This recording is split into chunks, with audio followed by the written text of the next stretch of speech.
Okay. So I know we are jumping pretty much straight into combat, so there is a little bit of a limited window for recap. That being said, we did also kind of have a limited recap last time, so we're going to do a little bit more of a guided recap once we resolve the combat. But I do want to have a little bit of a thing of what are we doing in this room? What do we think is happening here? How did we get to where we are right now? Because we started with the conversation with the angel from last time, and then you guys headed into this into the main part of the temple. Um, so basically, let's try to do a little bit of a recap of how did we get into the fight that you guys are in right now. Then we'll resolve the fight, and then we'll kind of go back for the rest of recap. Oh, Griffle tried to make friends with a ghost. Hmm. It did not go well. Hmm. Do you remember what the ghost's reaction to attempted friendliness is? Uh, not exactly. Okay, that's fine. So basically, you try to contact the ghost. The ghost made uh, made gestures and things, and then curled itself up into a ball, covering its ears. Oh, that's right. It was scared. It didn't want to listen. Didn't want to listen to anything that I was saying, and seemed like I don't know if it was like frightened or like just mad. So it was frightened, and it was sort of trying to shoo you guys away, um, trying to get you guys to be quiet and go away. That's not how that resolved. Thus, combat. Um, and since Griffle has done some of the talking, I would like Morin. Could you describe the room? Like what's going on here? What's this giant black circle? What are these things you're fighting? So like specifically the battle map. Yeah. Okay. So this is like a cathedral type room. And there's this big black pool of stuff in the center that these creatures appear to be coming out of. Importantly, they're not standing on the ground in the pool, which is infuriating. Um, and there seems to be some kind of link between the Icarus ghouls and the acolytes. So they, Uh, they have these spirits that are kind of on tethers behind them. yeah. And there was like a flash of brilliant radiant light from underneath the pool that Hmm.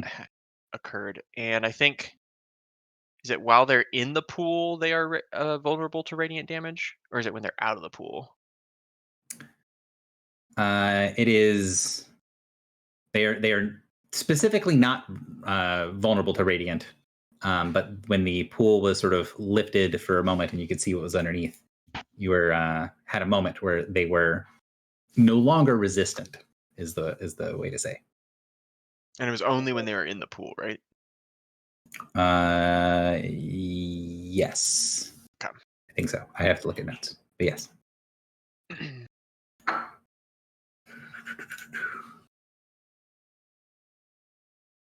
Traits.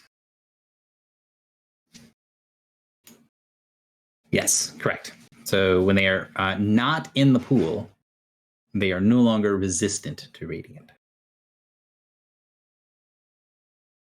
And so that's what's going on here. We're fighting. One thing I would like to make sure is clear for recap stuff: the ghost that you initially attempted to talk to, are they involved in this combat?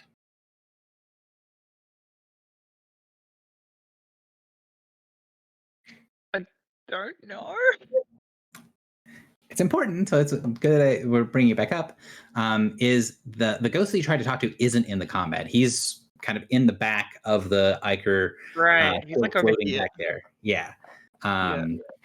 Holding the ghost is holding its head, trying to kind of still shush and shoo things away from it, but it is not one of the spirits that you guys are fighting. Does it look like the spirits that we're fighting? It does look similar, but it is less sort of shadowy, I guess is the best way to say it. Like the way that these things look, they look more like shades than anything else, whereas this guy looked like a ghost. And I don't know if you guys have played enough for that to be a really helpful difference, But it's kind of the difference between something that is kind of like a black shadowy outline that is an absence of light, is a shade, and then something that kind of looks more like an ethereal, looks like more a ghost, has that sort of see-through, transparent ghost thing going on. So these guys look more like shadows, and he looks more like a ghost.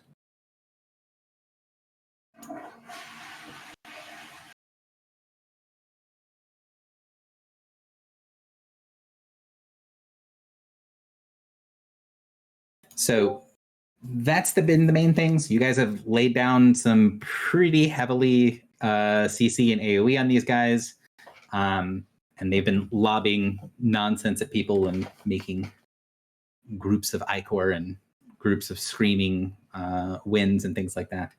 But I think that's probably all we would need to kind of get the combat over, and then we'll do the bigger recap at the end, unless anyone else feels they have something they definitely need to say before we continue on. We learned that the ghouls and the spirits were like linked. Like if a ghoul moved, it pulled the spirit with it, I think, And vice versa. and vice versa. And didn't we learn if a spirit died first? Yeah. So that's a ghoul. And then the spirit is this one.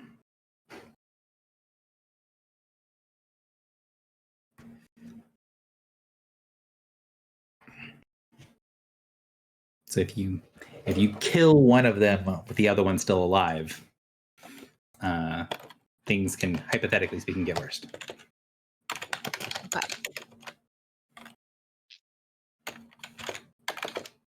All right. So if that is good, we will jump into initiative order. Let's mop up the rest of this combat and see if I can down anybody, and then we'll finish the rest of recap. One of many. Welcome to the adventure. I hope you're feeling better, and it's your turn. I think I took my turn at the end of last session. I think mine was the Was last yours turn. the last one taken? That might be. Mhm. I think that might have been the thing, because we were talking about how it would be kind of, yours was the last round taken. So, But I could action point. Do you guys want me to try to wrap this up? Or you think we got it? I mean, there's like, you get an action point every milestone anyway, so and this will be a milestone for you guys. Oh. Well then, there's yeah. no point. There's no reason not to use it. Okay. Well then, let's just do it. All right. Let's see. Yeah, even though you guys did not quote unquote complete the fight, you didn't defeat the angel at the door. That you guys still finish that encounter, and that will count towards a milestone. Well, so I will do the void shard attack, I guess. Okay. Again. So I think where it is good. And it is the blue box, correct? Yeah. Okay.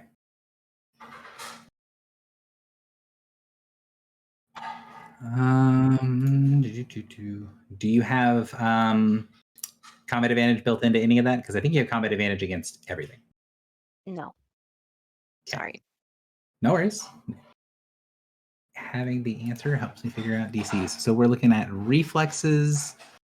1, 2, 3. 1, 2, 3. That guy's dead, so he doesn't count. 4 does a 21 hit that guy's reflex. It does not. So not hit.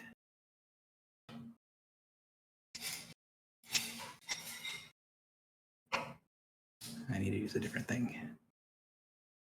All right, so I'll just start doing damage. Oh no, this is just the pull, right? This is not the damage? Yeah, this is the pull. All right, I don't have to worry about that guy not getting pulled because he is not uh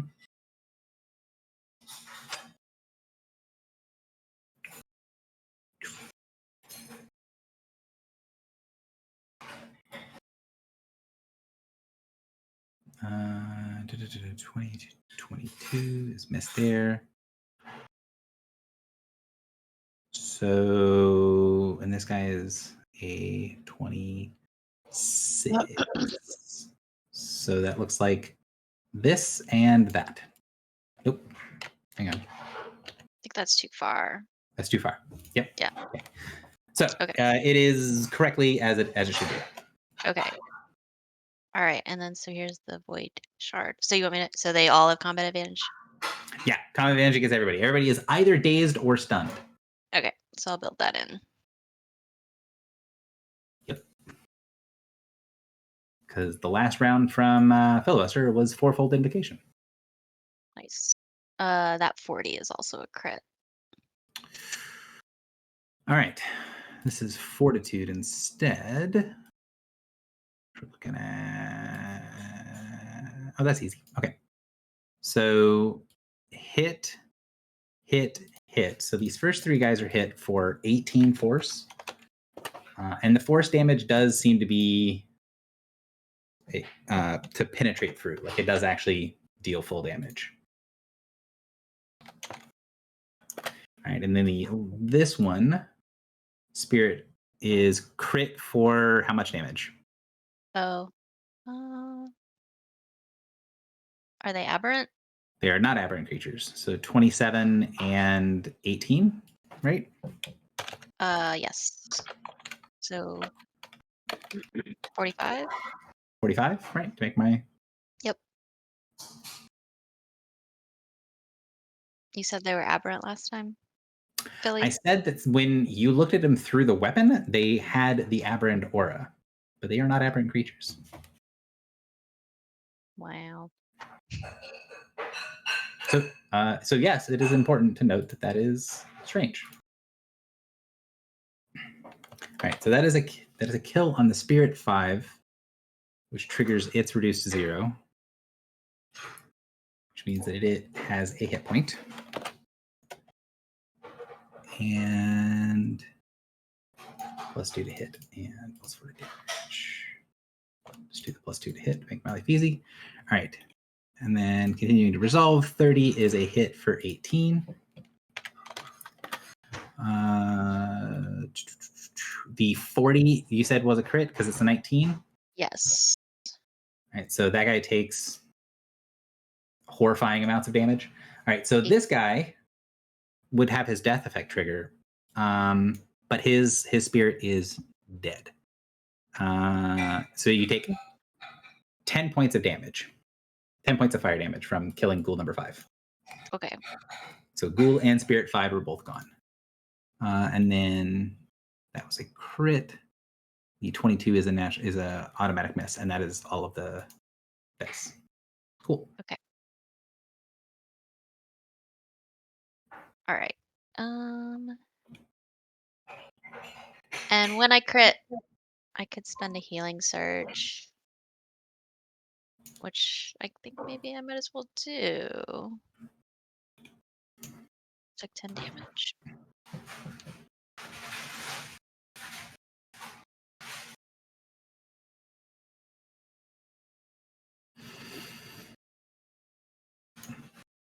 All right. Right. And I believe that's it.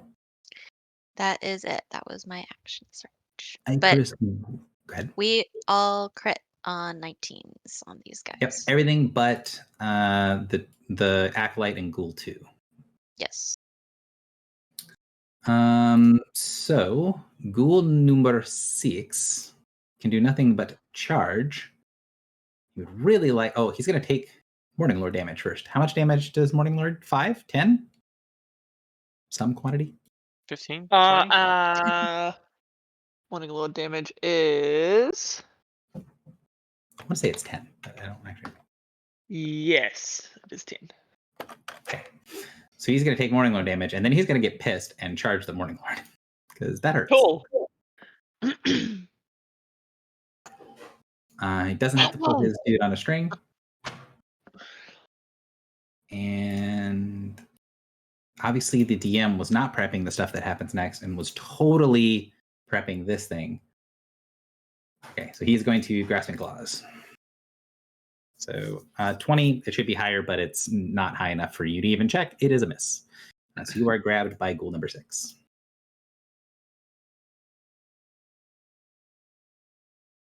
grab 6. Done. All right. Ghoul number 4 is also dazed. His is save ends. He is in the Iker, so he doesn't take the damage, or he does take a little bit of damage. 6, 5.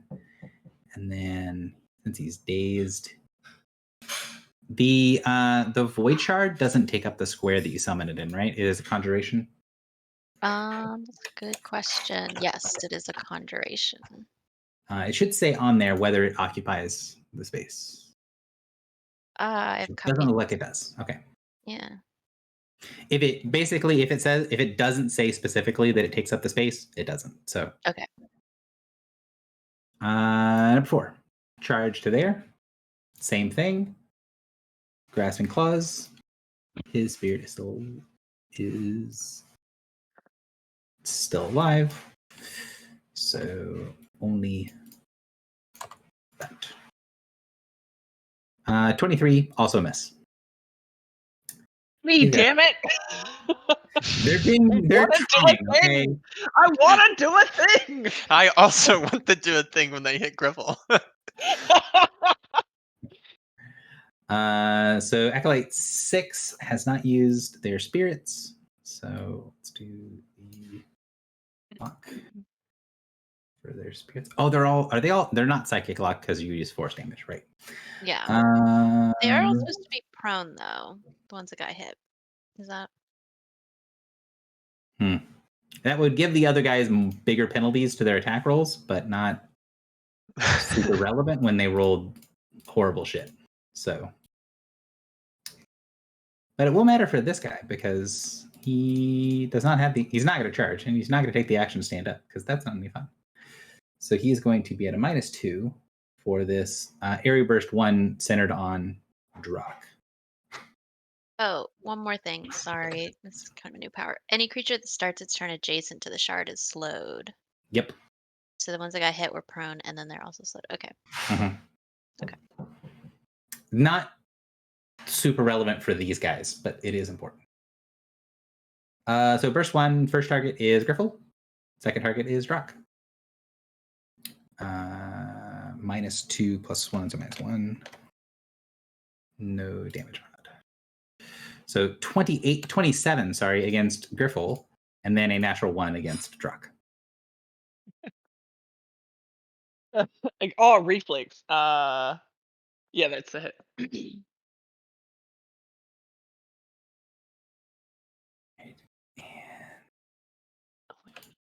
Goes there. Whoops. Don't take both things. Stop being click on dumb. me. Oh, there we go. There. Sorry. All right, no worries. I couldn't click on me for a second. I had to move myself. All right. So that is 11 points of necrotic damage.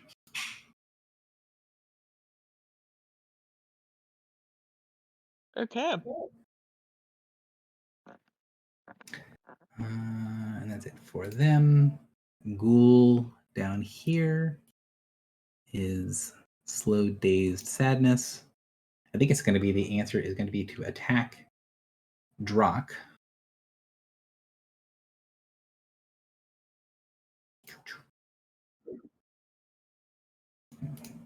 Sorry, trying to properly account for the fact that he gets to attack someone who's prone, which is very rare.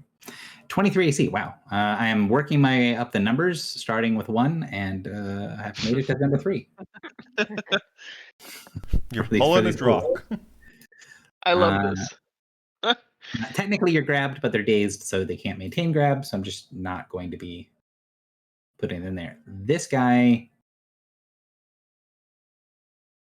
does not have his spirit attack, so it's just going to be a ranged shot. Oh, no. Yeah. No, that doesn't work because Morning Lord. So this creature's going to die. Gary, can you curse the remaining enemies? You can say that the remaining enemies are cursed.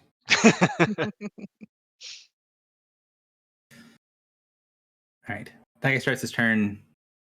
He dies. He becomes a minion, and then is going to shoot the range attack from prone, taking horrible penalties. -2. Range attack is going to be against Griffle because Griffle just killed him. That is not the correct attack bonus, but I don't think it matters. 31 reflex on Griffle. Yeah, that'll hit. So that should be 4 more damage. So that should be a total. 24. Yes, 24 points of fire damage if it is relevant. It is not, but also I am bloodied.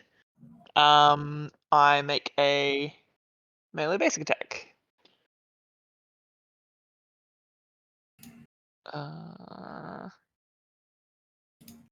As a reaction. So I guess I'll just hit the dude directly in front of me. Okay. Yeah. And I will roll his He's dazed, right? Yes. Cool. He is dazed. This guy down here is not dazed.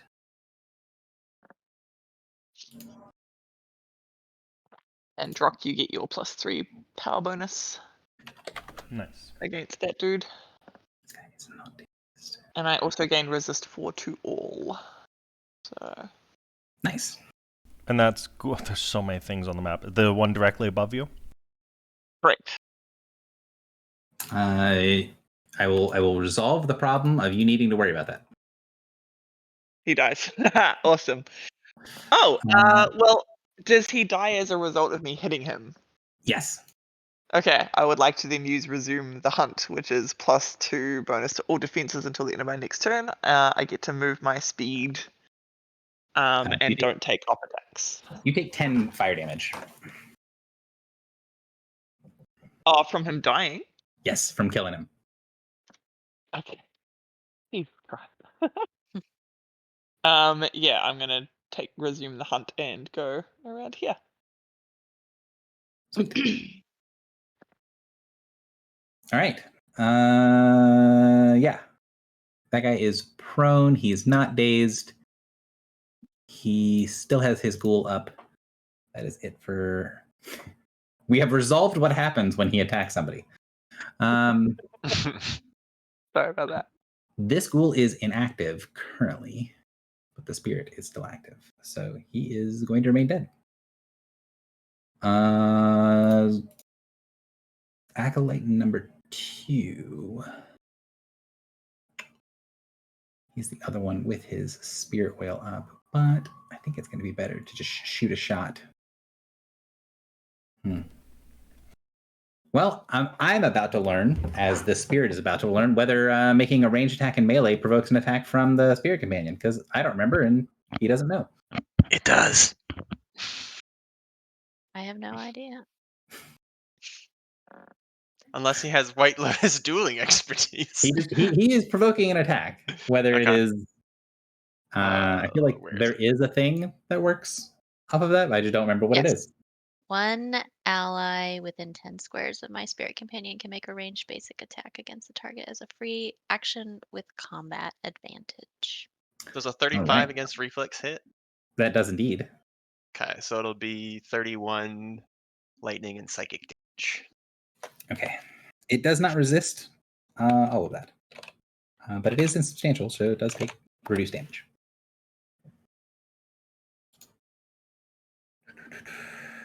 You smack him. He was not... He should have already been listed as bloodied, but he is more extra bloodied. Go ahead. I forgot the answer, but does your shard take up space? No. It does not. It does not? Okay, so just retroactively, I would have taken up that space. If I had asked that Before you question. do, did Yeah. we ever step in the pool last time? Do we know what happens? No. Which is what I was about to say, is if you do that, you are going to be stepping into the pool. True. Right. Science. I mean, yeah, Yes, I am. Yeah, I probably would have. Do Yeah, you I have definitely more would have. movement after that? No. Okay. So for science, here's what the Icor does. I'm dead, aren't I? I'm just dead on arrival. They take 13 necrotic and cold damage. Okay. Oh, for each square after the first, they take 5. Okay. All right. That's why you're asking, do I move additionally after that? Okay. Getting in is always the hardest part. Okay. Mhm. But then also I have an MBA for that dude. Oh, was the trigger for the OA the guy moved or the guy attacked? The guy is Guy making an attack. attacked. I don't think that I get anything for that. I apologize. I have well let me find the button. Heal. I have this. This is what I have. Hmm. Yeah, I know that there is a thing that lets you do stuff with that, but I don't know if there was a. I don't know if there was a. I know that like there are powers that let you do the thing that you're doing. I don't know if you have it, or like what you get from multi-class. So This if is you the end up button getting I that have. power, it'll be confusing to me because I'm now doing it this other way. All right. I'm sorry.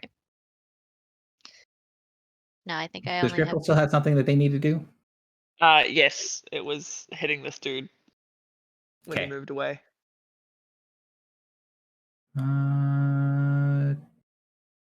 Okay. Ow. All right. Now I'm going to finish my attack. Smack. Shot at Oh. one of many. Okay. Math. He is not prone. I'm going to say 40 hits.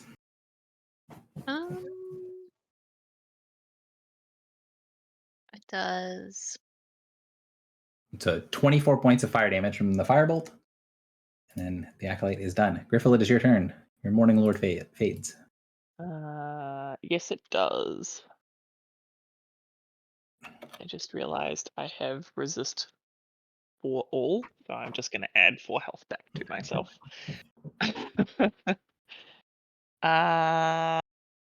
It is my turn. What do? This guy, is he? I can't see the labels. Is he? He is Like, currently what's his? he is currently dazed, slowed, and prone. Okay, awesome. And then this guy is the same as well. Dazed, slowed, and prone. He is dazed, prone. He is dazed, stunned, and slowed and prone. Okay, and then the 2 guys next to the 2 X guys. They are both below 0. So number 4 is currently a minion with who is only prone, and number 1 is below 0 and doesn't get to act. So he's Oh, effectively not. so I can't hit them. So you can hit the spirit number 4. That's to your right. The ghoul doesn't have an action when it's below 0. So I mean, you could technically hit them, but it doesn't do anything. Oh, They're okay. on the map because the spirit one is still on the map. Okay. So with these guys, when that guy gets can only get off the map when this guy gets off the map, but he can't act. So Okay.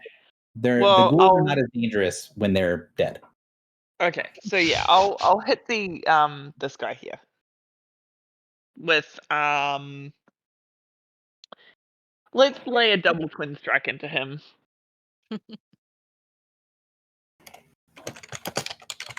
So he is stunned, so combat advantage, and I get bonus damage on CA. Yeah, that's by all of the things. Cool. He is double tapped and dead, which also kills School 1. And ends this Aura of Shrieking Spirits. I will also. I think it might be time.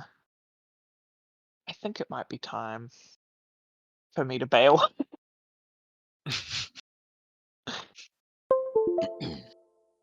Yeah, I think I will invigorating stride the fuck away from here. So, 1, 2, 3, 4, 5. I could technically go 6, but I'll just hover here and pop my second wind. All right. Now, basically, the entire party gets to go, and the enemy combatants have between them like 30 hit points. So this is the point that I was hoping I was going to be able to get to the very end of session last time, but this is going to be the end of the combat. You guys are able to pretty cleanly mop the rest of these guys up. Right.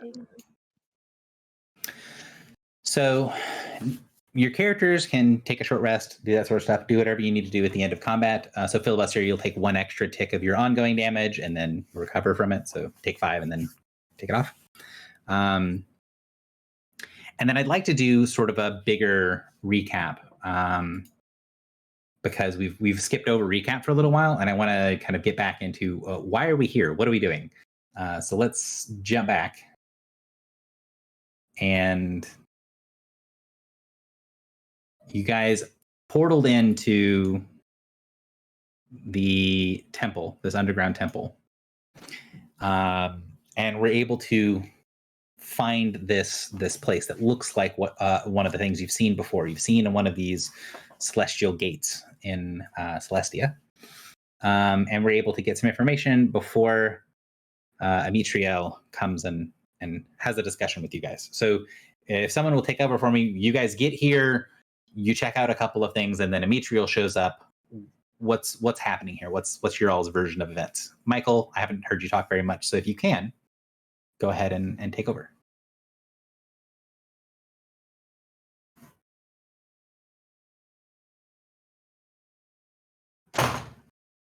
Mr. Filibuster, sir, are you there? Hello? Hello. Did you not hear that whole? No. You have not said anything at all so far in the session. That's crazy. Hello. Hello. So there's a big elephant man. He's scary. He pointed at us and said, "You're bad." And we said, "No, we're not." And he said, "You're lying." And we said, "Uh-uh." And so we initially started to run away, but then we couldn't run away because Morin is a bad person. One of many is probably also a bad person, and then I am a good person, but not the type of good person that this door is looking for. But Griffel and Drock are the type of people that the door is looking for, so they ran through and then they came back. But there was some specific sort of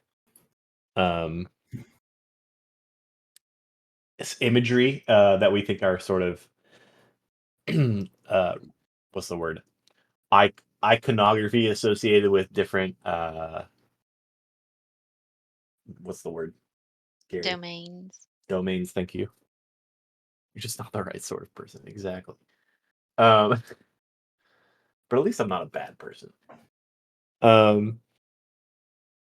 And I tried to filter some power into it, and it said, "You smell bad. Your domains don't match up."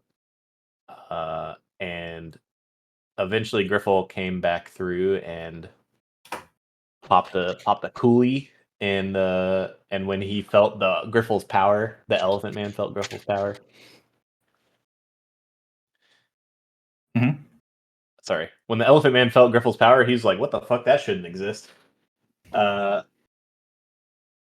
It was like him drinking Kool-Aid for the first time since he was a child. And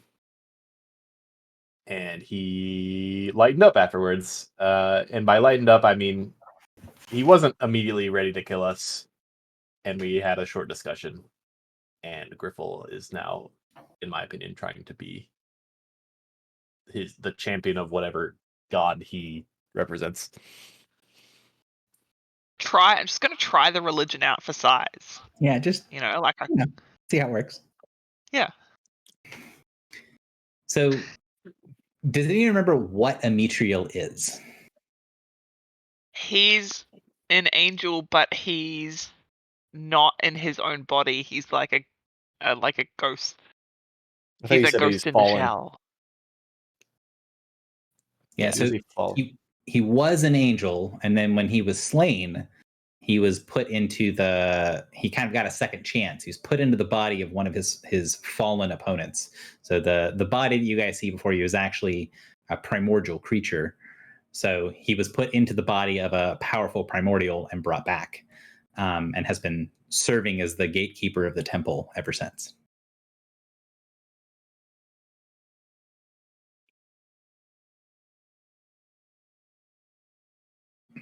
So anything else that you guys find out or discuss or think is important to bring up from the conversation with Amitriel before you guys headed into the temple proper? We talked to him a bit about Slugthuriel and like what it means to be broken, or what it means to be. I don't remember the term he used. It wasn't redeemed. It was like something similar. Mm-hmm. Hang on, the dog's barking again. It's all good. You guys were able to find out some stuff with domains from talking to him. What sort of new things were continuation of the plot has the party learned with domains from Amitriel? We saw that like the symbol that was on their chest that stayed glowing was the bird. Mm-hmm. Mitriel confirmed that this was hope, and so we had been trying to figure out for Bess Mahiz what domain had returned to the world.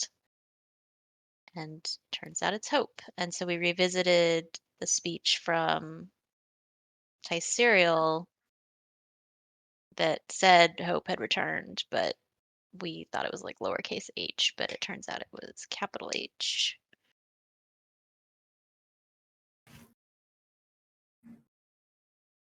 So the idea of which of the domains has returned question has been answered, at least according to Amitriel, and seems to be what he thinks is going on.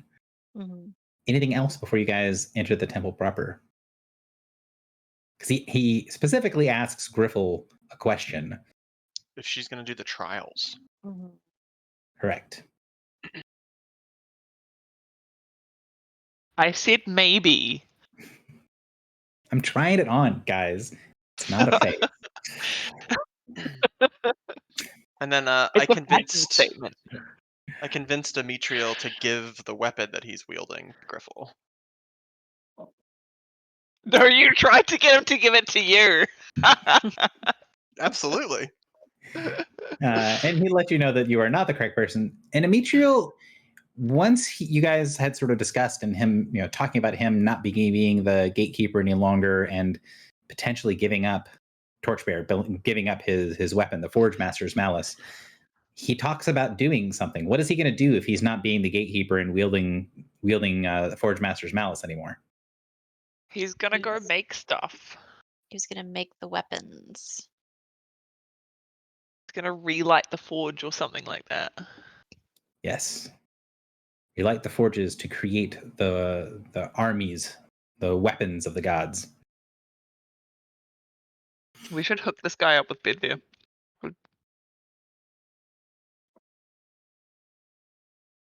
They might already know each other.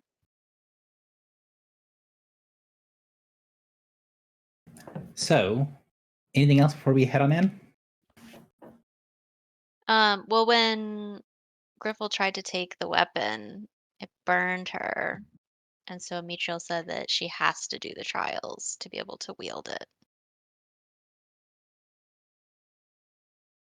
Correct. No promises. And then you guys head into the temple. Mm-hmm. So, We ended up in this room. head into the temple, go across the Great Bridge, end up in the room, start having the conversation with the spirit. Then major combat happens, and now we are back here. We're back with the spirit, who is sort of curled up in the fetal position, rocking back and forth. He's got his hands over his ears, like he's sort of clutched it and shaking his head, kind of like the iconic sort of caricature of "I'm not listening, I can't hear anything right now." Why does everyone always cry when I try and talk to them?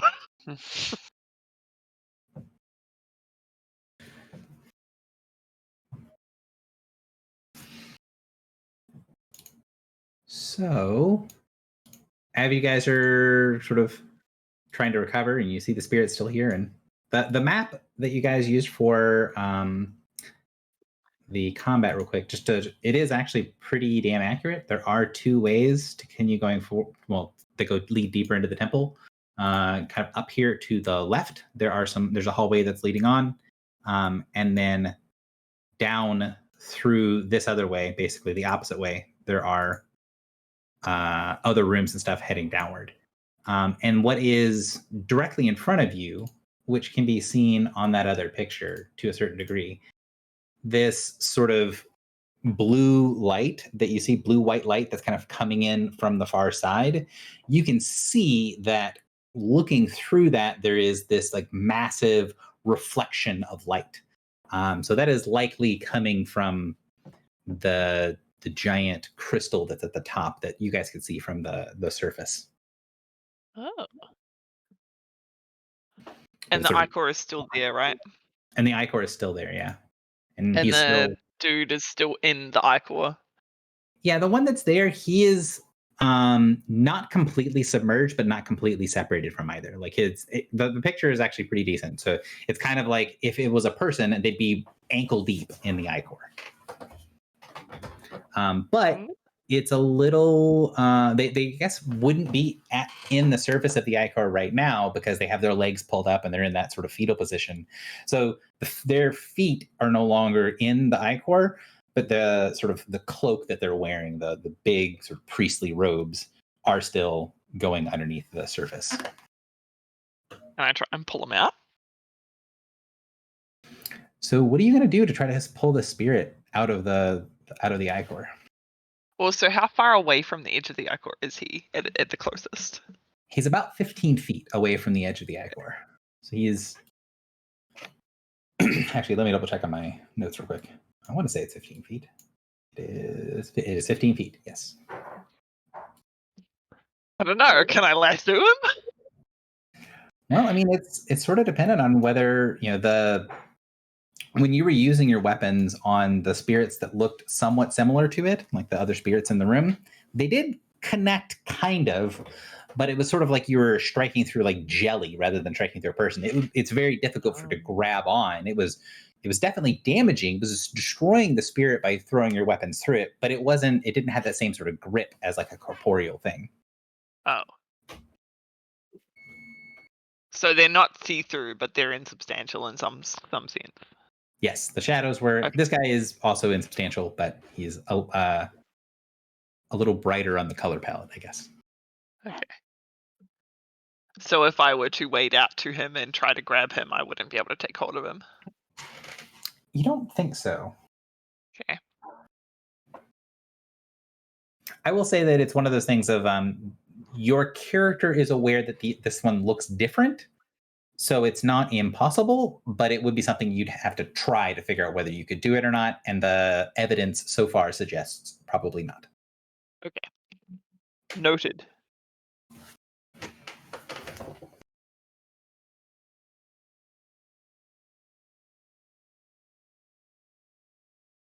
Does anyone else have something they would like to do? Griffle has talked about grappling the spirit. Morin, I'm going to put you on the spot. What are you doing? So I seem to remember that we're looking for the reliquary, and I sussed out that there would be like high priest chambers or something on like the north side of the battle map. Yes, on the north side of the battle map, on the left side of this screen, where the kind of left arrow is, you know that's potentially where the reliquary would likely be either in or near the high priest's area. And if this church is designed the same way that your temple is designed, which looks to be probably true, that it's going to be on that side of the church. Okay, then I guess I would head up into the left side room and see what's in there. Okay, so I will say that you kind of go around the like columns and stuff in the room to get to the hallway that's leading in that direction. In order for you to kind of go down that way, you're going to have to like leave the room and get out of line of sight of everybody. So I'm going to assume that you're not going to walk ahead of the party unless you explicitly tell me that you're leaving the area where the party is. Yeah, that's right. I thought there was like a room right there. There is. So there's like here, I'll put us on the other map because it's probably a little easier to use for this.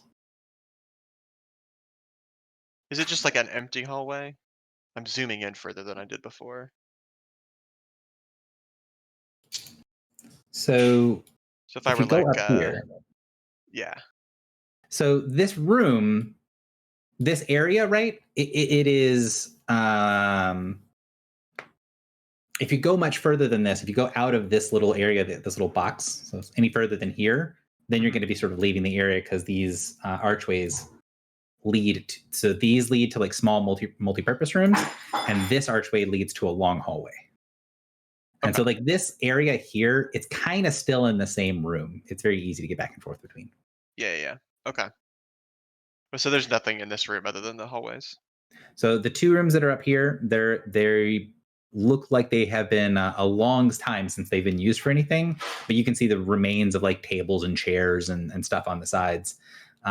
The second room looks like it has had quite a bit of something happen in it. A long time ago, all of the tables are broken, the chairs are broken. There's vague, sort of splattered looking remnants of things on the walls and floor. But it's all so long ago that it just looks like it's almost like part of the paint, part of the decor.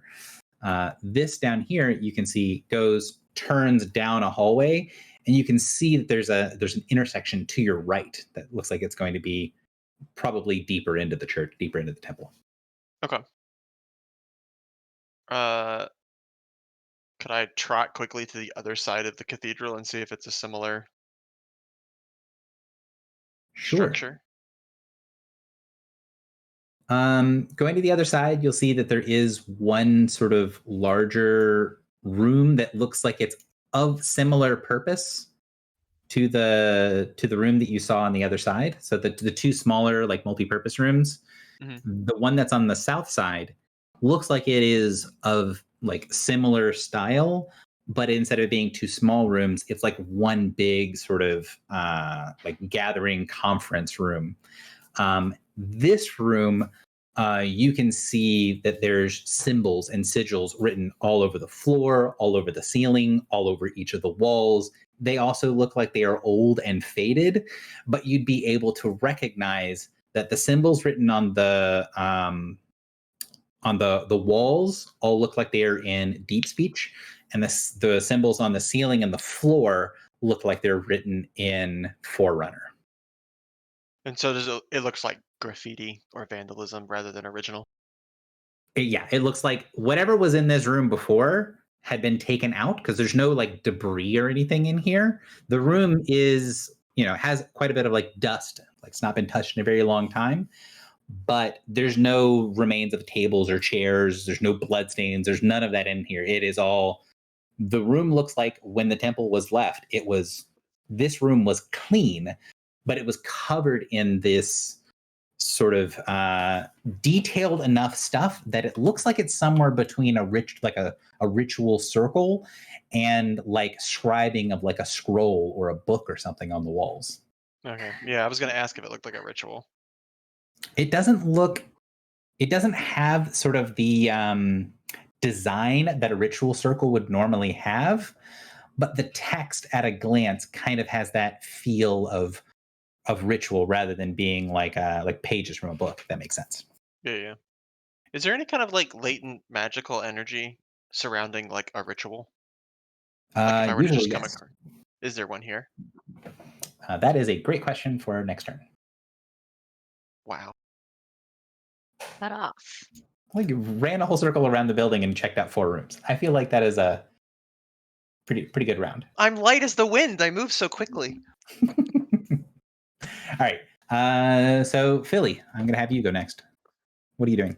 Is the pool cleared up? No, it's still there. Like it's still black and goopy? Yep, still black and goopy. It looks kind of like your character might not have as strong of a reference for what dirty crude oil looks like, sort of oil after it's been in a dirty engine for 100,000 miles, but that's what this looks like. Oh, what happens if I can I like touch it? Can I do another combat?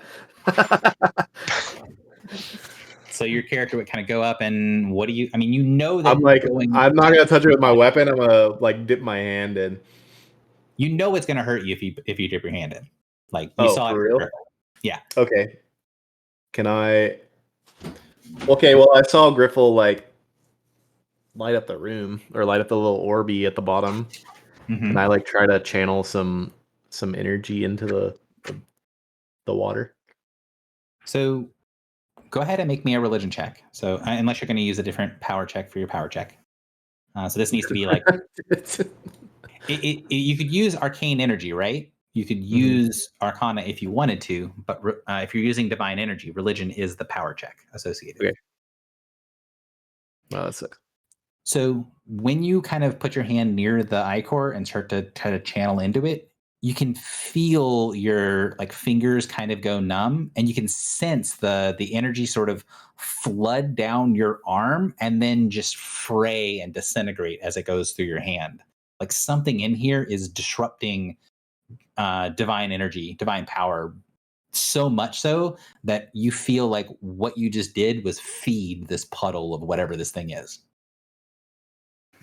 Like I made it stronger almost. It doesn't feel like you made it like noticeably stronger, but you get the impression that, you know, if you kept feeding this thing divine power, it would get stronger. And we saw that they being the enemies were weak to psychic, or no? No. I think they were strong to psychic and radiant. They were weak to force. So They the weren't creatures resistant. are resistant to necrotic, radiant, cold, and something else that I don't remember Lightning? because I already deleted them off the map. But I thought it was psychic. it's entirely Wait, possible. You said psychic, radiant, necrotic, cold. Colds. So there's a fifth.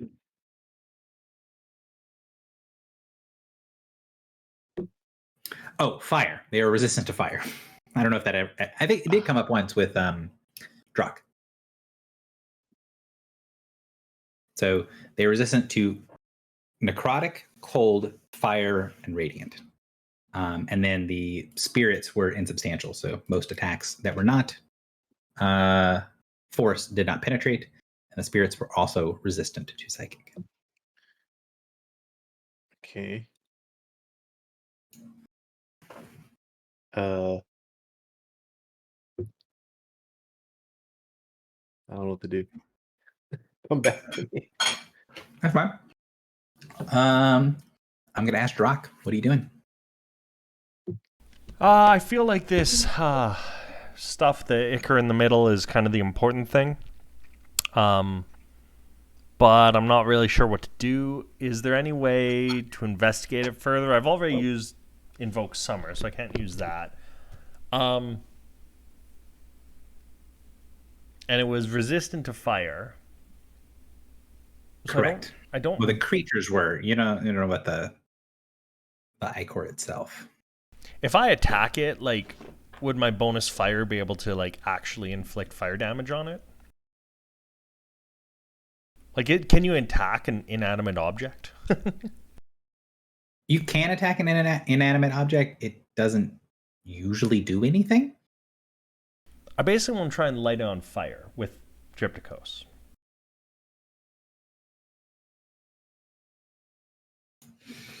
Okay. So you take the weapon, basically skim the surface of the oil with Triptychos, and you can see little spurts, like where the surface catches for a minute, and then it dies down. So it's kind of like there's something flammable in it, but enough of it has like particulates and stuff that the whole surface doesn't really light up. There's too much gunk in the ichor for it to actually light on fire. And are there any symbols or like, I don't do rituals, but is there anything around it that kind of indicates what it's for? Like just basic dungeoneering check maybe to see like what's going on here?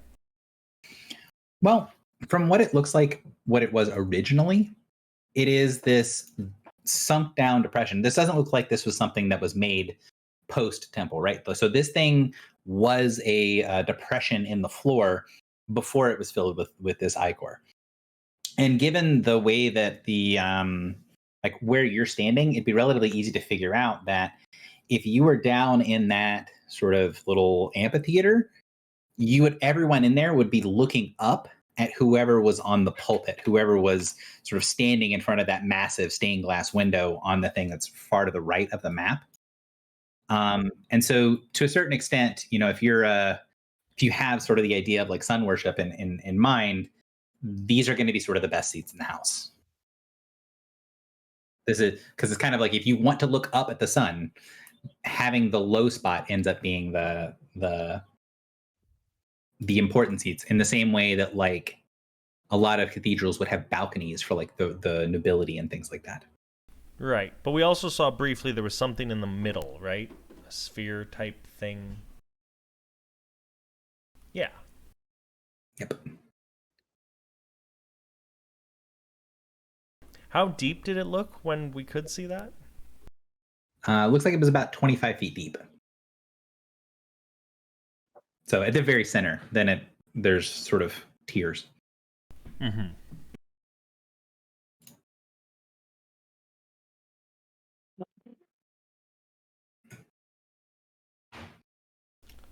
Yeah, I don't know. I'll see if I can assist Griffle with anything to do with trying to get this guy out, or Okay. Has anyone Griffle to where it makes sense for her to be? Sure, So I'll go over there with her. Has anyone tried talking to him other than Griffle? No. Not yet. I think I want to say someone in the initial skill challenge also tried, but not successfully. No one has really talked to him. What a Minnie, you're last. What are you doing? I guess I would try to talk to it. Can I telepathically reach out to it? So when you reach out your mind, you get this weird sort of disconnect between what you can see and what is in front of you, where you've not really tried to telepathically talk to a ghost before, but it's kind of like the person isn't there. There is not a mind for you to connect to. You don't think that means that the ghost is like mindless or unintelligent or an illusion or something like that. You just think that you probably need something to actually physically connect with, or psionically connect with in this case. And the ghost doesn't seem to have that. Okay.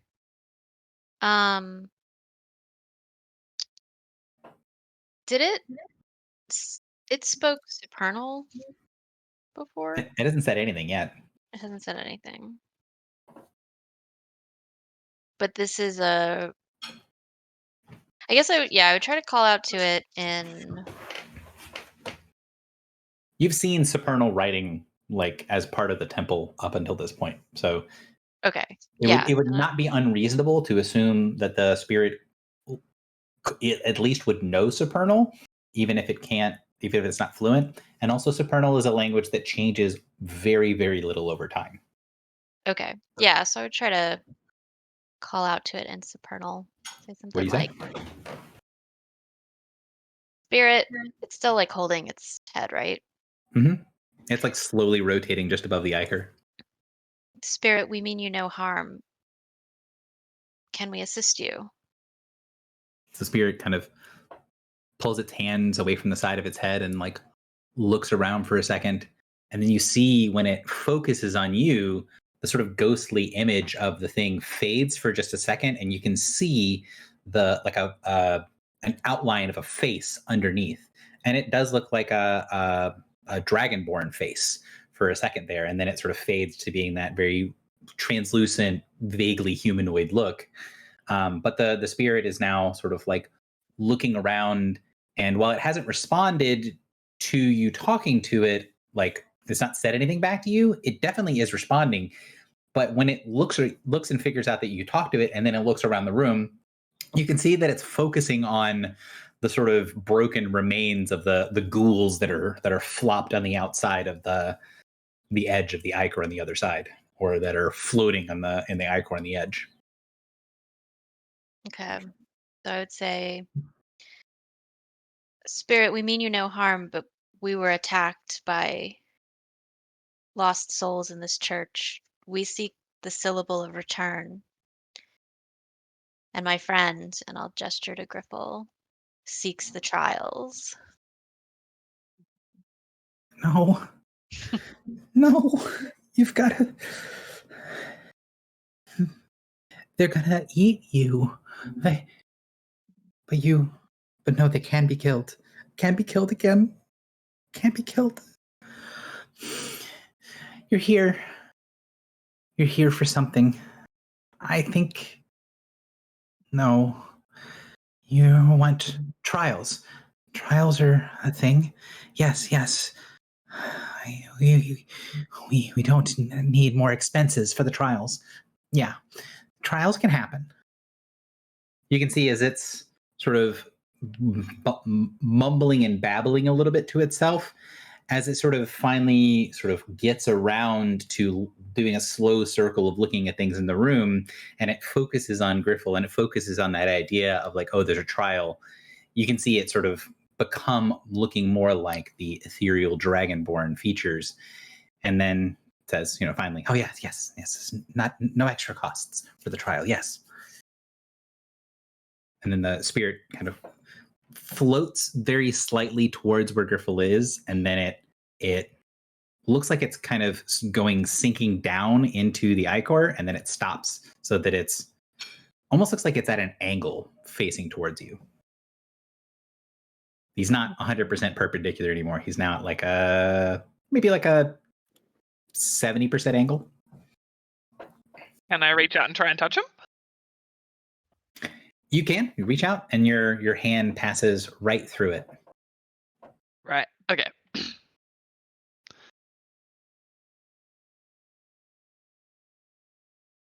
Of course they can be killed. We killed some. People have thought they could before, but that was back when. And then you can see the spirit like try to focus on something, and then it just goes poof, and basically explodes into a shower of like little motes of light, and then it reforms itself back basically where you saw it initially, and it's now grabbing hold of itself and like slowly spinning in the air.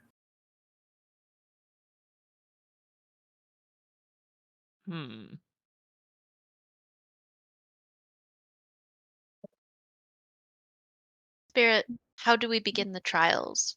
Where should we report to? No, begin the trial. Yes. No, yes, we can afford more trials. This you'll have to talk to the. You can see the spirit's face just sort of again turn more like the dragonborn, and then just look very confused, like he's trying to remember who it is you have to talk to, and nothing's coming to him. I think it's dangerous. I think thinking about Sir is dangerous after they've changed us. Can't think, must back to numbers. You can hear it kind of pull itself away and start mumbling under its breath. You're close enough. I imagine you've moved around to talk to it one. You're not yelling at it from across the way. Yeah. You're close enough that you can hear its like very faint whispers are formulas. So it's like saying mathematical formulas under its breath. Do I recognize any of them? A lot of them are simple, like multiplication tables. So it's nothing complicated. It's just very repetitive. Like he's doing like 11 times 12 is this, 12 times 12 is this, and like changing up the numbers. And you can say that he's doing something that's Soothing. There we go. Okay. Relatable.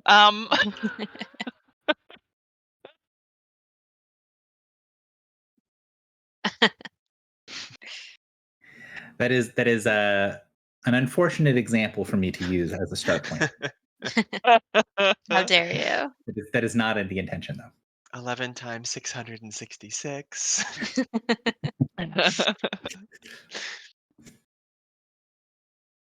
So yeah, the spirit is there spinning, Okay. and that is a lot of stuff from one of many. So I'm going to check back with Morin, or actually, I guess it'd be Griffle because Griffle was the top of. What's the first one to do things in here? So go back to you, Griffle. Okay. I think what I'd like to try to do.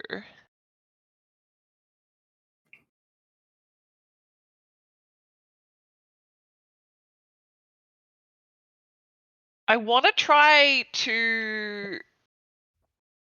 Let me see if. Hang on. Let me see what the wording of this is.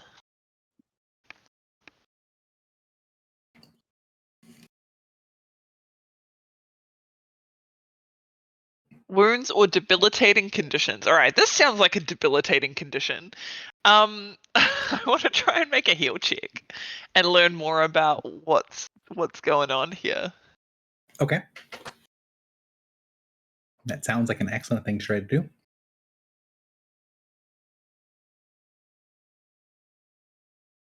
It's not bad. That's actually. Let me check DCs real quick. Yeah. So that is.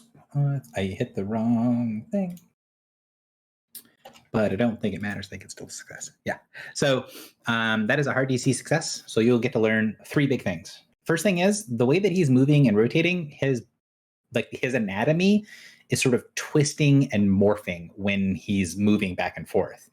And if it was a living person, you think that this would be doing like physical damage to the person's body.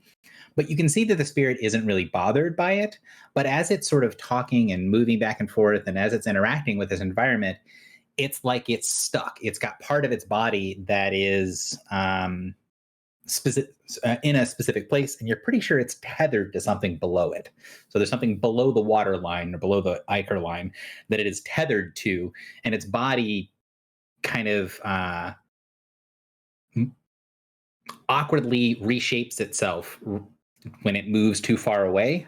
And it sort of changes, like what you saw with the other spirits that you guys are fighting. When the spirit would get too far away from the body, and it would distort and then snap back.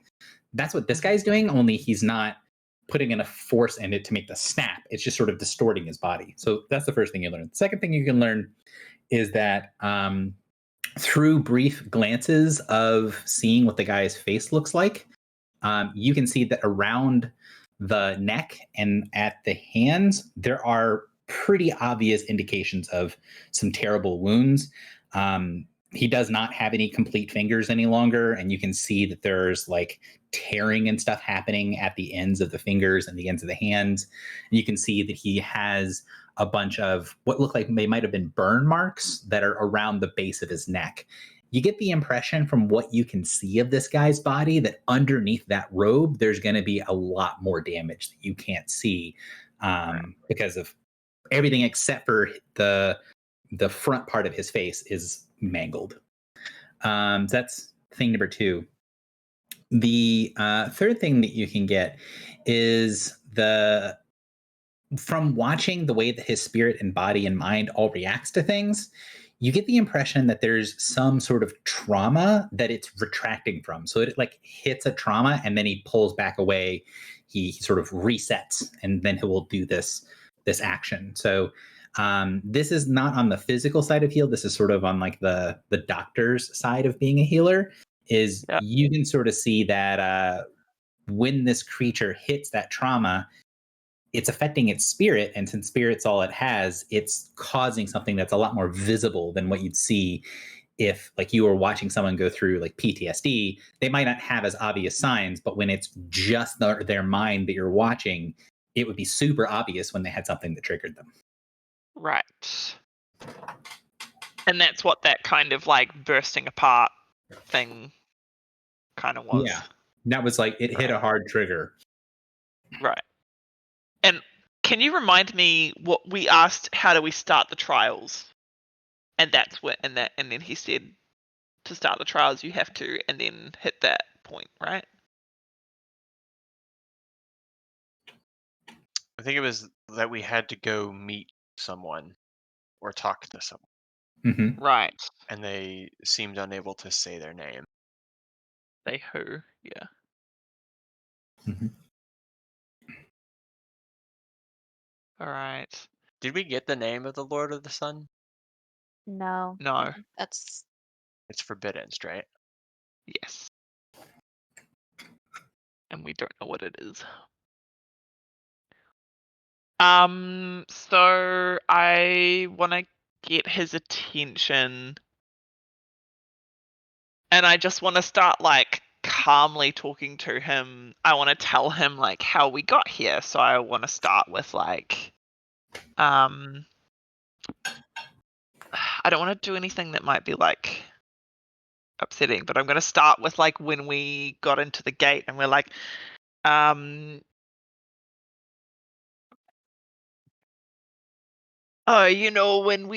we first arrived here, we had a little trouble with Amitriel.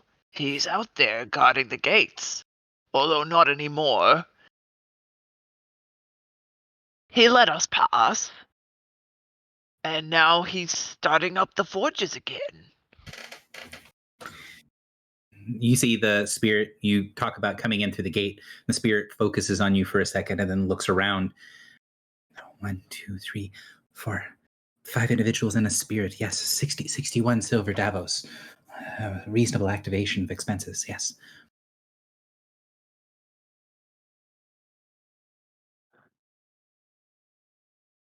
Are you... This world would have like accountants, right? Like that Yeah. would be a thing. Yeah. I'll ask, like, are you an accountant?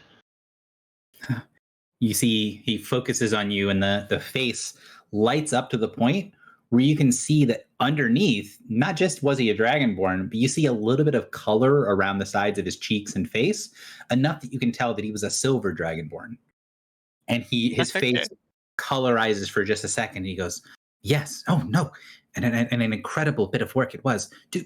Can you imagine the expenses and what must be done to keep something that requires every sip of water and every bit of food to be portaled in?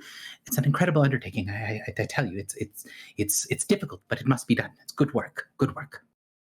It is good work. You do a great service for the temple.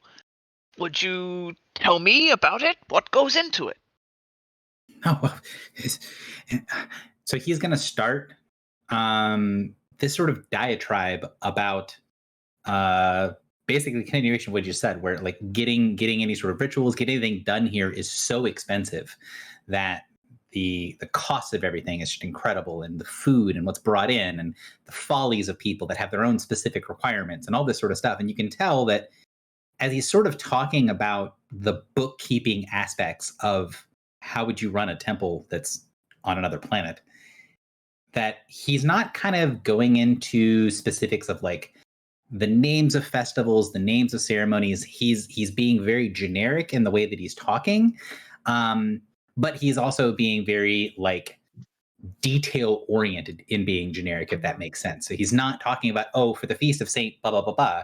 He's saying for a feast day, sometimes we would have 350 people of personage that would show up that would need their own food and water and supplements, and then kind of go on to this. And the more that he talks, the more that you can see the sort of upper half of a dragonborn.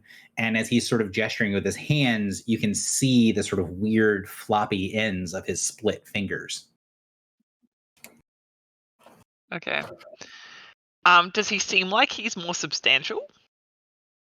He seems like he's about the same amount of substantial, but he's much more clear in both the way that he's talking and in like the way that you can see him. Okay. And it's more I'll count obvious that as from progress. and it's more obvious from the waist down that it's connected to that tether, that it's not Okay. really coming through, because it's constant. From the waist down, his body is constantly contorted by, as he moves around, something is like pulling on his legs and stretching them. Yeah, okay. So my thinking is we don't want to ask him too many questions while he's in this state, because he's going to get triggered again. But I think if we could try, I'm thinking about like when we met Clotho for the first time and she was kind of a spirit and didn't really know like who she was or what she was doing, and the more we talked to her about things she was familiar with, the more she got substantial. I don't know that that's kind of what's happening here, but I wonder if he remembers enough of the stuff that isn't traumatic, maybe it'll be easier to kind of bring him out. Mm-hmm. And I do think we have to bring him out. So I'm going to move from there back to Morin. So Morin, you go down, you see this thing, you can go to kind of pull up your arcane senses. Is that what you're going to do? Or are you going, now that you've seen that there's a conversation happening behind you, what do you want to engage with? You want to go to the room first, be part of the conversation, or do something else? I kind of want to see if there's any, lingering power in this ritual. And does one speak or can read deep speech? Yeah. Okay, then I would let one know that there's deep speech writing on the floor over here. I Because would I do check it not out speak it. if It that's is worth allowed. noting that there is no deep speech writing on the floor. It's on the ceiling. No. So all the walls are covered in deep speech. The floor and the ceiling have what looks like Forerunner text on them. Ah, okay. I imagine that the primordial or the forerunner is going to be a more extended attempt to decipher. That is a reasonable thing to conclude. So you're searching for residual energies. 1 second. Okay. Default would be an Arcana check, unless you have something else you want to use. And you're going to know whether you succeed or fail, so you are going to roll. Okay. Clicking. Reason.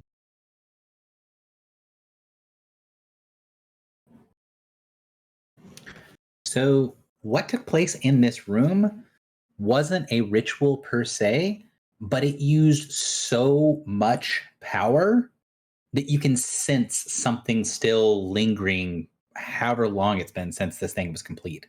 So you don't think that there was like a single ritual that happened here, more that it was layers upon layers upon layers of spell casting that happened here. And maybe some of it was before the temple was turned into whatever it is now, but you get the impression that this was probably the ritual room of the temple itself. So when people would come in that need like a cure disease cast on them or something like that, they would be taken into this room and there would be clerics and things that would come here to do sort of bigger works on people.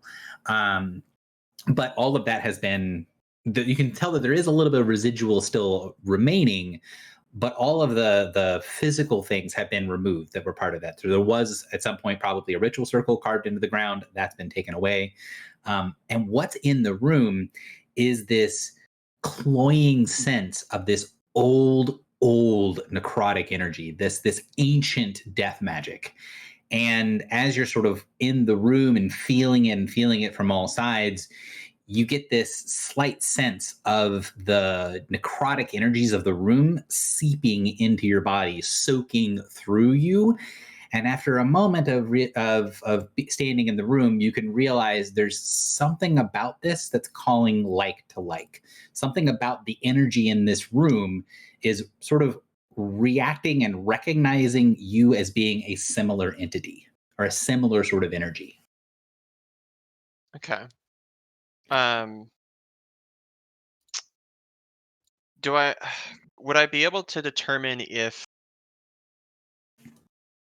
how aware am I of what's going on in the other room? You can hear them talking, and you have a straight line of sight to them, basically. Okay.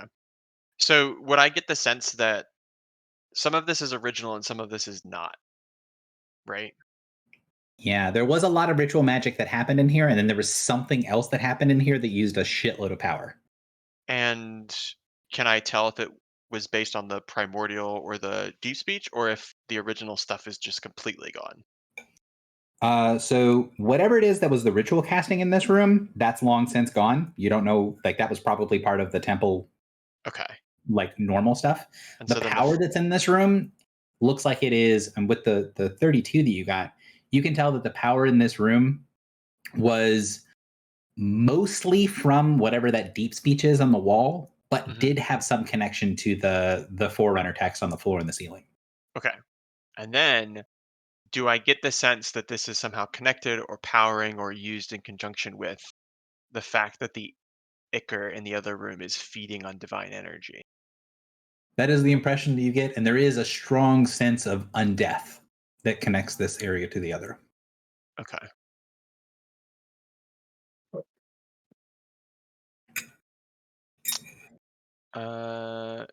Yeah. One, I would love for you to take a look at something over here because I have. I don't know. Why not try something really crazy? But I want to see if you can figure anything out first.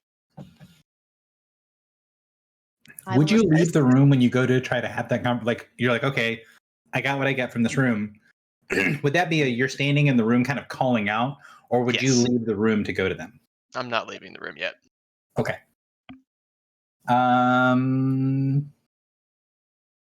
Drock, do you have anything you want to do? Anything you want to say? No, not right now. Okay. Let me know if that changes. Filibuster, what are you doing? I want to go in the water. Okay. I want to go all the way in.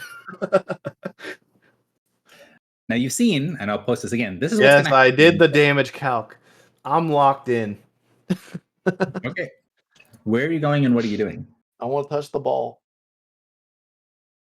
So you're swimming to go grab the orb underneath? It's movable. Does it look movable? I was assuming it was like a fixture. It is a fixture, but you're going to be. It's an orb on top of a little stand. That's what I you're thought it swimming was. and touching it from the top, I assume. Yeah, I was gonna like. Do you know the goblin card where the dude is like looking through the window and his like face is flat up against it in Magic? What is that? It just makes me think of the Goblin Trapsmith. Is the only thing I can think of where he's like punching through the wall. I'll find it for you, but I'm imagining my nose pushed up against the orb, and then I'm gonna would like to attempt to channel energy directly into it instead of the water. So, if you will allow me to attempt that, I would like a check to see kind of how accurately you can get to where you're going, because you're not swimming through water. It's not something you can see, and you have an idea of where you think you need to go. But you're swimming through like dirty oil full of like metal shavings and stuff. So it is going to be difficult physically to swim through it, but it's also going to be difficult to properly aim yourself to dive in it to get to something. So I'm trying to think of what makes the most sense skill check wise. What were you thinking? There's no sense of power coming through the oil. No, not there's nothing coming through the ichor prior to you getting down there.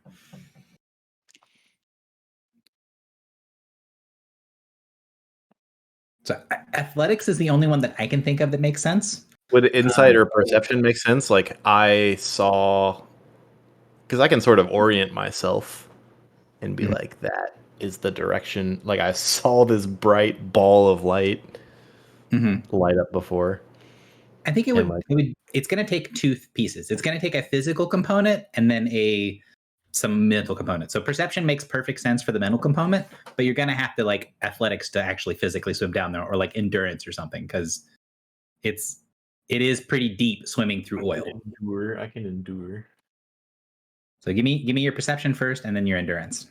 Okay, may I use guidance of the past on endurance? Yes. That sucks. Okay, endurance. So hopefully you roll better than a 6. I roll much better. So 16, 27. 27, and you didn't give me the perception part. I did not. Better perception. Oh. 27 as well. So I would say that with both of those, you're able to figure out where it is and kind of kick down and get down into the ichor, which is bringing you to. I'll show you where this is.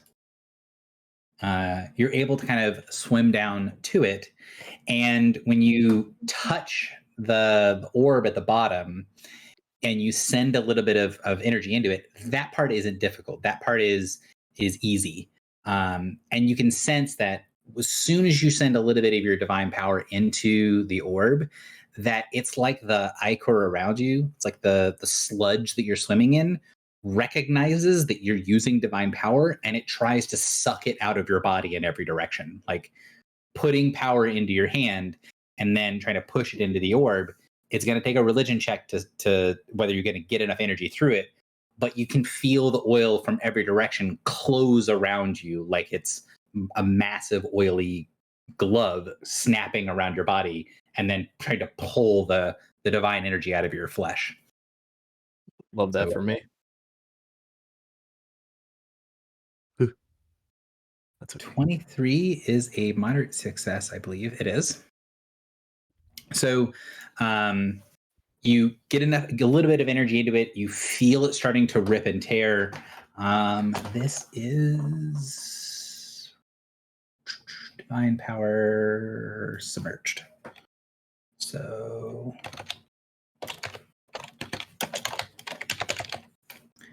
and you are 1, 2, 3, 4.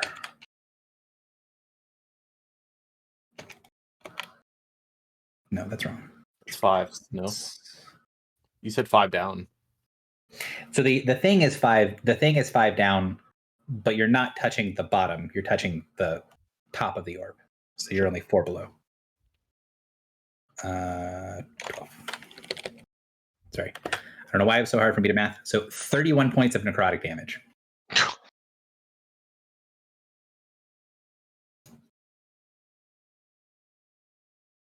Okay.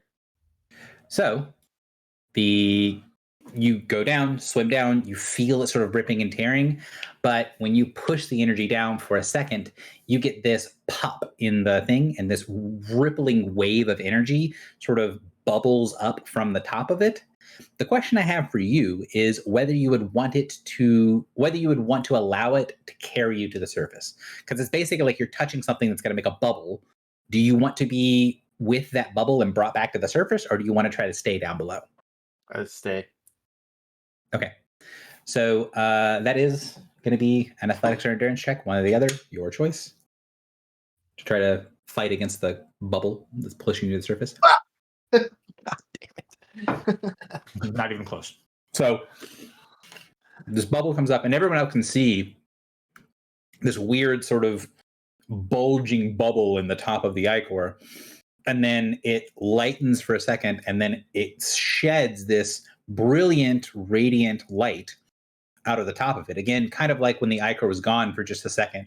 And you can see when the Morning Lord used their powers, same thing, but it was like there was a bubble of radiant energy that was trapped for a second, and then it shed this light everywhere.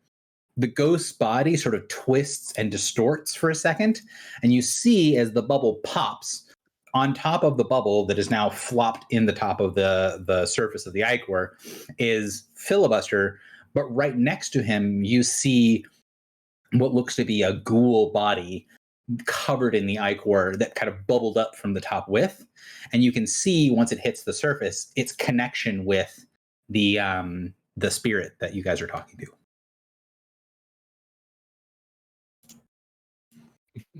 Can someone get me out of here?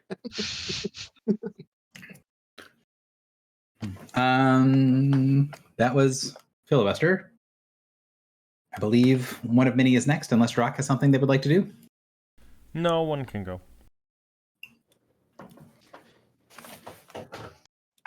One of any? You're up. Yeah. So you've been you're talking to the spirit, but you've also been, your presence has been requested by Morin as well. Yeah. Can I assist Morin without impacting Griffle's ability to talk with this thing? No, because you're currently acting as translator. If you leave the edge of the pool, you're not going to be able to be there to translate the Supernal for Griffle. Okay. Griffle, do you mind?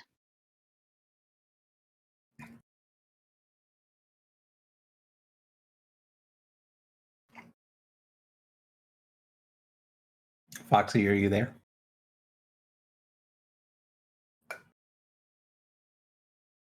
Foxy.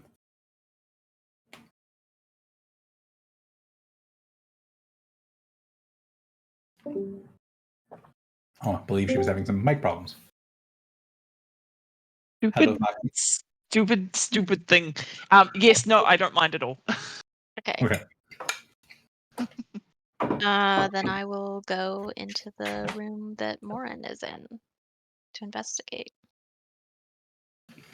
So, what's your Arcana skill? What's the value, like your plus Arcana? 21. 21. So, I sometimes use for just like latent power a sort of passive Arcana. Your passive Arcana is high enough that as you sort of step to the entrance of the room, you can see a very faint flow of energy, like this sort of black mist from the runes all over the walls, flowing around the room and seeping into Morin standing in the middle. Hmm. That's troubling. Wait, say that Uh, again? I can see energy flowing into your body, necrotic From energy from the walls. okay. Can you tell if it's like being pulled from the pool? It does not appear to be. It seems to be kind of like residual energy from the room and from the walls seems to be seeping into Morin's body. Okay. Uh, and what do the walls say? So, can you give me a history or streetwise or some sort of similar check? Because this is going to be written in a dialect you're not super familiar with, Hmm. but it is written in a version of D speech that's close enough to something you know. Okay. I'll do history. Man, racking up those higher than 30s. So you'll be able to tell pretty quickly that most of what's on the walls is gibberish. Isn't quite the right word, but it's like notation speak. So what's written on the walls looks like it would fit more closely in like someone's personal like diary or notebook than it would be in anything like a ritual circle or anything like a book. So this is like someone took detailed notes on the walls. But it's written in a shorthand that's a little bit hard to decipher. However, you're able to recognize a couple of sort of key verbs that keep getting used over and over again to start sort of figuring it out. And what you can see is that starting on the left and sort of working its way around the room is a sort of a repeating set of stuff that is building one upon the other. And this doesn't look so much like a ritual room as it looks like someone took notes on something they were doing on one wall and then kept doing a thing and kept revising what they're doing. So the left-hand stuff, as soon as you walk in on the left, is sort of the original or the first written. And then everything around the room is written referencing the stuff before it, which, since you don't know the shorthand, by the time you get to the right wall, you've kind of lost the plot quite a bit. But you can tell at the beginning, okay, these are the notes that are being taken. And then you can sort of follow a little bit to the right, maybe getting about halfway around the room of figuring out what was being done here. And the original notes talk about the separation of body and spirit and the connection of spirit and place and undeath. You're pretty certain this is notations on how to create the creatures that are outside. Hmm. Do I think that Morin's spirit is currently being separated from his body? Doesn't look like it at a glance. It looks more like that whatever's on the walls is like very complex, very difficult to manage undeath magic. And Morin's actually, at least partially reads as undead. So it's more like he's an undead person standing at a bunch of sort of latent energy of undeath.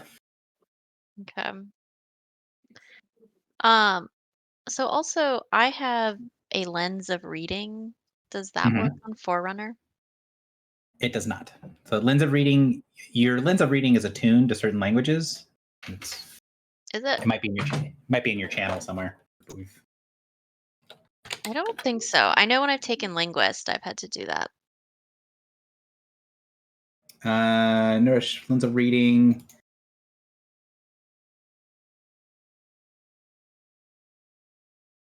So yes, through the function as a modern form of any language, and you can use the lens to get close. So Okay. it'll get you the modern version of whatever it is you're looking at, and you kind of have to get, it'll get you to where you're closer to whatever the version. It gives you the base modern language with the lens of reading. Okay. So then nothing for Forerunner. I think you already know one that's as close or closer.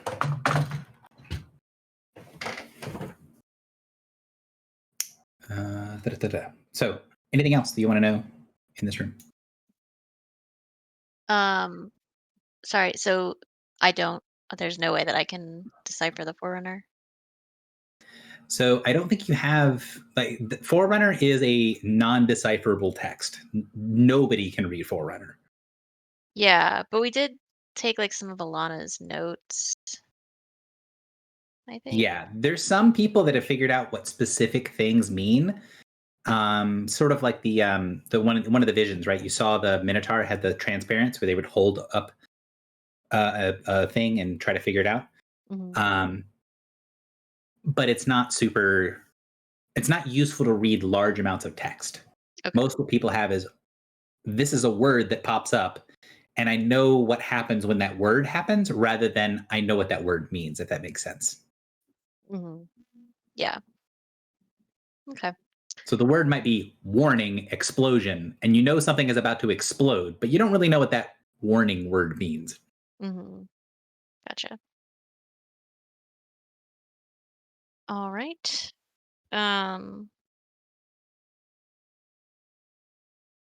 Anything else you would like me to look at in here, Morin? I don't think so.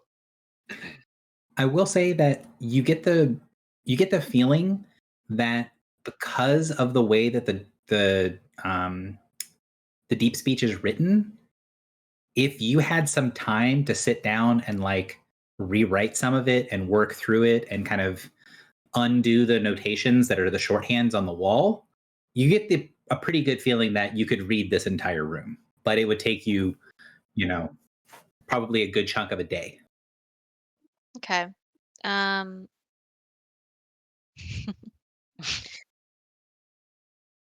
can I take some notes? Brock would prefer coffee to your notes. I guess so. Oh, can you guys hear me right now? Yeah. Yeah. I should be And able it was push like to talk.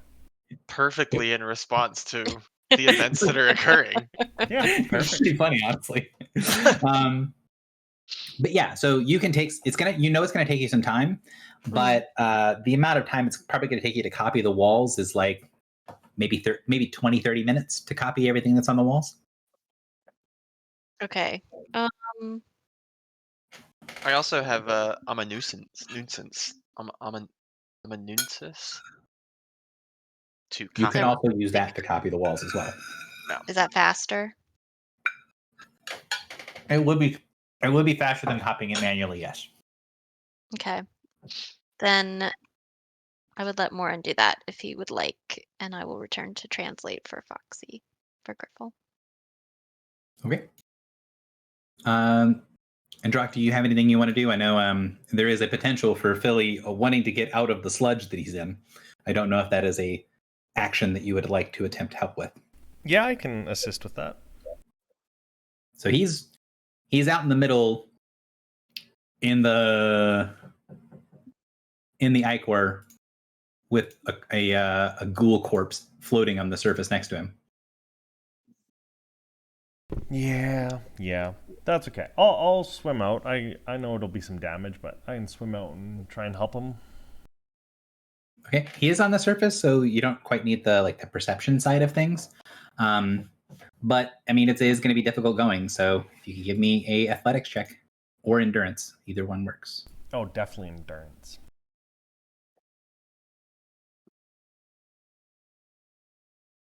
37. Nice.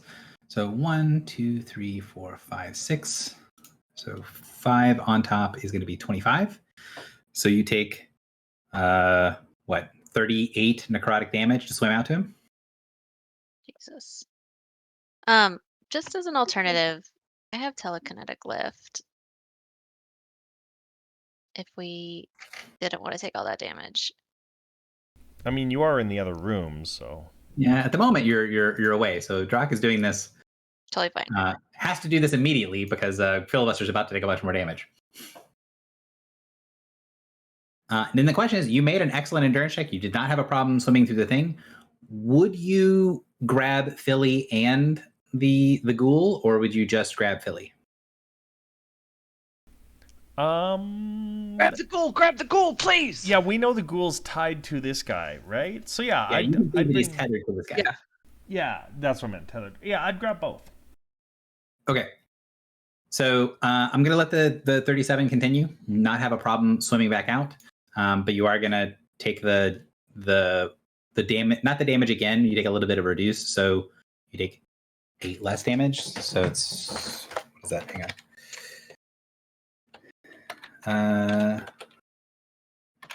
So you take a total of 55 points of necrotic damage.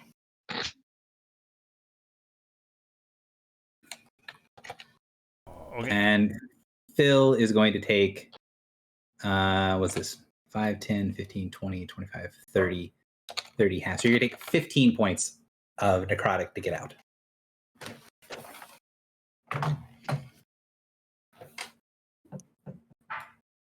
And we have enough time here to use some more... Healing surges left. Yeah.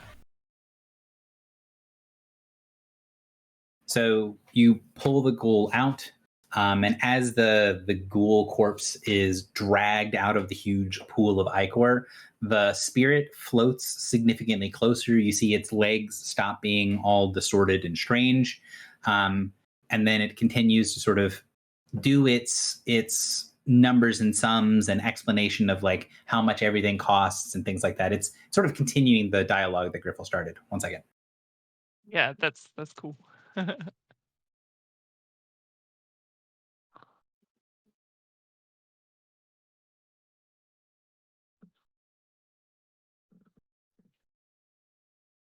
Sorry, I'm back. So that is one Grak. So I guess it would be Griffle that's next. Yeah. So is the ghoul like unconscious, or like what's the state of the ghoul currently? The ghoul looks like it is destroyed. So you can see that it doesn't really have any like super obvious wounds. But you can see that the body of the ghoul, one, at some point was dragonborn. And it just looks like it's how do I put this? Like if something's been like slow cooked, right? The flesh is just sort of barely hanging on, and it's just like mush on the body. That's kind of what this ghoul looks like. It looks like it is not only dead, like the ones that you were able to damage enough to disable when you guys were fighting. This thing looks like it's been dead a very long time and has been soaking forever in this stuff, and its body is sort of like half falling apart because it's a pile of mush now. I mean, this shouldn't make me want Texas barbecue, but you're making me hungry. All right. So I think, like, and that can we see the tether that is like connecting it? Mm-hmm. Okay. Can I attempt to cut it with my? I want to use like a righteous brand, so like specifically a radiant power, to see if I can cut it.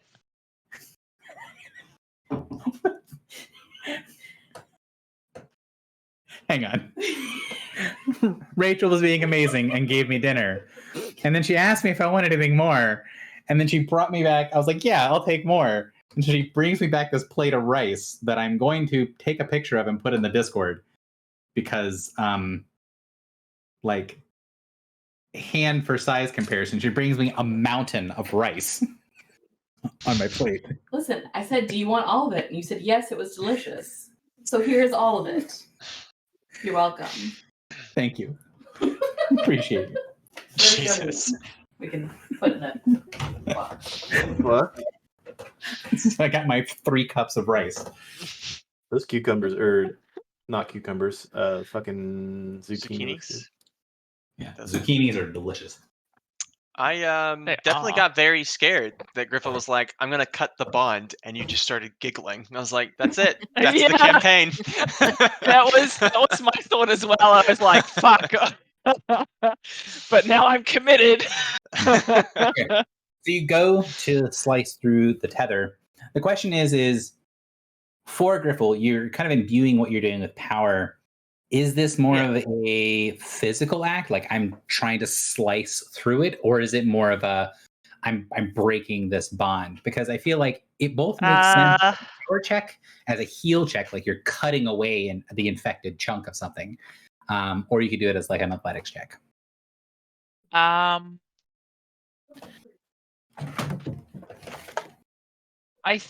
think. Well, like, so I want this guy to. I want information from this guy, but also, like, if I can't get him and get information from him, I also just want him to, like, be able to, like, fuck off and die in peace. I hope. 'Cause he seems pretty fucked, basically. So I think I would make it more of a heal check. Like, I don't want to. Yeah, it seems like there's been a lot of damage already, and I don't want to make it worse. Hmm. So yeah, I think I would try more of the heal check. Because this is, to a certain degree, this is me asking your state of mind, because you are cutting sort of a metaphysical bond. You're not cutting a physical thing. Yeah. So what you intend has a big impact on what's going to happen. I intend to metaphorically sever the connection. Like, I'm cutting away the rot. Okay. Heal sounds great to me. Oh, that's a So good you- roll. Slice through it, and you see the cord sort of unravel for a second, and you see the spirit kind of wrap his arms close around his body. And then as the tether sort of retracts, you see him grab hold of his stomach and then shake his head side to side, and you can see these glowing golden tears falling from his face. And then he pulls his hands up to his mouth, and you can see it's like his jaw and his mouth are trying to distend. They're trying to like disconnect, like unhinge, like a snake's jaw. And you can see kind of the look of the ghoul in that, where the ghoul had this massive open mouth. It's almost like he's taking on the physical appearance of the ghoul for a second, and he's grabbing hold of his jaw as his jaw is opening, and he's pushing it physically back up to more look like what his face, like hold his face in place. And then you see him sort of like gag for a second and then turn away from you and throw up these sort of ethereal chunks of things that, unlike everything else around the creature, are brightly colored. These chunks of red and like sort of grayish viscera as he's vomiting for a second, and then he's sort of floating there in the air, shaking. Oh. Did I do bad? So, Morin, I think you're next. I am next. Can I I will say that- sense? Oh, go ahead. I will say that you're also aware that the Amnesis ritual is going to take a little while. Would this be I will do this later at the end of the conversation, or is this they're having this conversation outside, I'm going to focus on my ritual? I'm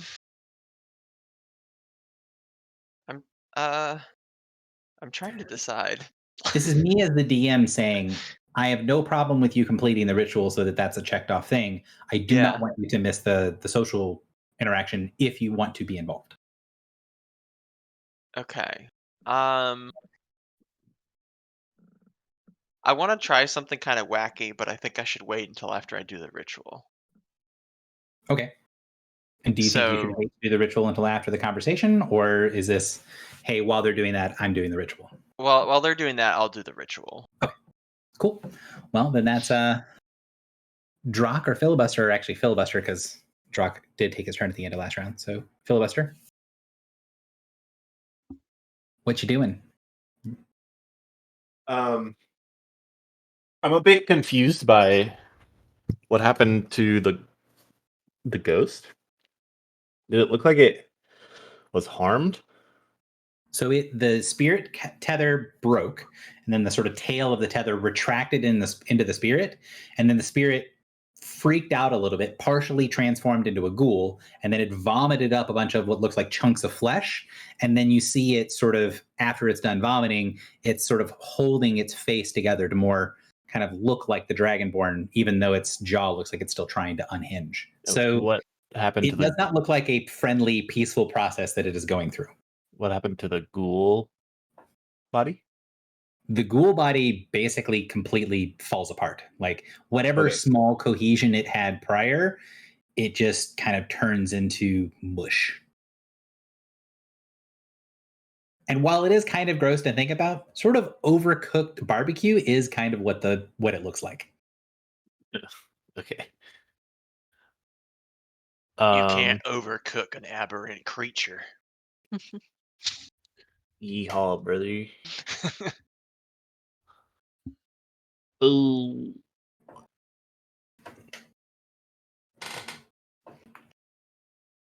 Man, is this a really stupid idea?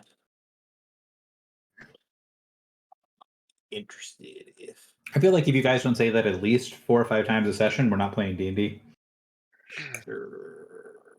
I might have a slight revision to my plan, Gary, after Filibuster's done. Okay. Gary, Mm-hmm. would it be theoretically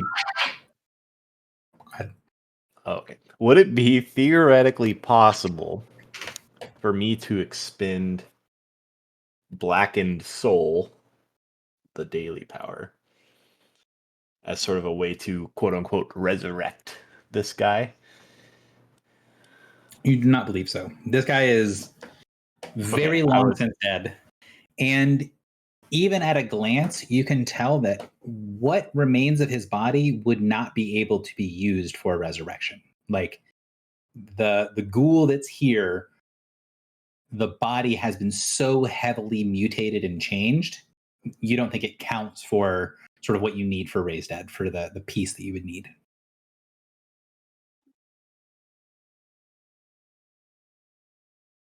Does he have hair? He does not have hair. He's I a just feel dragon. that Dragonborn. It's a dragon. Yeah. Wasn't, I don't know what Dragonborn got going on. Maybe. No. Feathers. He does not have hair. He is a dragonborn. I really don't know what to do. I'll just offer words of encouragement. He kind of reminds me, at least distantly, of like.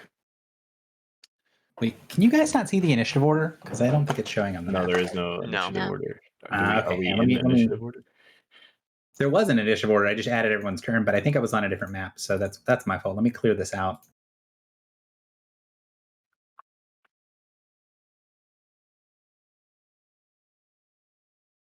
Okay, so Filibuster's going now. Drock is next. Morin just went. Griffle one of many. That is okay. That's correct order. One of many, then Griffle. Okay. Sorry about that. I was gonna say it kind of loosely, distantly reminds me. This maybe is such a reach, but like kind of the person in my one shot, Patsia car, like where almost like this guy didn't get the chance to reconcile with his death. And now we are like forcibly having him relive it in a weird way. Seems like something like that. Like they were these creatures were, these people were definitely stuck. Like this wasn't a oh, we were stuck because we had unfinished business. This looks like it was an intentionally performed, these creatures are stuck here in this moment. And it does seem to be reliving some part of his experience. So by extension, what I would like to do is sort of like what I did in the one shot, which is like sort of just extend a hand of help, if you will, just to say like it, you're safe now. It's time to move on. Okay. So you were mostly using insight during the one shot for this type of conversation. Is that what you would want to use as well this time, or would you be having a different angle? I think through all of the sort of drawing those conclusions, I think insight would make sense. Okay.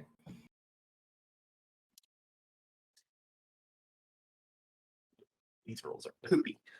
So as you reach out to the creature, he kind of holds his face side to side, and then he shakes his head, and he mumbles something in a different language that is hard to understand for a second, and then he switches back to Supernal. One of many, and you guys are familiar enough with languages to know that he probably said something in some version of Draconic, but it's an old enough dialect that it's not something you guys would be familiar with. And then he switches back to Supernal, and then he says, "No, I wasn't as dedicated as the others, but enough that my soul still belongs to the Redeemer." You see he's focusing very heavily on your hand, and when you look down, you see this sort of white glow around your hand and this mist extending out from it that reminds you of what it looked like when you were seeing the city of your dements from above. The Redeemed. If I say the Redeemer every time, I apologize. He is saying the Redeemed.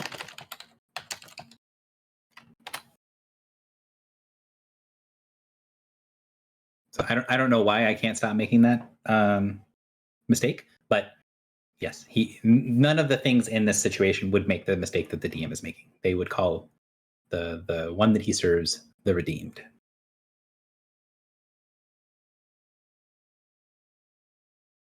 So he focuses on that. You see him focusing a little bit closer. The edges of his jaw stitch back together, and you see that while he does look very uncomfortable, the kind of transformation into the ghoul looks like it has passed. Drock, is there anything you'd want to do? No, I was going to ask about the ghoul body as well, so that covered what I was thinking. And I think I didn't come back to Morin because I know Morin said he wanted me to come back to him. Did you have something else you wanted to do, Morin? So was I aware of the energy? I was aware of the energy seeping into me, right? Yeah, and you have Can I- slightly more information that one of many had, which is there is something that it feels like it's something inside of you feels like it's pulling at it, that it's like attracting like to like. So I am pulling the energy. Yeah, something natively in you is sort of slowly sucking the energy into your body. Right. And do I feel like it's dangerous to me?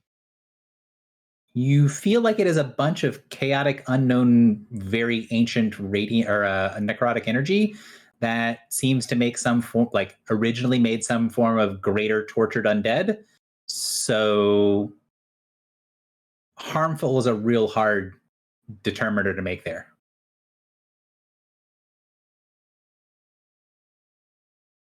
This is the remnants of the creation of powerful undead.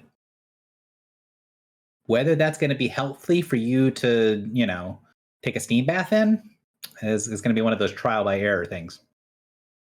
Okay.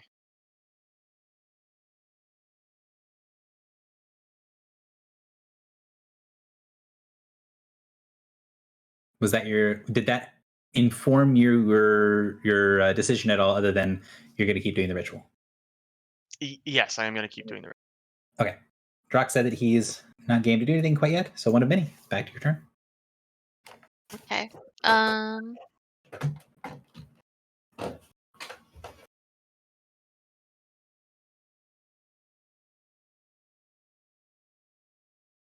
Really don't know.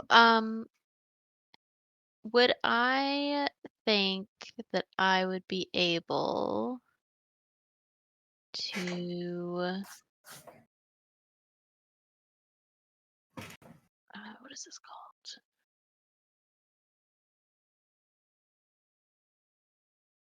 To do history revealed on this creature. I never remember which one History Revealed is. So I have to touch a willing or helpless creature and see the defining moments of its life. I think the answer is probably no because it is dead. Okay. It's undead. Yes. Is it a It is- creature? It is an undead thing. But I think there is a.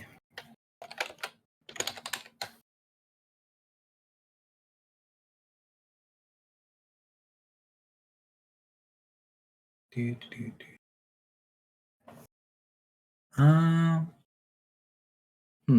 Maybe I'm misremembering things. Yeah, okay. I mean, it is still technically a creature. It's an undead creature. I guess I would do that then. History revealed. Right, so it's going to take you about 10 minutes to complete, or 5 minutes, whatever. Am You're going to be doing that while other people are doing stuff. yeah. Am I able to act as a translator while that's going on or no? Yes. Okay. Then yeah, I'll do that. For the sake of making everyone's life easy. Okay. Griffle, you are up. Yes. The tether has been cut. Okay. The tether has been cut and he is conscious and he's talking. Yes. Okay, does he seem disturbed or like what does his mental state seem like from what I can tell? He seems more bothered by the sort of rapidly dissolving chunks of ectoplasm that he vomited up than he is by anything else that's going on. Oh. So he just threw up a bunch of chunks of meat onto the floor, and not looking at that is taking a significant amount of his attention. Okay. Is he free to move? Yeah, he can move. He hasn't yet, but you can tell that he's not. Is he substantial? Can I touch him? You can touch that there is something there. It's, again, kind of feels more like you're touching like a thick gas more than it feels like you're touching something solid. Right. I'd like to, with just a hand on his like elbow, just kind of gently turn him away from the chunks and like just take a few steps away sort of deal, so it's kind of like a bit out of sight, out of mind. Okay, you gotta move him over here. Yep. I'm gonna remove the ghoul from things. Yeah. He basically allows you to lead him away. Yeah, cool. Okay. How are you feeling? I can remember the names and the faces of all the ones. He kind of like looks back over his shoulder and then kind of turns himself away from the thing. He goes, but I don't remember the others. There's these. I'm trying not to think about some things, but I feel less insane. I don't know if that helps. There's gaps around. What is your name? Griffle. Griffle. Good. I'm Chen Wei. It's good to know the name of someone that I have not eaten.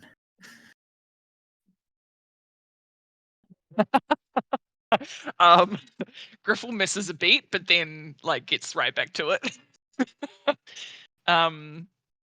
Genway, nice to meet you. A little strange circumstances to be making new friends, to be sure, but we've come here for a reason. We want to help. But we don't know everything that we need to help. Is there anything at all that you could tell us about what happened here that could help? There's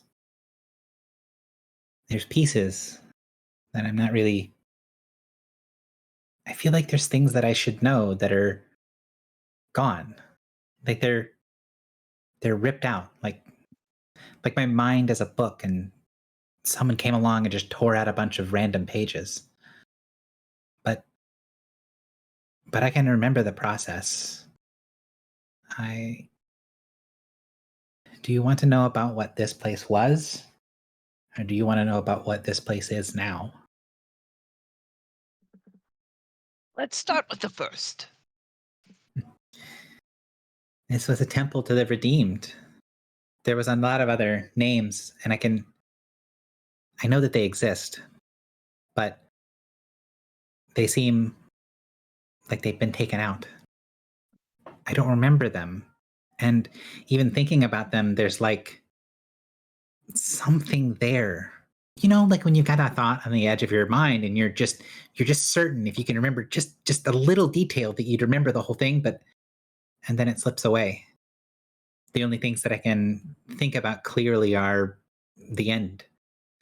But the temple, it was a good working order. It was a smooth machine. We were able to help a lot of people and, not go bankrupt because of it.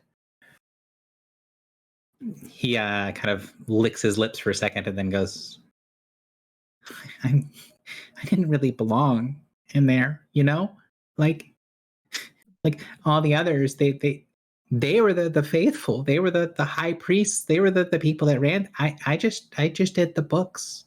I'm not saying I didn't believe in the redeemed, but not like them. And I think that's why I didn't last as long. I didn't have their faith. But I guess that's kind of a good thing. It means I didn't need as many people. But this place was a pilgrimage, a site where people would go. And some people who wanted to be the leaders of different religions, they would come here and they would get the light and take it with them out into the world. And it's not really something I did a lot of stuff with, but the trials did require a certain amount of paperwork. You can see that he's like jittery and like kind of jaunting back and forth. Like he's very he's looks like he's stable when you look at him, but it's like he has a hard time standing still. And every time he gets to one of those things, like he brushes up against a concept that he can't remember or he doesn't understand, he like physically recoils from it and then kind of bounces onto a new topic. It's sort of like kind of watching something like ping pong through a room and just hit walls or random objects and kind of divert his line of reasoning every time he gets to something that he doesn't want to touch. Okay.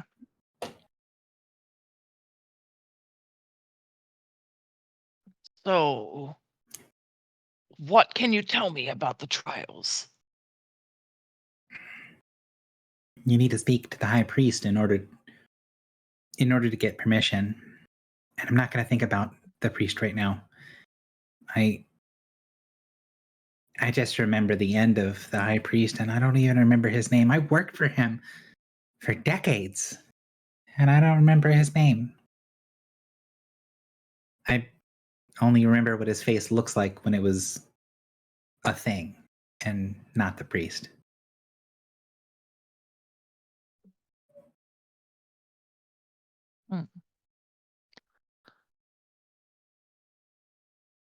You see, like, for the first time that he's reacting to someone else, really, like fully reacting like a person would, and he sees you kind of turn to the side and he goes, I'm sorry. I know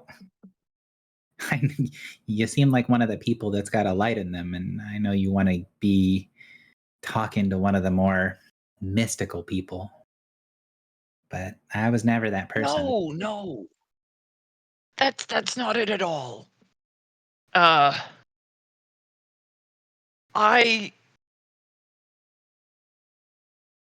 Perhaps this is a time to share some of what I know. I was torn away, or I tore myself away from old belief. I threw the light away, and something else took its place, but I don't know what it is just yet. I don't know anything about this place or any of the beliefs of its priests or nothing of that sort. So I think maybe you are the best person to talk to. Well, I can tell you that the trials don't take any money. Maybe we just have to rearrange rituals and rites and festivals and things for that, but I guess that won't be a problem anymore. I don't really know much about them. I was too busy dealing with the everyday temple stuff. But I do know that a lot of the people that go through those things, they're people like you. People that had a faith that wasn't the redeemed, and then they came here to change. And some of them, when they carried the light with them as they left, they stayed part of the temple. Two of the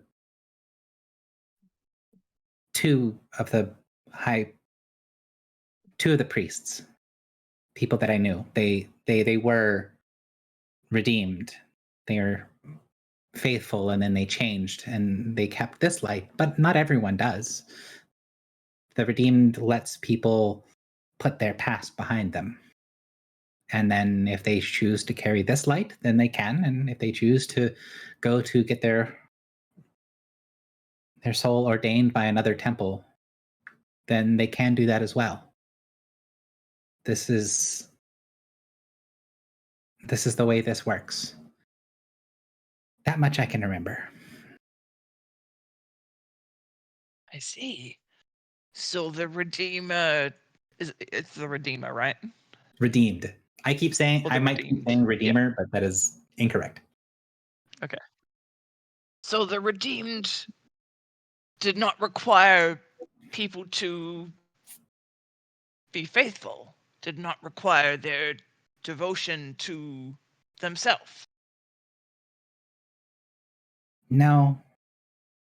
There was faith that was needed, but it was being faithful and true that was important. What that was directed at, what God, that was never what the redeemed stood for. There were always mistakes people made and ways to come back from them. That's what the redeemed, that's what this temple was supposed to be for, at least the broad strokes. That's more the high priest talking than me.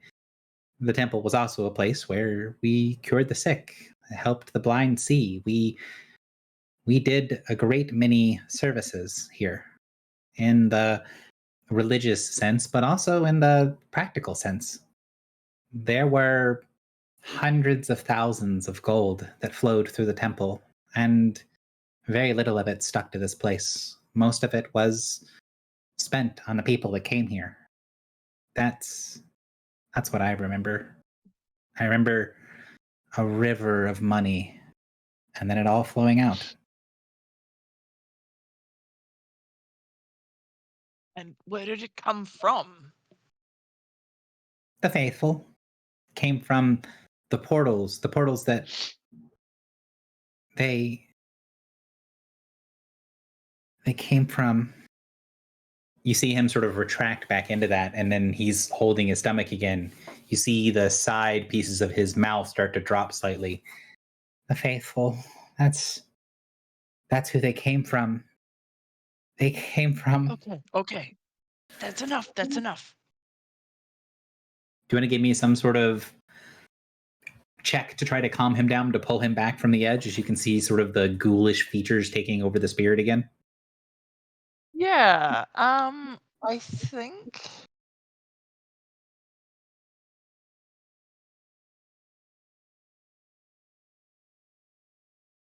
I think what I'd kind of like to do. I think insight might be the way that I want to go about this. Sorry, I didn't mean to do that. Just because I think, like, I don't know for sure, like, kind of what specifically is upsetting him, but I want to try to, like, guide his thoughts away from, like, encountering anything too traumatic. Okay. And it, like, diplomacy doesn't kind of seem like Yeah.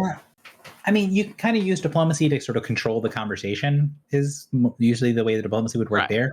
But inside of like you're watching his reactions and trying to avoid the landmines in the conversation is kind of the reverse of the diplomacy. It fits pretty well. Yeah.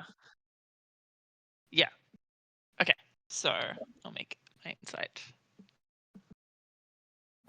So with the 25, you're able to kind of pull him back from that, and you can see that one of his triggers is when you bring up the faithful, or you bring up something that draws his attention back to the people that he apparently ate when he was a ghoul. You're pretty Right. certain that there were a lot like the people that were consumed, the people that were the original versions of the giblets that he puked up over there. That wasn't just anybody. Those were like petitioners. Those were like Oh. the faithful. Okay. Sorry, there were Oh what? man, this poor guy. He ate the faithful who came to the temple.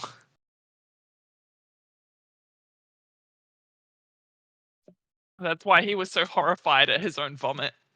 Because it's the chunks of people that he knew who came to the temple for, like, help, I suppose. Damn, okay.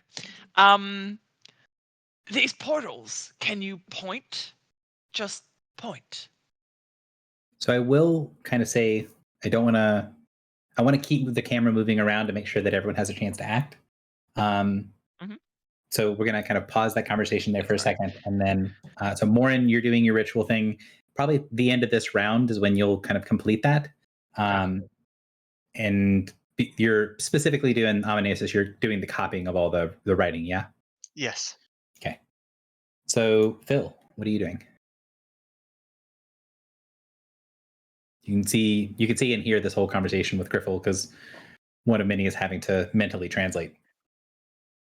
I guess I'll go do something else because I don't think there's much for me to do there. Is this like a thing? Is what a thing? Yes, it I'm is like pointing it. like an altar with a broken pulpit on it. Does it look like anything's going on over there? No, this is long time ago destroyed, and you can see that the center of it, the center of that cloth, that would probably have had some sort of like holy symbol on it, or maybe an inscription or something like that. It's burned and blackened out like the portraits in Celestia. Mm-hmm. So you're pretty certain that used to have like, you know, the god's name or an angel's name, or maybe in the high priest, it had a name of someone that was forbidden, and that it burned away the cloth.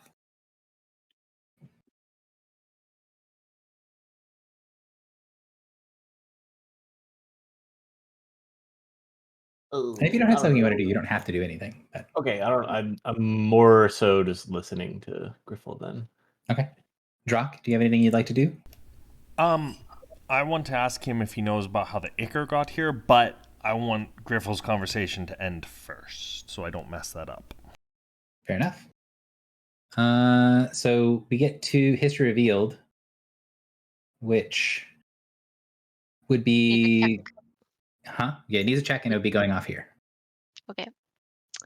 So you need to move over to the ghost and then hook me up with an Arcana check. Okay. And then the DM is going to have to remember the order of these things. Oh, that's so bad. 22 gets you 3 scenes. The 3 most pivotal scenes of this creature's life, correct? Yes. And if it matters, it is divination, so I cast it as if I were 4 levels higher. Okay. It does not matter for this particular thing. So the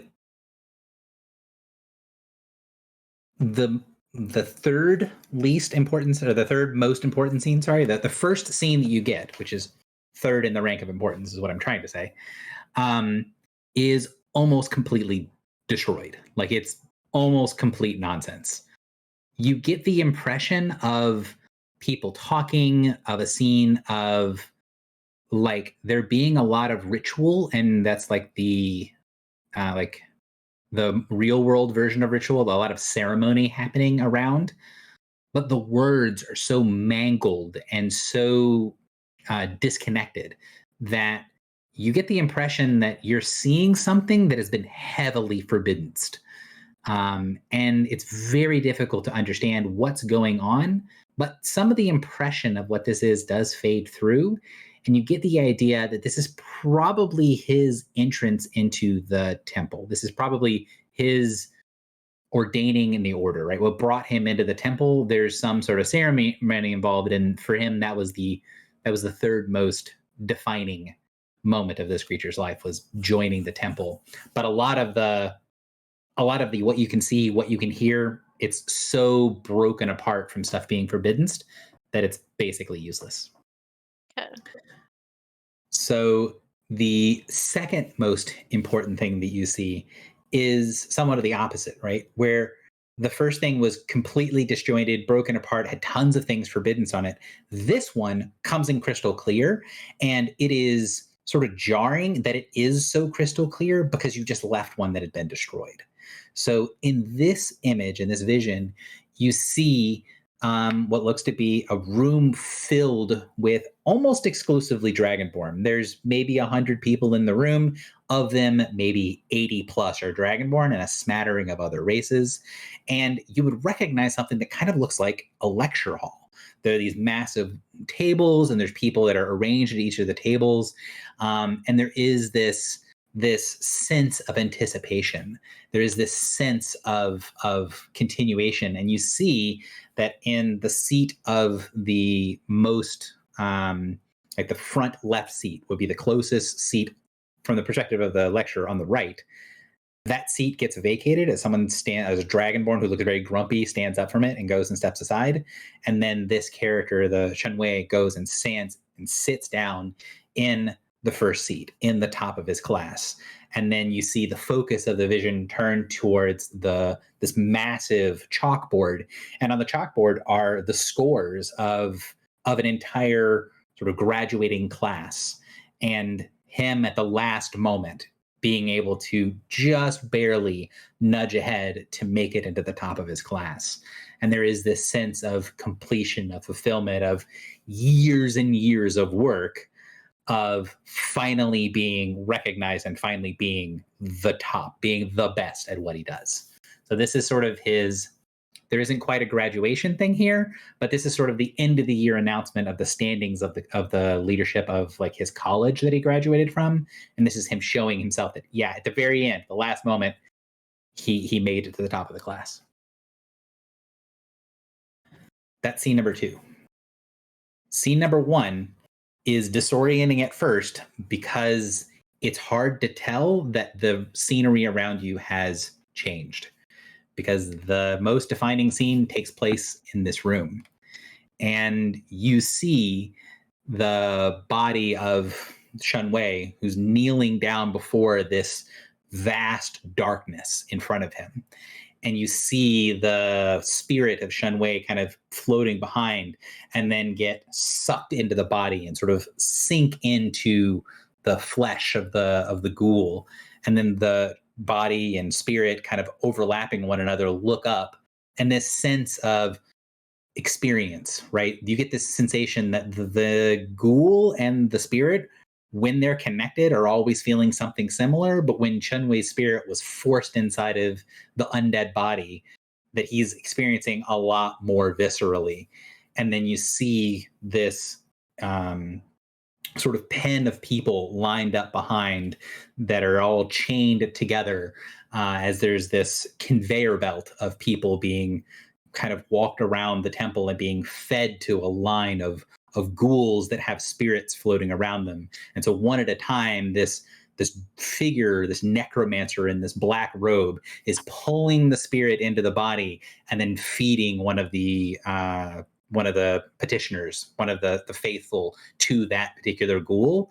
And while that process is happening, you see 2 other things come into focus in the background.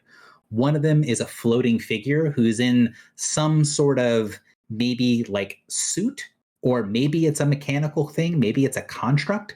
It's floating a couple of feet off the ground, and it has what looks like mechanical tendrils or tentacles coming off of its face, and it very heavily reminds you of a mechanical version of the creature Eureka. And as it's sort of floating in the background, you get this sense of import, of this is the thing in the room that is commanding its presence. It is the one that is the overlord of everything it surveys. It is floating above, but also there's a sense of importance around it that makes you understand that it commands the attention of everything in the room if it wants to. And behind that creature, you can see, serving its will, moving the parishioners around and bringing new groups up to being fed into the ghouls, are star shadows. About a dozen of them spread out around the room behind the mechanical thing, slowly feeding more and more people into the constantly reanimated bodies of the ghouls of the high priests of the temple. The image fades. Well, damn.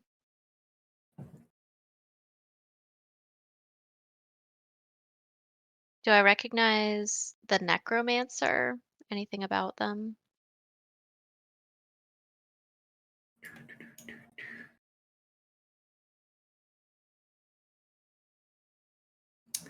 So there is a I don't want to say like a genericness to the way that he looks, but he doesn't have anything that's super heavily defining on him. If you had to say what does a necromancer looks like, you would basically picture this guy. He's wearing these heavy black robes. He doesn't have anything on him that looks like it's super identifying. The one thing that you do notice that does stick out to you for some reason is as this stuff is happening, as the ritual's going, it's clear that the necromancer is sort of the power behind what's happening. They are the engine doing all the undead magics, even if they're not the one in control of everything. That construct or whatever it is that was floating behind, that thing is in charge. But this is the thing actually performing the rites, actually messing with the spirits and the ghouls. And you can see that while it is doing that, it's always gesturing with one hand, and the other hand, it is clamped like white knuckle tight onto a short staff that it's carrying. And the way that it's holding its staff feels somehow familiar.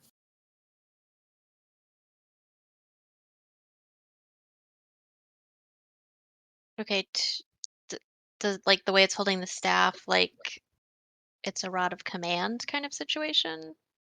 The way that it's holding its staff, it looks like he's got a death grip on that staff, and that he is gripping it so heavily and so tight that you don't think he's maybe going to physically be able to open his hand after whatever's happening here is done. Like his hand is so latched in a death grip on that staff that you don't think he's ever going to be able to take it off. And that feels somehow familiar to you. Like Lord Shadowmantle? Very similar, yes. Okay, cool. Morin? I remembered the second thing that I wanted to ask about.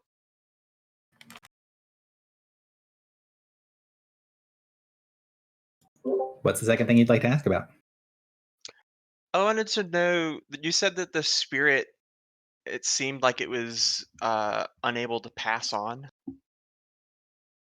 I did not say that. That's what Griffle said, that she was thinking this is like. Filibuster offered it the ability to pass on, like to go to his dements, and it said no.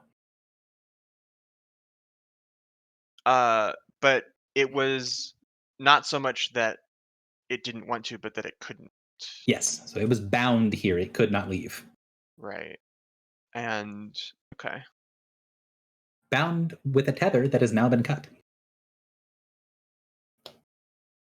Okay.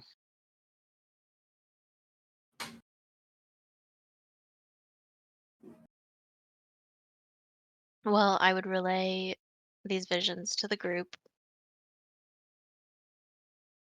in case anybody wants to weigh in.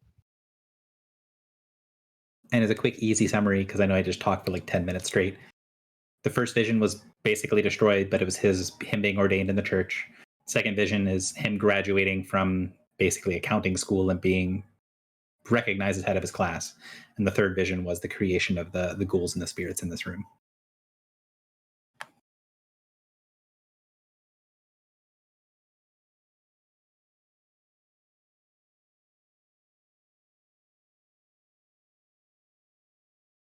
So I don't think that the floating forerunner is Eureka. I just think it's the same species.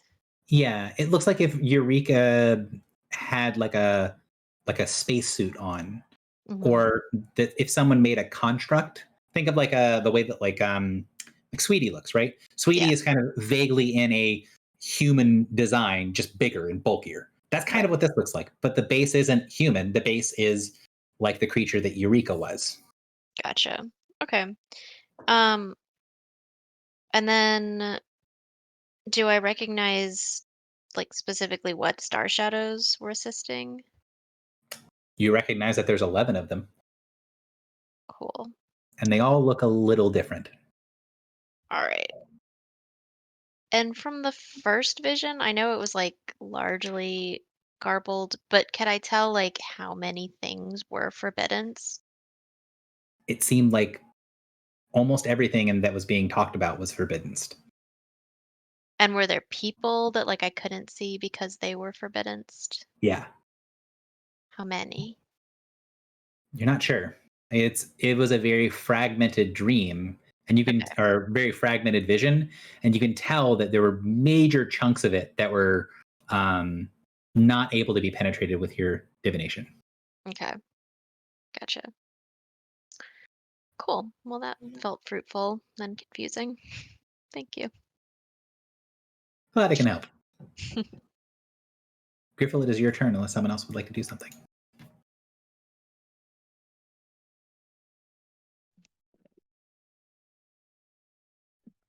I'll take that as a no. Yeah, sounds like it. So go ahead. Okay, so I want to ask him, like, don't think just the portals, just point. Okay. You want to know about portals? What about them? You said that people came. Where did they come from? Well, within the temple, where did they arrive?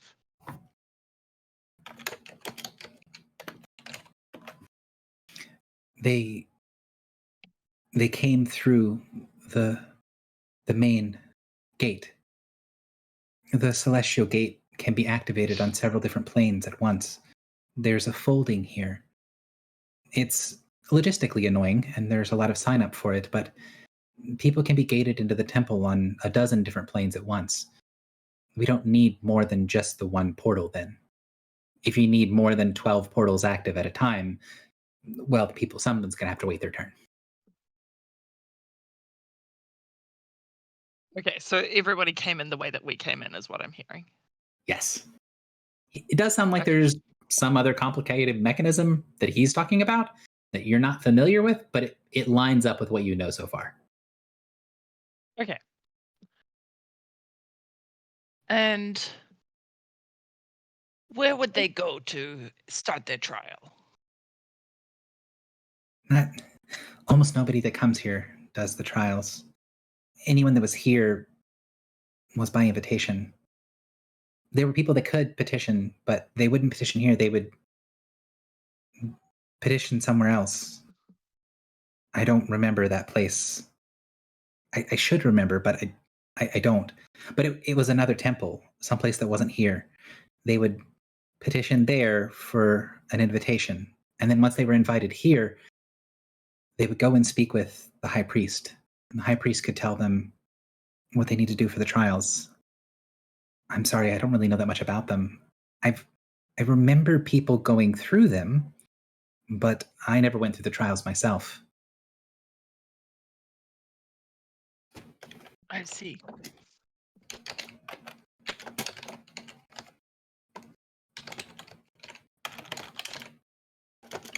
So he doesn't know and can't tell me. He doesn't. He knows the process, and the process is the high priest will walk you through what needs to happen. He doesn't know enough about what the Right. high priest would have done to be able to help you much further than that. Okay. And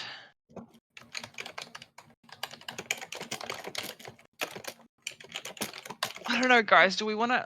What else do we want to ask him? Like,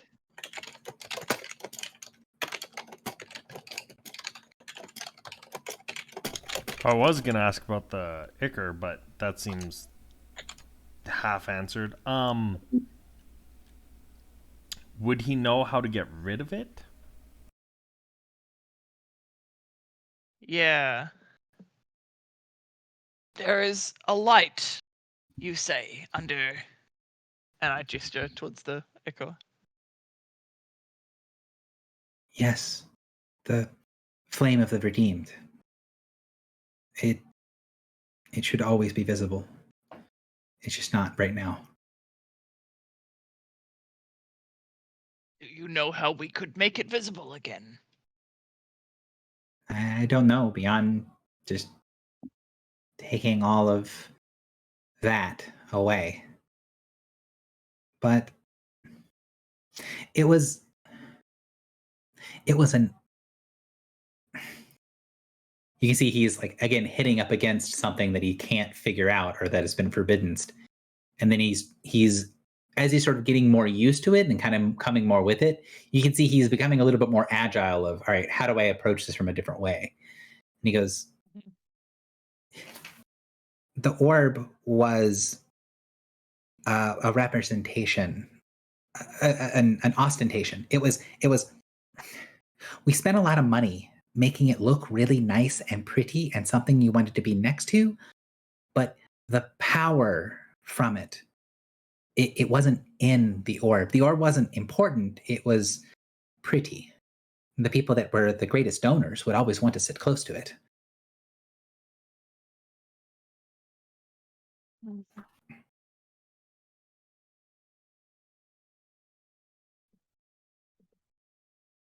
So basically, you can figure out he's like, it's a pretty bauble. It's not religiously significant to the church. It's not an artifact of the church in the same way that other things are. And he tries to explain why, but that's the part that he can't really get to without hitting a forbiddance. Okay. So, what is the most important artifact in the church? Great question. So he kind of shrugs and then goes, I mean, I know the things that were the most often requested to be seen. There are pieces of the names and stuff that I don't remember, but in the reliquary, there are icons of the sun, different things of the redeemed that feels lost. There's pieces that don't make a whole lot of sense, but there were artifacts that people would want to see all the time. There were rings, amulets, swords, suits of armor, pieces and gifts from angels. The reliquary had 1,000 years of treasures stored within it. There is one in particular we are looking for. One that was meant to be taken away from the temple.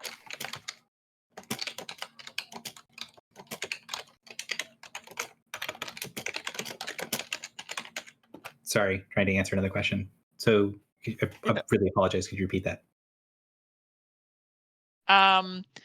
There's one in particular we are looking for that was meant to be taken away from the temple. It may be in the reliquary. Would you show us? He kind of looks around for a second and then like really looks around closer. I can leave the Ichor. I can leave this room. Oh, yes. I would like that. I can show you where it is. I can show you. I don't know if I'll be able to pass the wards. I think a lot of things in the temple were designed to not have undead creatures here. The Redeemed was never one for on death. I don't know the rules of the temple, but I would like to not be in here, and if we can go somewhere else, I know the temple well. I can show you where things are. Yes, please. So the spirit sort of, gestures around, and then it will explain that, down that hallway, down the hallway, that is to the high priest's chamber, and then to the right, there's uh, the rooms of the other priests and adjuncts and the ritualists and things like that, the dormitories.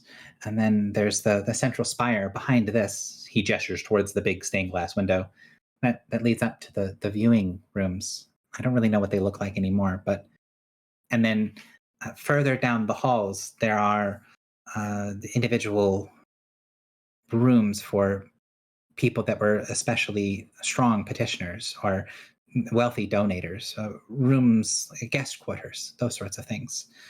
And then past all of them and down further were the storage containers and rooms, and there's a circle there that was bound more specifically to one of the planes folded into the portal so that we could not have to carry everything through the temple but still get things from off-world. So he will give you sort of an expansive explanation of where everything is, enough so that there's not going to be any need for like a map or anything in here. The spirit can explain kind of where everything is. And from his explanation, he says that the reliquary is on the other side of the high priest's chambers.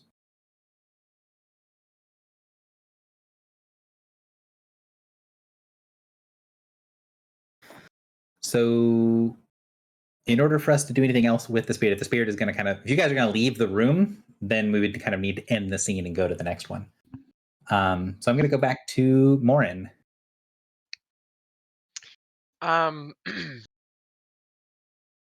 So an initial question is, can a person's spell signature change over time? Generally not. Okay.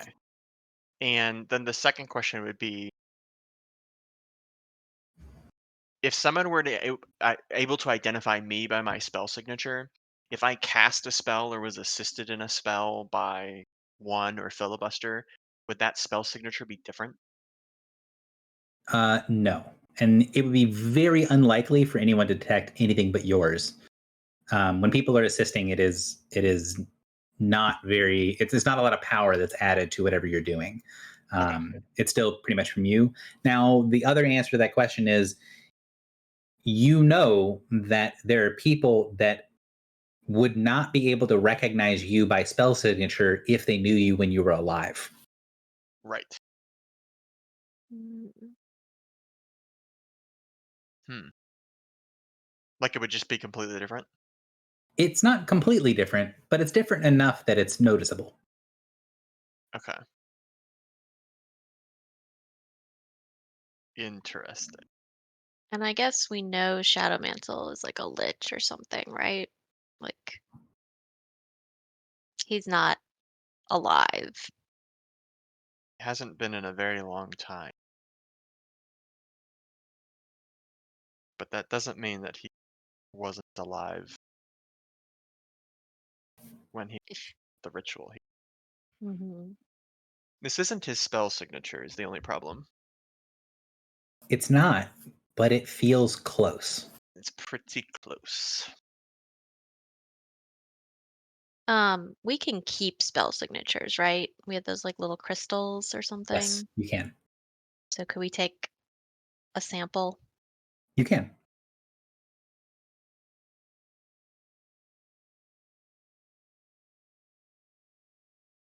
Okay, well, I've completed the Amanuensis, right? Yep. You inscribed all the stuff on the walls into a notebook and are able to kind of rejoin the party in the main part of the room. Because it But seems first, like... Go ahead. But wait, there's more. there is more. I want to see if I can draw the power out of this ritual. And I know that there is some kind of bonus that you can get when you're expending powers Mm-hmm. to do that. And I have this cool little racial utility that when things die, I absorb their necrotic energy. Dark Um, Reaping. Yeah. And so I want to see if I can use that and maybe pour some of the necrotic power that I'm feeling into a very special part of me that I have previously attempted to do. And I think I'm better at it this time. Okay. Specifically, the Death Shard that I am partially bound to, or bound with, have partially bound to me. So hook me up with a Arcana check. Or if you feel like it should be something else, something else. No, I feel like well,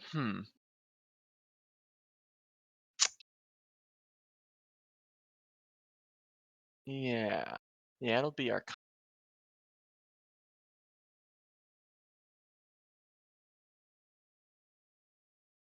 everything is alphabetical.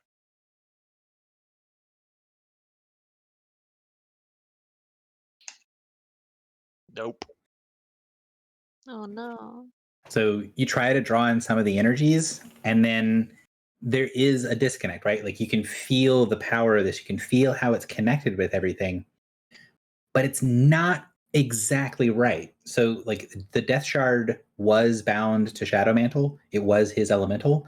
And this thing, whatever this energy is, it feels close, but it's not perfect. And you don't feel like you quite have the expertise to sort of finagle the gap, right? To make up for the errors in the translation of this power to the Death Shard within you. Now, that being said, you are skilled enough that this process is not going to hurt you, but you do get the strong impression that if you try it again, it is very likely to harm you. You're more or less full up with chaotic necrotic energy, and you're going to need some time to not overload yourself. And failure again could be catastrophic, and even success might be very painful. Okay.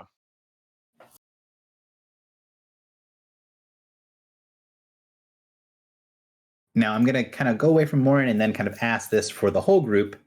It seems like Griffle kind of wants to move to help the spirit pass to another part of the temple. Does anyone have anything that they want to do in this room prior to passing to another part of the temple with Chunwei?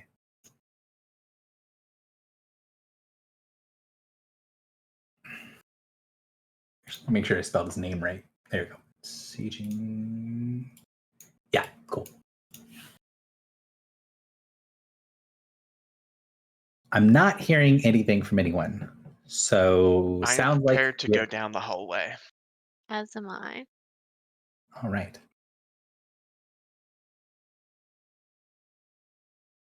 So one in chat, because this is going to be a little bit of a descriptive thing as we're walking through the temple, and I want to make sure everyone's kind of hearing keyed in. And if people want, actually, why don't we take a quick 5-minute break, go to the bathroom, get water, that sort of stuff, because this is a decent kind of pause point before we get into the next set of things. So we'll come back at let's do 8.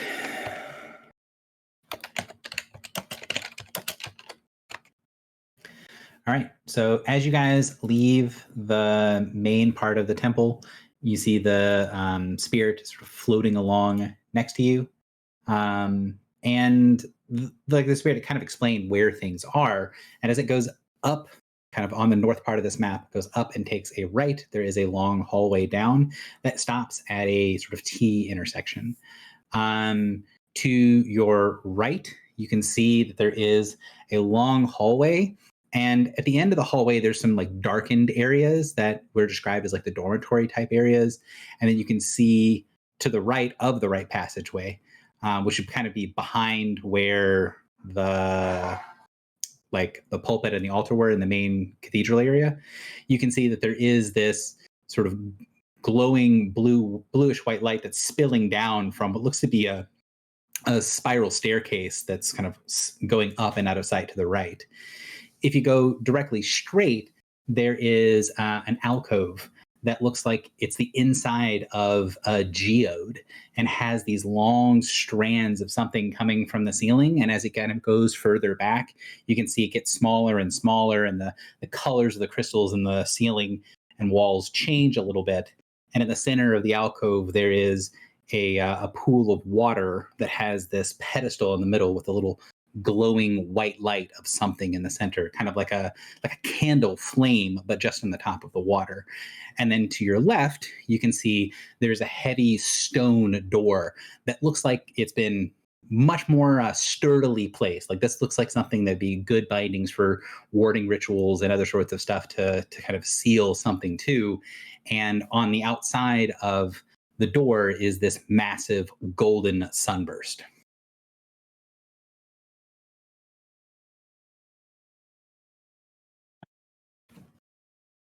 What would you guys like to do? Can we open it? The door? Hmm.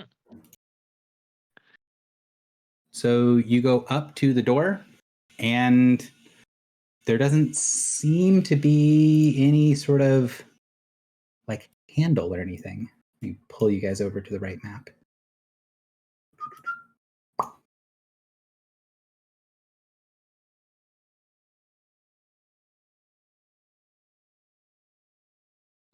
So this that's to is the door. to the right of the T. Hang on for a second. I don't know why you're so quiet for me, Warren. He's quiet for me too. Is this better? A little bit, yeah. Okay. What were you saying? To the right was... Is this door to the right? This is the door to the left. So to your right is the long hallway with the light. To your left is the door. Okay. But there's no door handle. Doesn't seem to be any way to interact with the door at all. There's no handle, no lever, no place to put like a key or anything of that nature. I push it. It does not move. It is a very sturdy old stone door.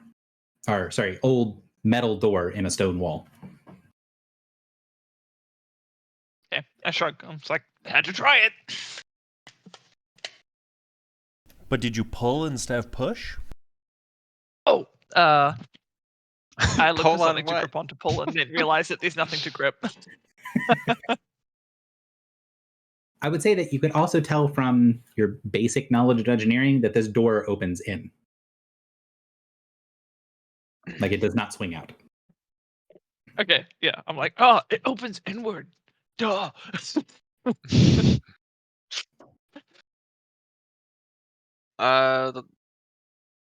Did we have to say a name to get inside the vault doors? Or was there a door handle that only certain members of the party could open?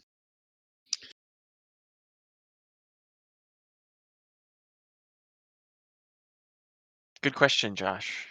Are you talking about in A real the stumper. Iron Tower? With the threefold vault? Yeah. I Mhm. think we had to say the Oh, name yeah. of the summer people. That's why we couldn't get into the grandmother one, because we didn't know her name. But I don't remember if they had handles or not. They did have handles. There was a silver filigree doorknob for each of the threefold doors. Does it look like there's a spot for a key? Like you can attach a handle? Doesn't look like there is a spot for it. The door is relatively kind of like symmetrical looking, so it's kind of even hard to tell which side of the door the hinge is even on. The only thing that looks like it is potentially out of place on the door at a glance is you can see in the very center, there is a sort of strange shape, or maybe it was like a letter or a mechanism or something in that very center part. On this thing, it kind of looks roughly like a capital B. There's some sort of disturbance in the center of the door. Capital B. Do I Can you guys think see what I'm talking about? no? Okay. I will do my best. Oh, like if you zoom in a ton in the circle? Yeah, It so looks like a footprint in this photo. Yeah, Does I look see like it. a foot. That thing. Okay. Do I think knock would work? I mean, I would say it can't hurt, but it could potentially. Mm-hmm. Do it. Does that sun look like the sun that was on the elephant? Yes, it looks like the same sunburst symbol. And we got that to light up by casting radiant spells on it, right? Mm-hmm. Maybe we should try that. Well, our two radiant casters in the party. What are your thoughts about that? That addition? Sure. I'll hit it with Hand of Blight and convert the lightning damage to radiant. All disheartened. Can you do that yet? Yeah, I Oh, okay. can. That's going to be confusing. But I'll cast my Hand of Blight such that it's a knock. But the real question is, are you using a radiant spell? Are you going to smack it with radiant and see what happens? Yeah.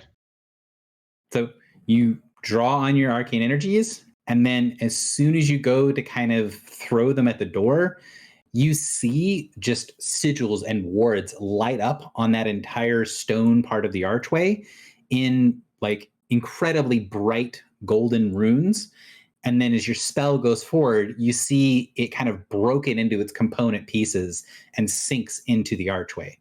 For a second, the glowing runes on the door stay lit long enough that you can tell all the runes on the door are on the doorway, not the door itself. All the runes on the doorway are runes in deep speech.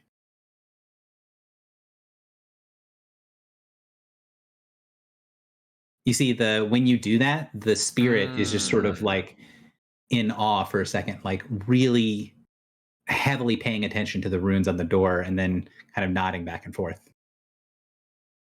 Like, yes, I remember something like this. This is ringing a bell.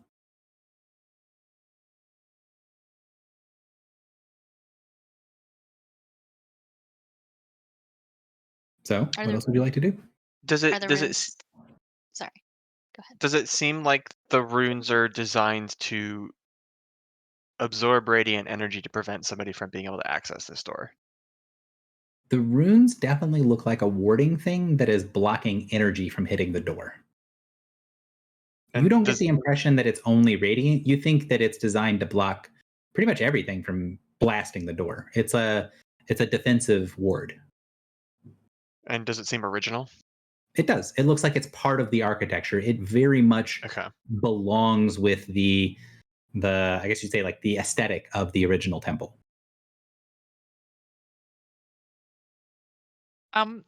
Deep speech is spoken by like creepy things, right? Yeah. Pretty Mhm. frequently, yeah. The sea creatures, right? Yeah. Yeah, like the sea creatures, and then like the undergroundy aberrant. type things as well. Yeah, like Mhm. aberrant things use deep speech.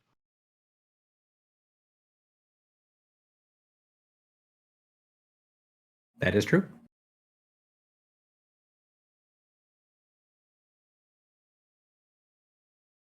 So, Filibuster, what are you doing while this is happening? You see Morin shoot his spell against the thing and then it get disintegrated.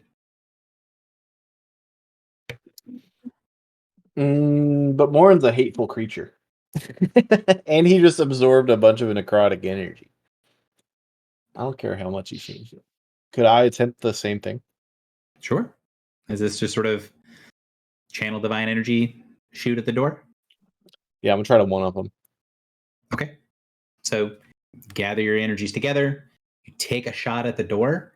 This time, when you draw your power together, you guys or the crystals in the alcove, which is kind of to the group's right now, you can see the crystals in the back sort of light up a little bit, and little tendrils of golden light sort of trickle away from Filibuster's hand as he extends it, in a very similar fashion to how the energies of Morin's arcane shot was destroyed kind of on impact, kind of goes through the archway and then it gets pulled apart.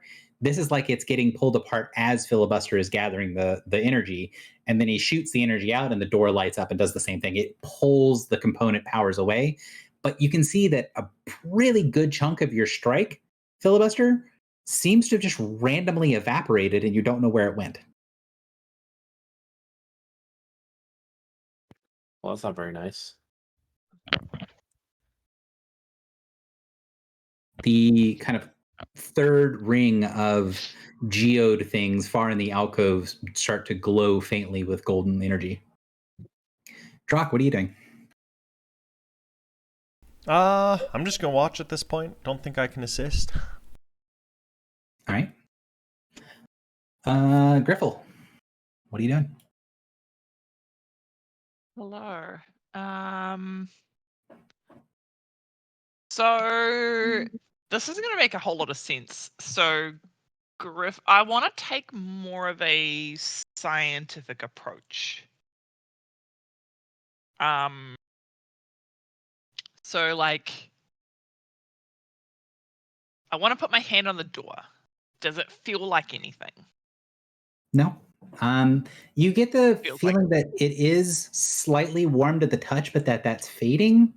And the impression that you get is that like there is some residual sort of heat from the ward firing, but it's pretty rapidly going back to room temperature. Yeah, okay.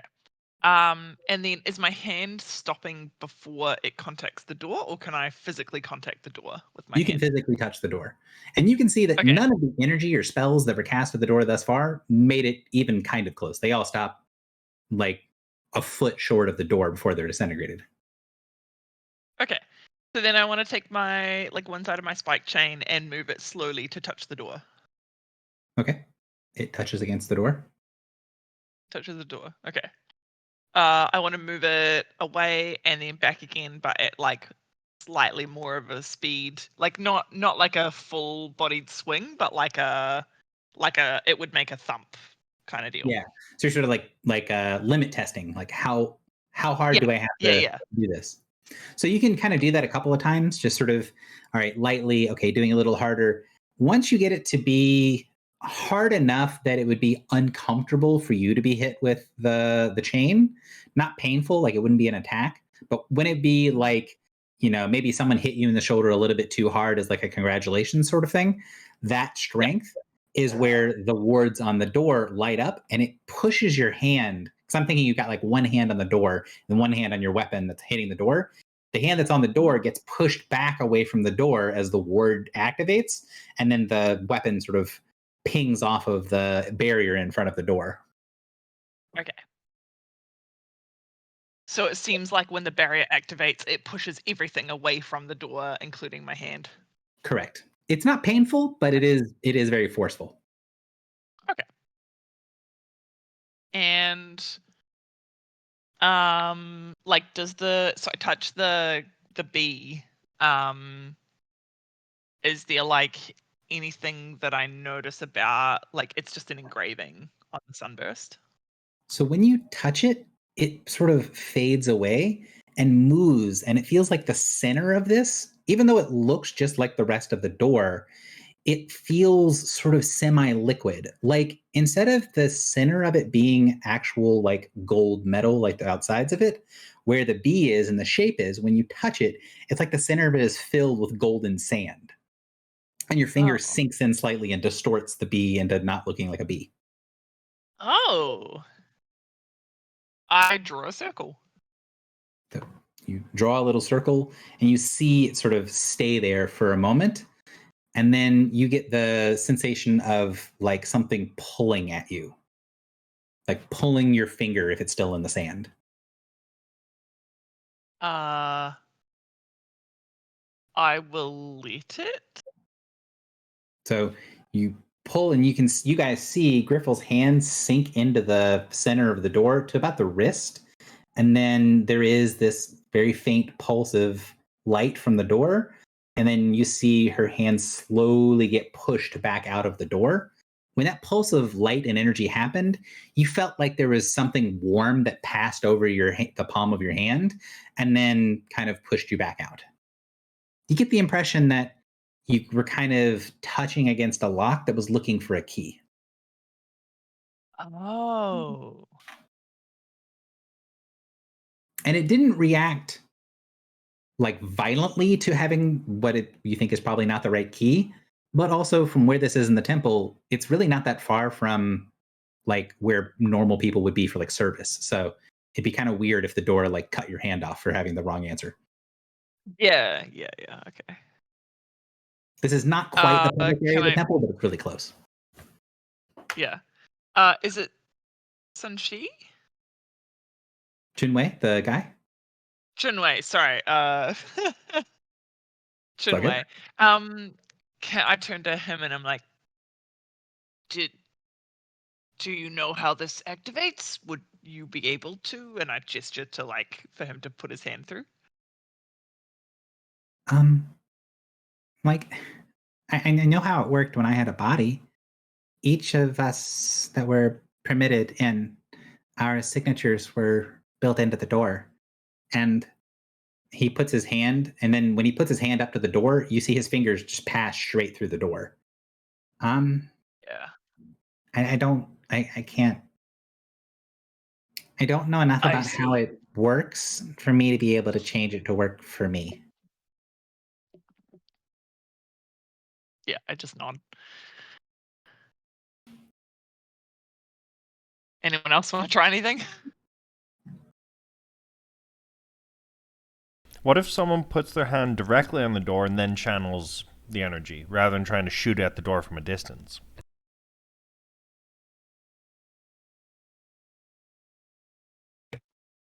Why is there a B on the door? Have we asked that question? So there's no longer a B on the door. There's now a circle where the B was. Because the Griffle drew it. Yeah, because Griffle drew it. So it does seem like that center part has, you can put your finger into it and move it around, and it does more or less stay in the shape that you put there.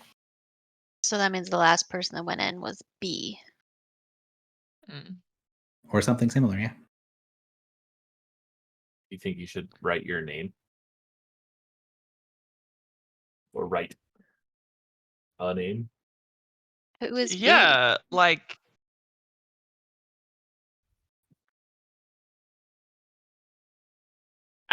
I think that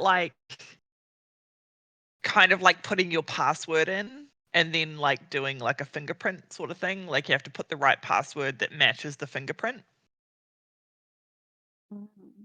into the sand. So we couldn't put B back and then try it. I mean, I do it anyway just for the sake of so I put the B back and then stick my hand through. Yeah. When you kind of rearrange the sand and kind of get it back to looking like the B, you hear Chunwei say, "No, that symbol was his. I don't think it's going to work for you. Mine was different, and his wouldn't work for me." Yeah, I nod. Yes, I suspected as much. It was worth a try.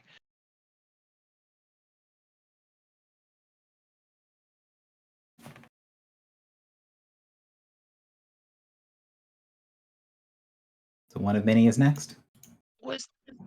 Oh, sorry. Yeah. Keep going, Griffle, if you want to. I just have one more question for him. So if someone went through the trials, was there some way they could be added? Be given access? Was it basically what I'm asking is was it automatic? If someone went through the trials, would they automatically be given access to anything additional in the temple, or did they have to be manually added? I don't know the process very well.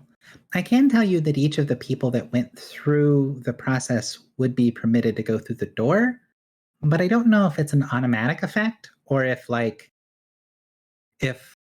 the high priest, if he put them in after they completed as some part of the trials. But I do know that everyone who was able to pass the trials was able to be given a sigil and a signature.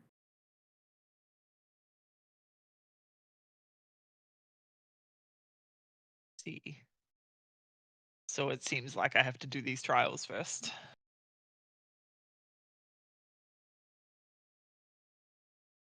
But we don't know how to start that, right? Yeah, he doesn't know. He knows that No. the high The priest priest, yeah. would be the one to do it, and he knows that he had to sort of manage the logistics of shutting down the rest of the temple for it to happen, but he doesn't really know the process.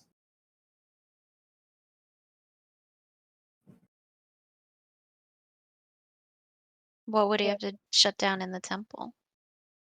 Everything. There's a door like this one that's down that way. It seals away the personal quarters of the different priests and the guest quarters as well.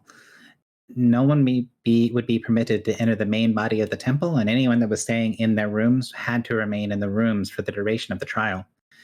A lot of things would get rearranged for that. If someone wished to undergo them, then didn't matter what else was happening, we would find a way to make it work.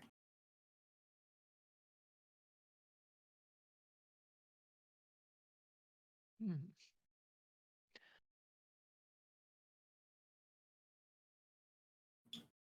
So they basically like shut everything down and locked everyone in their rooms to like for someone to undergo the trials. Yep. Basically, the entire temple went on lockdown. Everything that took place within the main body of the temple would be canceled and move other places. And the main reason that he's explaining that he didn't really understand what the process was, because every time that happened, it happened mostly without notice. And then he would be basically running around trying to rearrange everything at a moment's notice.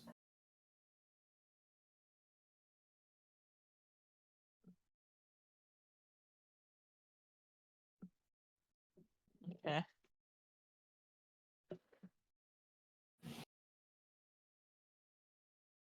Anything else from one of many? Or, sorry, anything else from Griffith before I go to one of many?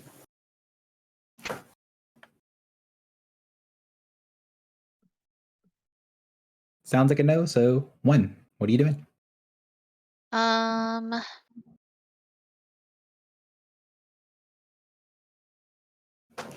So are the runes in deep speech still visible? Yeah, they're more faint now, and you get the impression that if you want to read them easier, you can just launch a little bit of power at it. It does not look like it is harming the door for it to absorb stuff. Okay. Yeah, what do they say? So this is a pretty powerful warding ritual. There are elements in here of seal portal, and there's a anti-scrying built into it. There is, you can see there are pieces in it that look like if it was triggered or overwhelmed in some way, that it will do something. It will release some sort of thing that has something about sight. So maybe it'll blind people, or maybe it'll create a lot of light, or it'll do something if it starts getting overwhelmed. You don't think it's going to hurt you, but you think it'd be pretty disorienting. You can see that there are pieces of a warding that's designed to foil arcane lock and knock. It doesn't look like it's impossible to penetrate with those things, but it's going to be like it has a thing that's built onto it that's going to be make it extra difficult for the check. And you can see that there are pieces of the warding ritual that show markings for denoting days, and you can see that it has 271 days that have been marked. So this ritual had been done repeatedly in order to make it permanent. There are a couple of things that do that, but this is a pretty strong version of that. Okay. I'm wondering if I should try knock.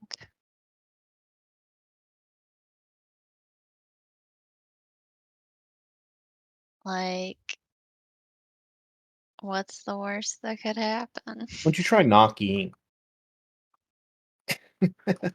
Hello. Um,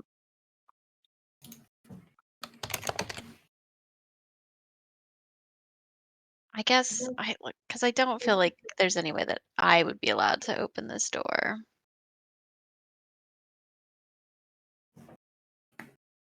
Not by normal means, or maybe there is a way to do it, but you guys have not sort of figured out the methodology yet.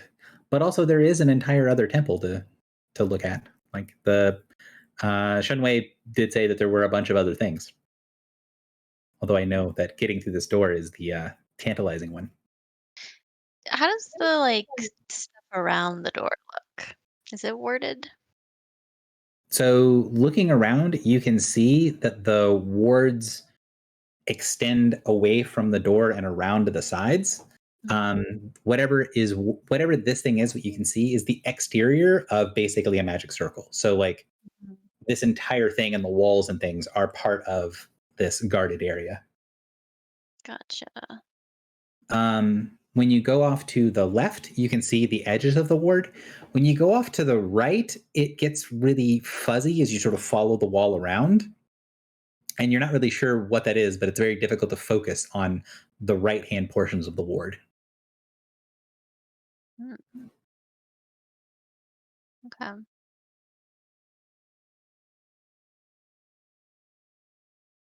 So I'm going to open this up to anyone. Does anyone have any ideas or anything they would like to do at the door? Otherwise, if you can't figure out what to do with the door, what do you want to do next? Can I try? I don't know what you'd call this. Can I do like a performance check and try to draw my like the orange in hand or whatever? It would not be difficult for you to draw it, at least a rough image into the sand. And you don't get the impression that it needs to be super perfect because the sand is a pretty imprecise tool for drawing with. But you want to draw your holy symbol on there? Yeah. Okay. Does someone give you a lift up, or do you have a stool with you? Is it that high off the ground? It is pretty high off the ground. It's basically at like the bottom of the circle is basically chest height, maybe slightly. You know what? Screw these nerds. I'm gonna use the spear to do it. So you reach up. The spear, you reach out towards the center. As the spear goes to penetrate the sort of plane where the edge of the ward is, you see all the wards on the door light up, and you get this weird sensation through the spear as though it's very confused. The spear isn't something that tends to get confused very often. It's usually pretty crystal clear about what it wants. But this is wrong. In your eyes, you see something kind of feedback from the spear. Like it's seeing the door and everything around it as an enemy. It sees it as aberrant. But then that feeling, that sensation of enemy, that halo that things get around them when they display as elemental or aberrant fades. And then you just see this powerful divine energy, this wall of divine power in front of you that keeps flickering back and forth. Like the spear feels like it's somehow tainted, but then when you look at the door, when you look at the seals, it's not. It looks like it's just pure divine energy. The barrier does not allow the tip of the spear to pass.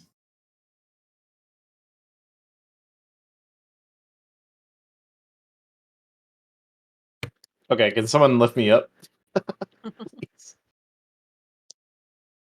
I can, yeah. Drock lifts you up. You draw your holy symbol into the sand. And then what? Nothing happens? No. You gotta stick your finger in it. Oh, do I have to touch it? So you kind of draw in the sand, and then if you keep putting your finger in the sand, you get this sort of pulling sensation, like it's trying to pull your hand into the door. Sure. So it pulls and it pulls, and it gets almost up to your shoulder in the door. And it's kind of awkward with Drock sort of holding you up by your backpack into the door. And then you get this sensation of warmth passing over your hand and arm, and this sort of tingling like pins on your fingers and on your flesh. And then the warmth passes, and you get this feeling like your hand like touched the bottom of something sandy, of like like a sand chest, or I don't know what I'm trying to say, like the thing the kids play in. You touch the bottom, and then you feel it sort of push your hand out firmly, but not painfully, pushing your hand out of the door.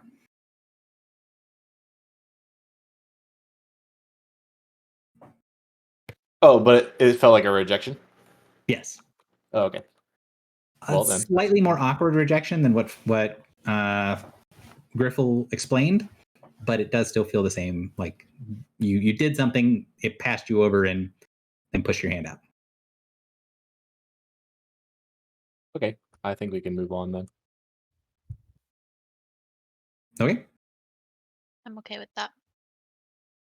So To the other end of the hall. So you guys see, everyone kind of turns and heading down the hall, going towards the light in the staircase. Is that the plan?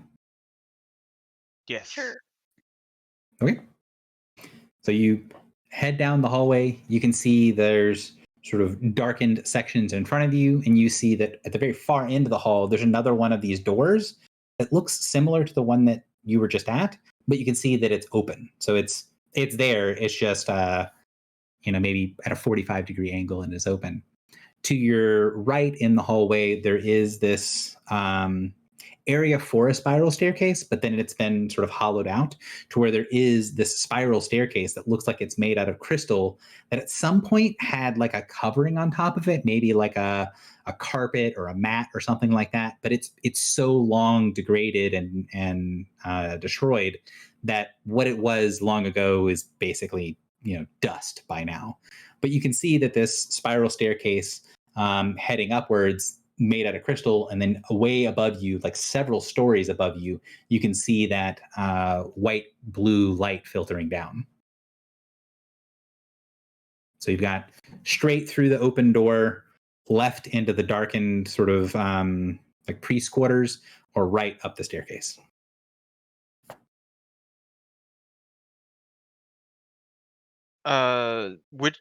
Which direction did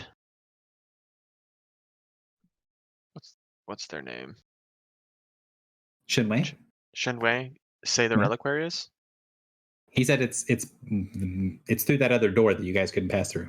So it's on the other side of the high priest's quarters, which is what that door is.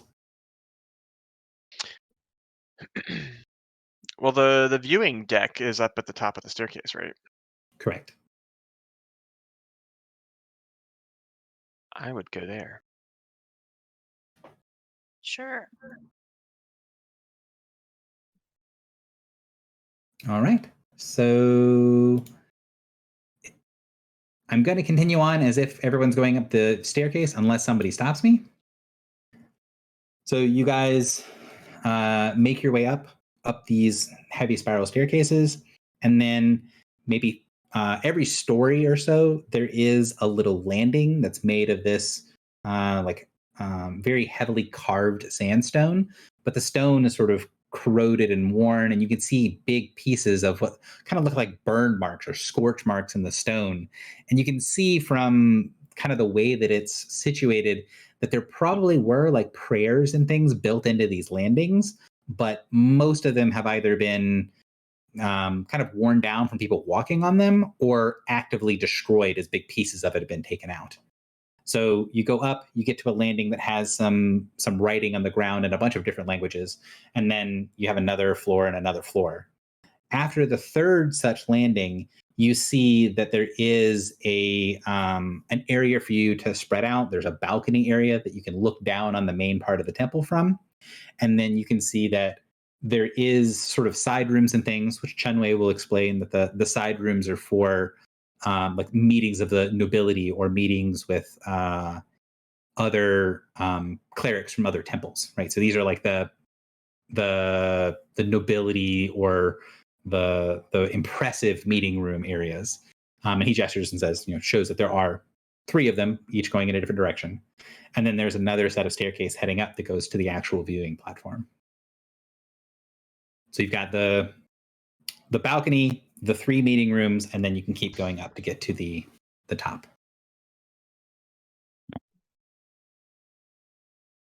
Anything anyone wants to do that is not go up the staircase can continue up to the top? I'm going to assume that's the path unless someone changes their mind and lets me know. I'm okay with that. Okay. So you continue to head up to the top, and the landing comes up, and you can see there's sort of you get to a landing, and then you have to walk sort of horizontally a little bit to get to a different area where there is the remnants of like tables and chairs. Like there was a little waiting area, maybe with something off to the side that looks like it was a fountain, although it's long since been dried. This might be someplace where, people who had just, who maybe not have been in the best of shape, climbing several flights of very steep stairs would need a moment to take a break. And there is this sort of peaceful feel to this little waiting room area. And then on the behind it, you can see that there's a stairs leading up to another small room. And then that room has an archway that leads out into the bottom of the viewing area. Now, on the very top of the tower, there is a ritual circle that in the center is made of like some sort of crystal. And then that is the centerpiece, and all of the light that's coming from the dome is going in through that ritual circle and then filtering in through the rest of the temple. The sides of this thing, there is a small spiral staircase that does lead up to a balcony, and then you can see around the sides of this room, which would be kind of contained completely within the crystal that you can see from the outside. There are these spots where there are some sort of machines or viewing things that you guys might not recognize offhand, but I know Griffle would. She would recognize what a telescope would look like. And so all around the sides of this, there are telescopes for looking out of the crystal. Although from here, you can't see anything because it's below the surface of the, I don't want to say water line because it's molten metal, but it's below the surface of the metal. So they don't look at anything right now, but you can see where there were things like that. And all around the edge of the room, you can see remnants of some sort of scarring that happened here. It looks like there were a couple of plants here that were destroyed. And you can see along the walls of the room, there are several shadows, like small shadows of looks to be kids that are like scorched into the walls.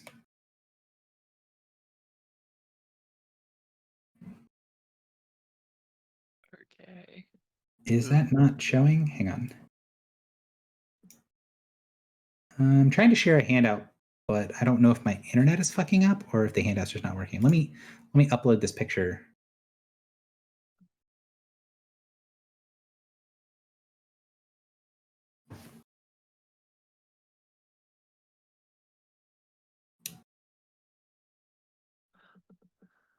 It's probably going to upload as gargantuan, but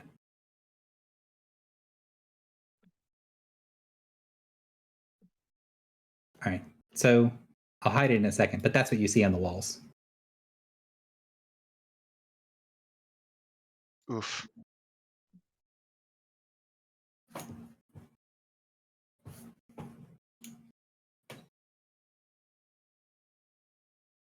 What do you guys want to do? It doesn't look like it goes up from anywhere from here.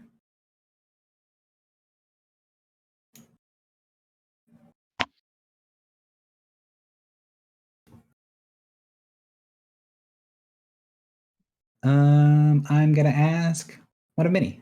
What are you doing?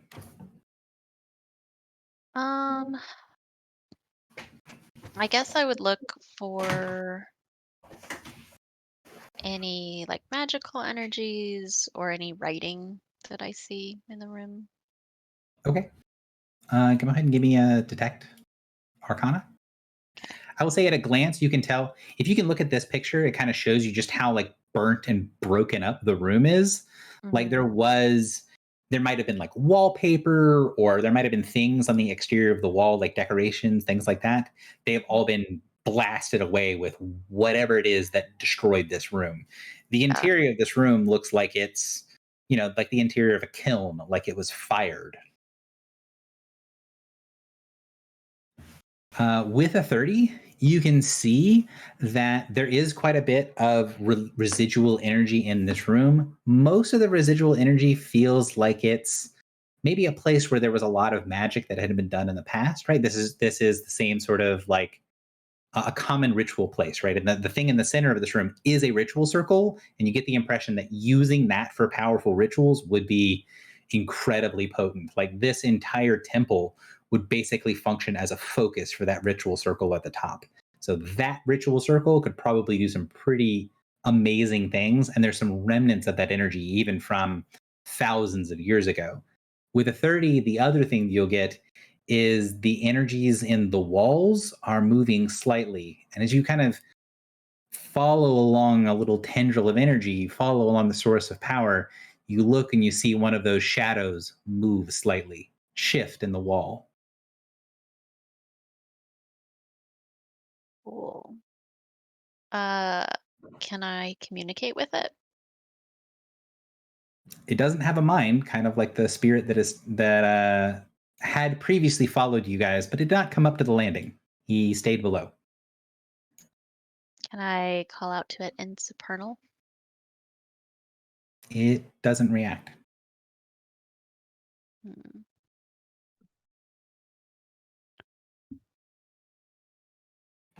So you can see that as you kind of call out to it, as you draw attention to it, you get this flicker of perception on the edge of your sight that looks like some of the other shadows in the walls are moving as well.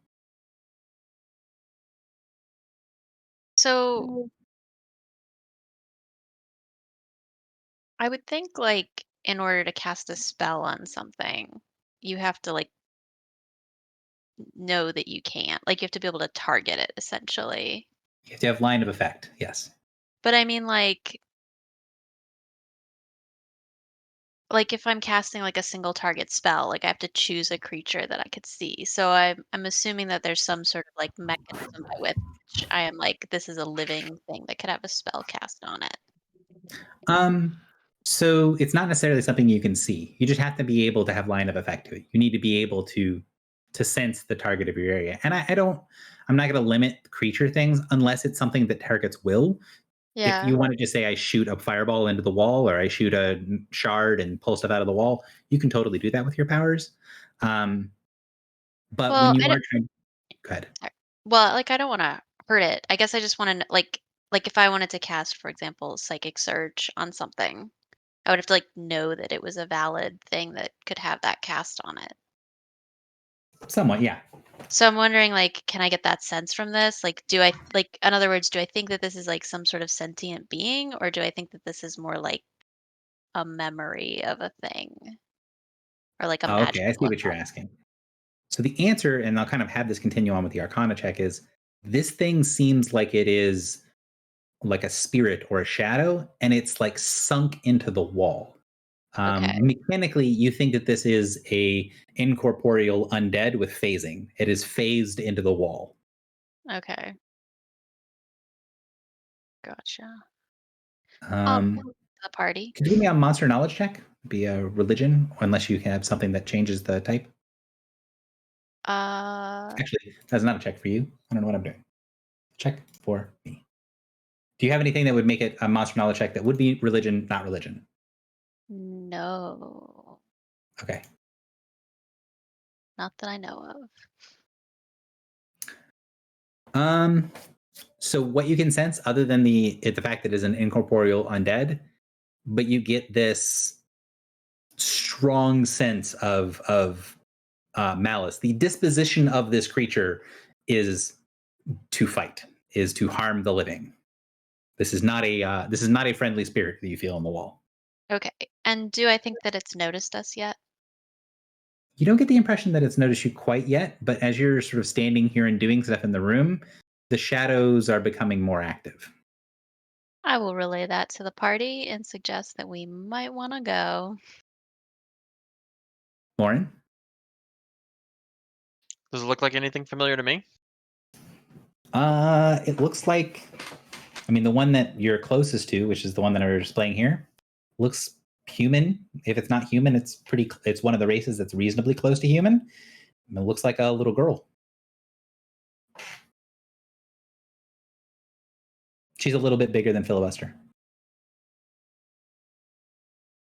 Well, then we have to fight. Mm-hmm.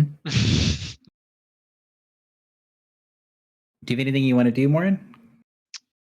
Um, I'm just making sure that everyone gets a chance to like speak and do stuff. yeah. I'm trying to think if I have anything. Would I be able to tell if, like, they resonate the same kind of necrotic energy that I absorbed? That could be something you could try to make a check for, yeah. And you'll know if you succeed or fail. Yeah. Yeah, I want to see if it seems familiar in that way. Sure. Give me an Arcana check. Like, are these the results of the ritual that I spent some time investigating? Mm-hmm. So with a 28, let me double check. Notes. Hang on. That's close enough that I actually do need to look at the numbers. 28. Yes. Okay. So with a 28, you'd be able to sense that the spell signature that created this undead feels the same as the one that's down below, but it doesn't feel like it's connected to the ritual down below. Like this might have been done by the same person or the same persons, but it wasn't done in the same batch as what happened downstairs. This was a similar thing, but done at a different time.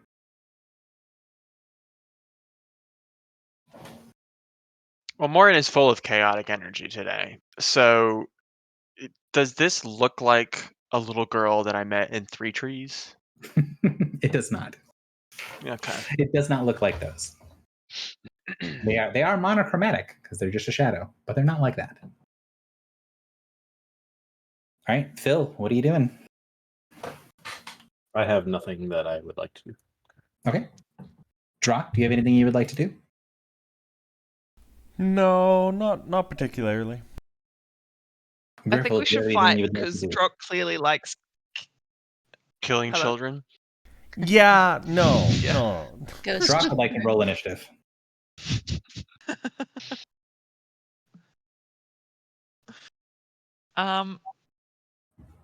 Okay. So can you give me the like area description again?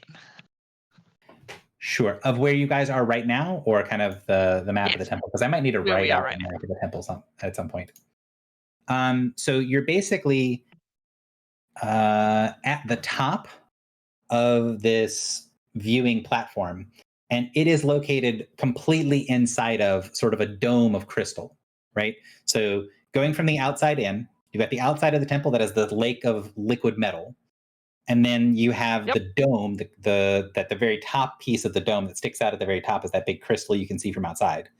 You got the dome that is there, and then inside of that, there's a gap of like 20 feet between the crystal walls and then the edge of this viewing platform. And then where you are is kind of like the top of a tower, and you have all around the edges of this tower top of this parapet, there are stations with telescopes that have long since been destroyed. And that all the metal is sort of like warped and twisted from whatever happened here. And then in the very center of the parapet, kind of at the bottom of the staircase that goes down to the next level, there is a crystal floor that has this golden magic circle built into the floor that looks like it's designed for very potent rituals. And then on the interior wall, right, of the parapet, so you've got like the very top layer is like a balcony that goes all the way around the top that has where all of the telescopes used to be. And then there's staircase leading down to a central part where the ritual circle is, and that entire area has been blasted, and the walls have these shadows that you can now see that are moving shadows. Okay, so the ritual circle is still there though. Ritual circle is still there, and it looks to be completely intact. I will say that your characters wouldn't have the knowledge to know what a nuclear shadow looks like, but that is what this thing looks like. Yeah. Yeah. Okay. Come on. Except that it's moving. Mhm. It is moving. That is true. Sorry, one more question about, So. Oh yeah, you go. well, just about the layout. Is the beam from space coming like directly onto this dome? It is coming, yeah, basically. So the beam, the center of the beam is probably right around where you're standing, but you've got like, several layers, like maybe 150 feet of space between you and the bottom of that thing that sticks out of the pool of molten metal that's on the top of the temple. Yeah. Okay. Thank you.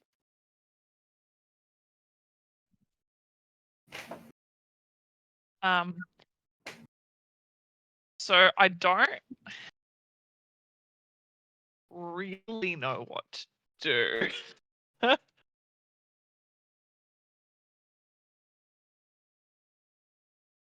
Oh. Okay. I just now realized that I've spent all this time explaining this and like gesturing to things on the map, and I didn't move you guys over. Yeah. Oh.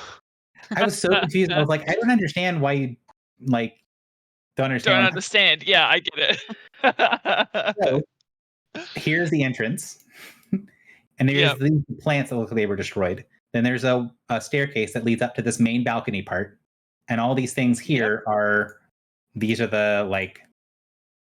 telescopes that view out to the side, but there's nothing there right now because it's all going into the inside of something. And then you can see in the middle of the room there is this crystal floor and then the ritual circle. Okay, cool.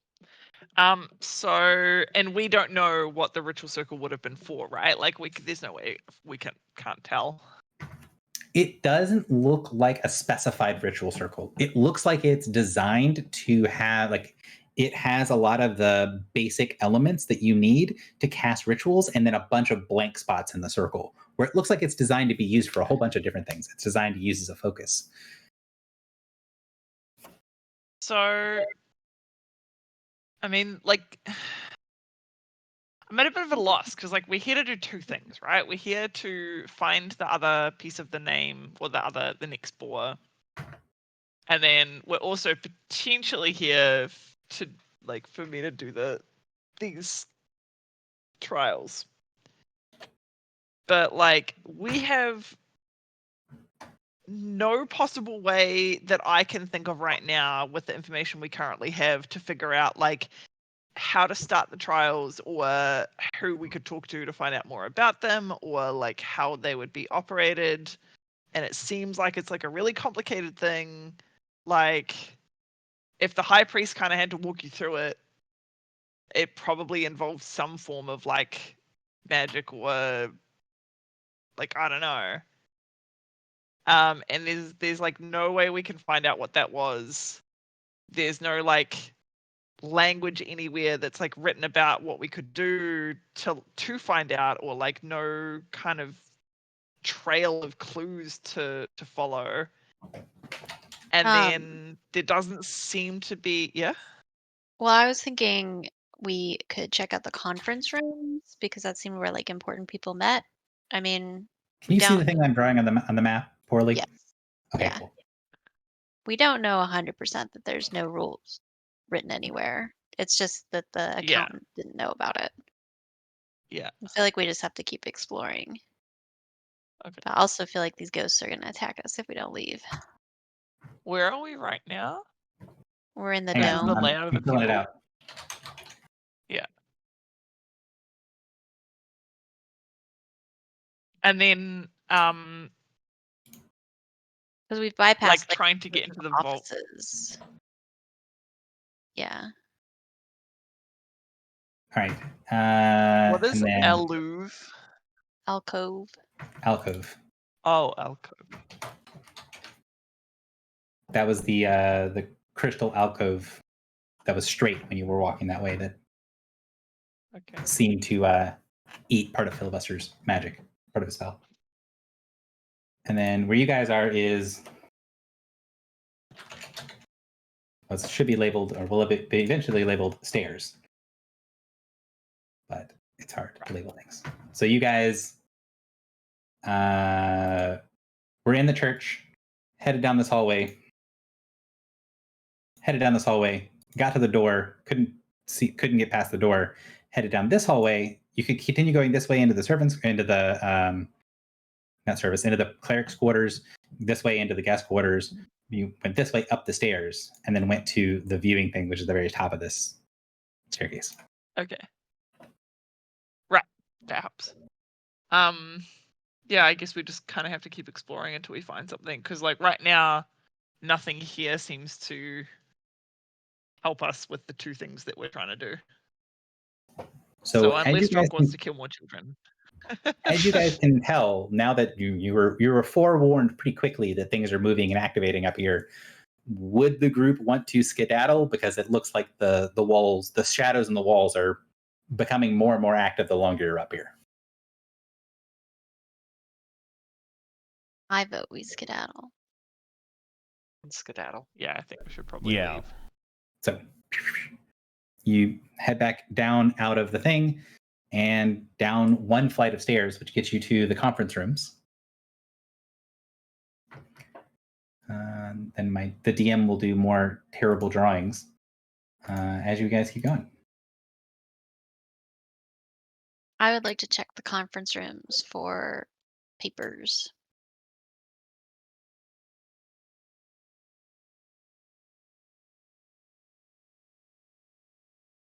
Ah, man, that is fucking terrible.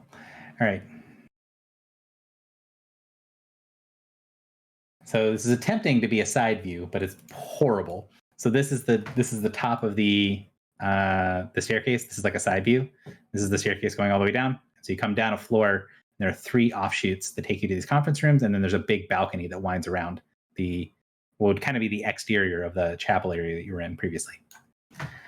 So going into the conference rooms, you can see what looks like there was at some point the remnants of a whole bunch of paperwork, and on the sides of the conference room they're like lined with bookshelves, but things in here have long since been ransacked and destroyed. And as you kind of look around, you see these scorch marks, the things that you recognize as the physical representations of something that's been forbidden being just burned away.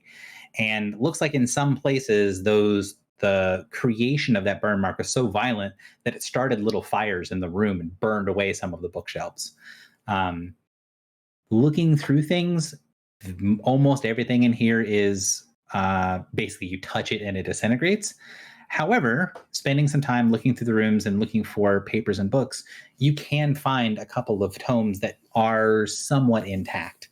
You can see that the exteriors of them were coated in some sort of metal that was probably enchanted at some point, but it is no longer so.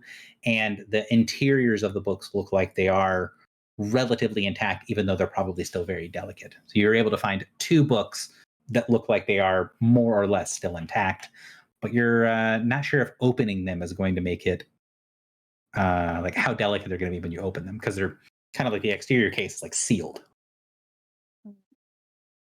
Would make whole work on a old book? I'm going to say the answer is generally no, because of the way that they were destroyed in the time. But let me double check make whole real quick. I think.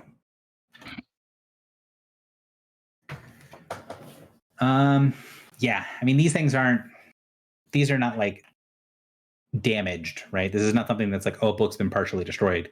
Everything in here has had someone methodically go through the room and destroy it.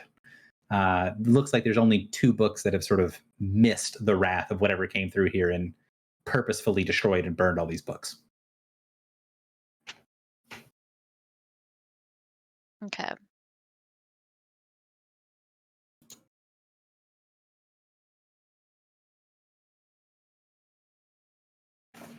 So, what would you guys like to do here? Is the plan to stop here and examine the books, or continue to go through the temple? Can I ask Shunwei what was done here? What was kept here? These were the protocols. In these conference rooms, they talk to other clerics, other peoples from different temples and things, and these shelves all contained the rites and rituals and ceremonies for dealing with the other faiths.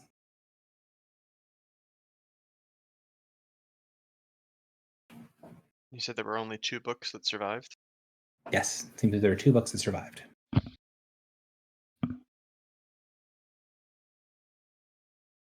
Which faiths do they correspond? So if you show them to him, he goes, I don't really recognize those.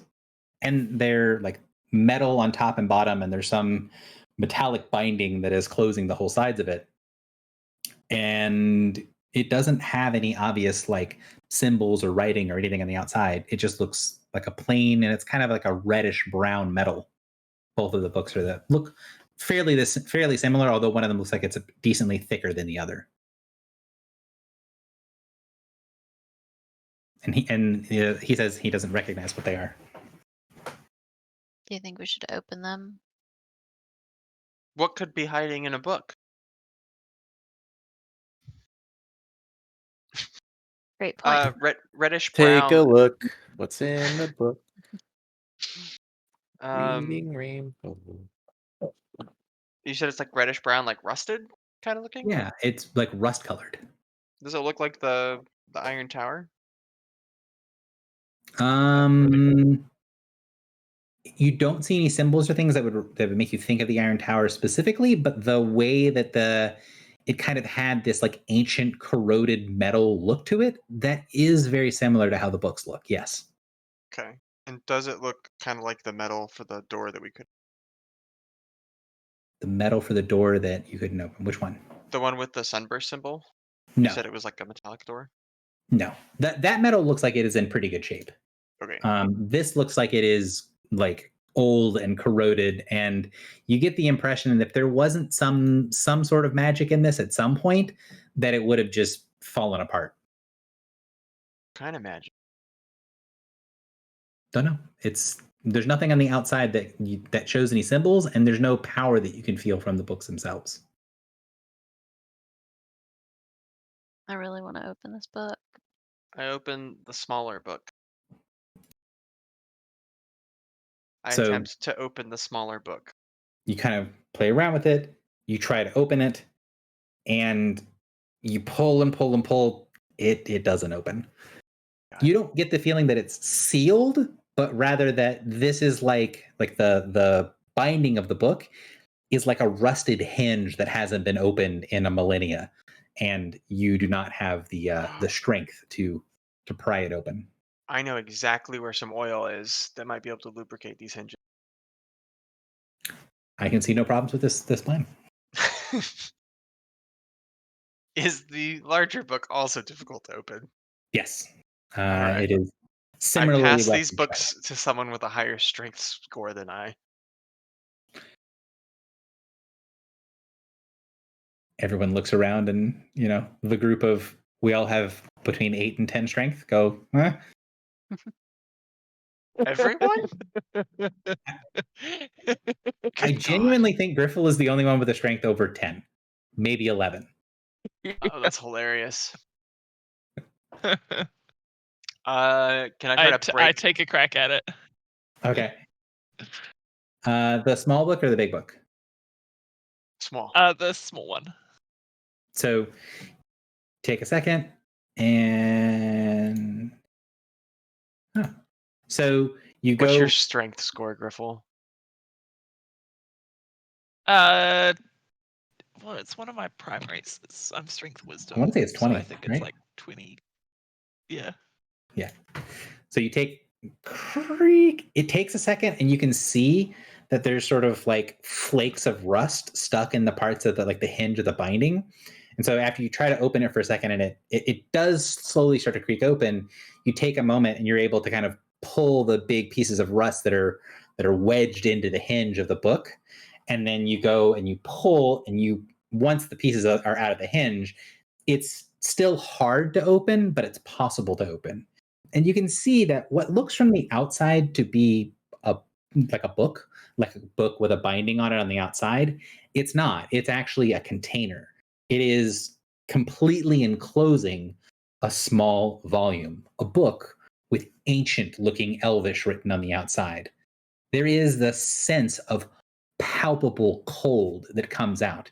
It's not painfully cold, but there's a sense of like it was refrigerated on the inside.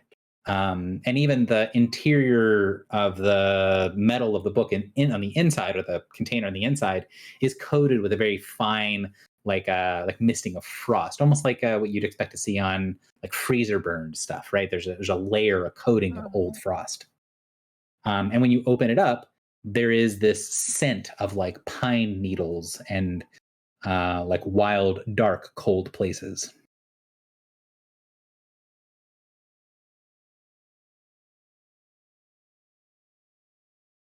Winterfell? Yeah.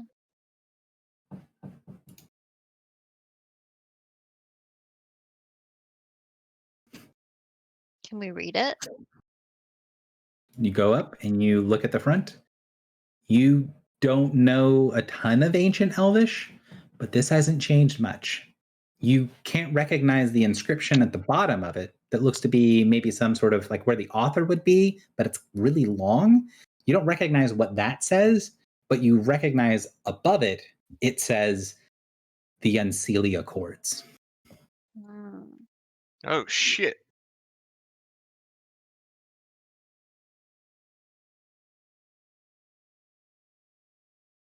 I wonder what the big book is. Yeah. I start trying to pry it open. So you go to pry open the big book. I would say that like I'd kind of keep the check going, but basically it's much easier once you realize that the pieces from the hinge have to come out. So when you figure that out with the first book, it's going to make it to where you have enough strength to just slowly pry it open. And the second book, there's a little burst of light and energy, a smell of like fragrant flowers. And the other book is significantly thicker. You would think that maybe, just by like page count, the book that is labeled the Unseelie Accords is probably somewhere in the 75 to 100 pages range. The second book that you open up, the Seelie Accords, written in flowing script on the outside, that one's like 700 or 800 pages. It is a brick of a book. So Which one goes to from which what I interactions? remember, from what I remember, the Seelie Accords or the Court of Summer is dealings between mortals and immortals, and the Unseelie Accords is dealings between immortals and immortals.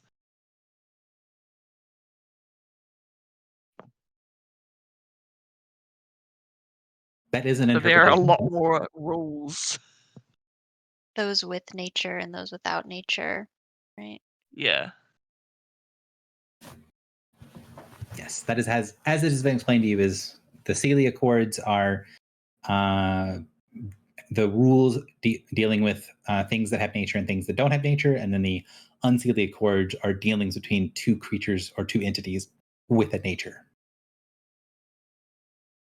So there's obviously a lot more rules for. Those with and those without. Yeah.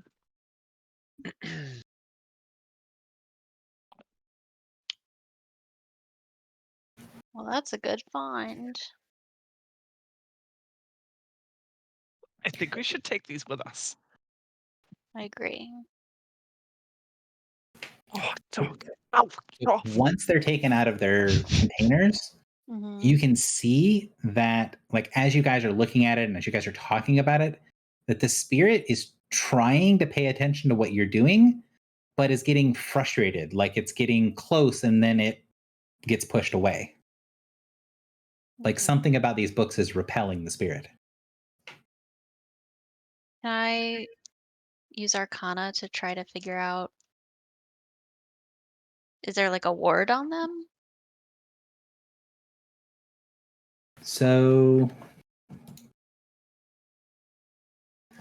Or maybe from what you can nature. tell, the books are only very faintly magical. There's a sense of on both books. There's some sort of like preservation spells happening, but they don't seem to have any potent power of their own. They seem like they are, enchanted to be preserved, and then they were contained within those bindings, and that maybe helped it, or maybe allowed the enchantment to last for this long, or you're not exactly sure. But the books don't radiate a sense of power like some of the other things that you found do. This thing is a tiny, tiny fraction of the power that, for example, Triptychos or the plaque has.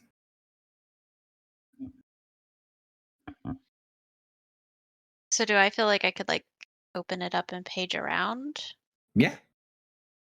So you open it up, and inside is written in a bunch of different languages. You can see that as you're sort of flipping through and thinking about what language it's in, the words on the page twist and rearrange themselves. Like it's responding to the language that you're thinking about and sending everything on the page to be written in that language. Convenient. The book does look to be, it is designed to be written. Or sorry, designed to be read. written to be read, designed to be read. Got combined there to the wrong thing. So what's it say? These are basically complicated legal documents explaining the way that the Seelie and Unseelie Accords work. And I'm going to give you guys a summary of this once your characters have some time to sit down and read through. Okay. But there is a sense when you open up the books and you start reading through the pages of almost familiarity, where even kind of quickly glancing and like picking a random page and reading a random rule, you get the sense like, oh, I kind of vaguely am aware of something like this, but that you're reading what the original rules were when a lot of other things are sort of second, third, fifth hand versions of the rules. So contained in here might be the original rules for what being bound and being treated mean. There are versions of that still exist, but this feels like it's more concrete. Like these are the rules, not someone's version of the rules.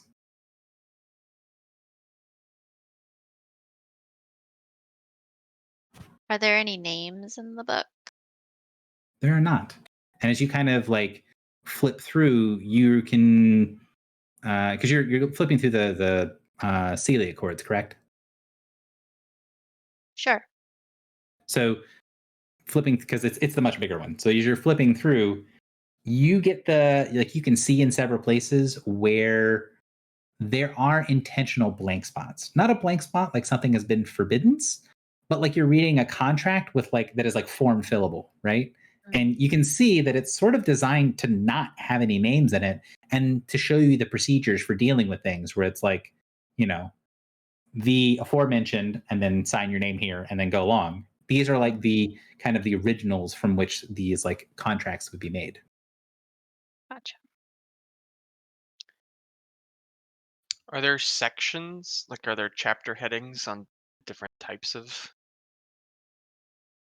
Yes. The creatures? chapter headings don't seem to have anything on them. They're all blank. And when you kind of go to one of the chapters, you can feel that part of the book is like degraded and corroded. Looking into it and kind of paying attention to the spots that look that way, you can see that while in most of the forms and like main body of the book, there aren't any names, you're pretty certain that this thing is divided into a bunch of different sections, probably based on supernatural entities, most of which have had their names destroyed. Was there anything about Matmahaji Jin? So that's going to be one of those take you some time to go through a 700-page book and looking for a keyword. All right.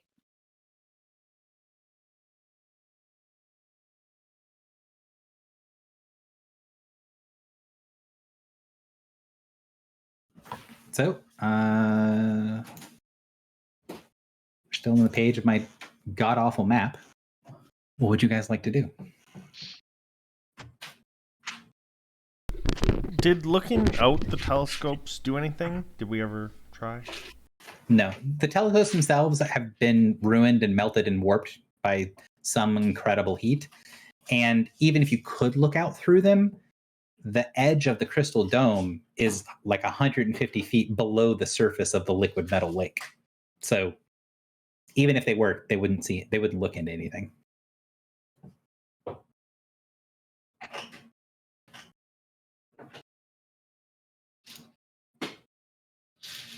Boop-a-doop-boo, moving along. Griffle, where do you want to go?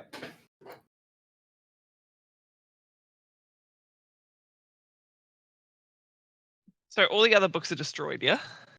Yeah. And these two look like they would have been destroyed, but like whatever destroyed the books probably destroyed the wardings and the protections on the metal casing on the outside, but the casing protected the books themselves. Right. Yeah, I was gonna say, like, if you're trying to destroy a repository of knowledge, seems very conspicuous things to leave undestroyed. But maybe they didn't even know they were here. Yeah, true. Is there anything else of note in this area? Not really. And I will also say that Shunwei does not seem to be able to perceive the books. Did we ever ask him, or could we ask him, like, the liquid lake, the liquid metal lake, when did that happen? Was it while the temple was still active, or since then? There was... Yeah. It was during the time of the destruction. And there was a city, a great city that you could access from here, built on the surface, with an unimaginable wealth of petitioners over many, many years. There were streets with statues made of platinum. There were... The surface of the temple was a city with usually about 20 to 30,000 people living in it at any given time. But then something happened. There was a flash and a heat. I don't know what happened, but I do know that the high priest, he had been warned that there could be danger. He had pushed it aside. Didn't believe that it was possible that many of the disturbances could make it to us out here so far away from the world. As long as we maintained securities at the portal and made sure that nothing walked in through the main gate of the temple, that we were too far away to be bothered. But after the flash, things become very chaotic. It wasn't long after before the temple was invaded, and I don't want to think about what happens next. You see him shudder a little bit, and the sides of his jaw twist slightly as you see his jaw distends for just a second before he shakes his head, mentally changes the subject, and pushes his face back up.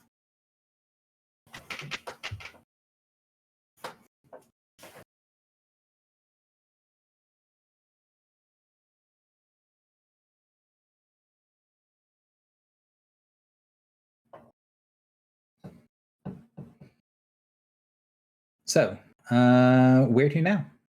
You've got the balcony. I would say if you go and kind of look at the balcony, it has the same sort of feel as a lot of the other stuff, where it looks like there were at some point like chairs and tables and places to like sit and refresh and be able to look down at the temple down below, maybe for important like rites and ceremonies as like extra seating. But there's nothing that's still functional, or most things aren't even recognizable what they originally were up here. So Griffle, you're in the spotlight. So where are we going next? Which room are we in on this map thing? I wonder if it'll let me. Is there Alt? Yeah. Doot, doot, doot, doot. And then the bottom of this goes up to this, and you guys are here. Yep. This is where you are. I don't know if that stays on Oh. the map. Oh. Okay. I'm a bit confused by this part of the map. So this is obviously the vertical, right? So the middle line is the stair. The top is the Parapet. the balcony where the shadows were. This is where the shadows are. And then this is the next floor down, We and went these are back the down three a level. conference rooms and the balcony. I wish I'd run this out better, but Did we do all 3 conference rooms or Okay, just so one? yes. so we've looked at all 3. Yes. So Okay. in the 3 so conference I rooms, guess we there need to was go this way. here is the balcony. So you guys can go out to the balcony. It is basically a C shape, but there's nothing that's recognizable out here. So head back down the staircase, get back to here, and where do you want to go from here? You know that here at the end of the hallway, there's the alcove back here. At the end of this hallway, you know, this is where like the cleric's quarters are. And the end of this hallway down this way is where the guest quarters and stuff are. Okay. I think maybe the cleric's quarters might help us a little bit.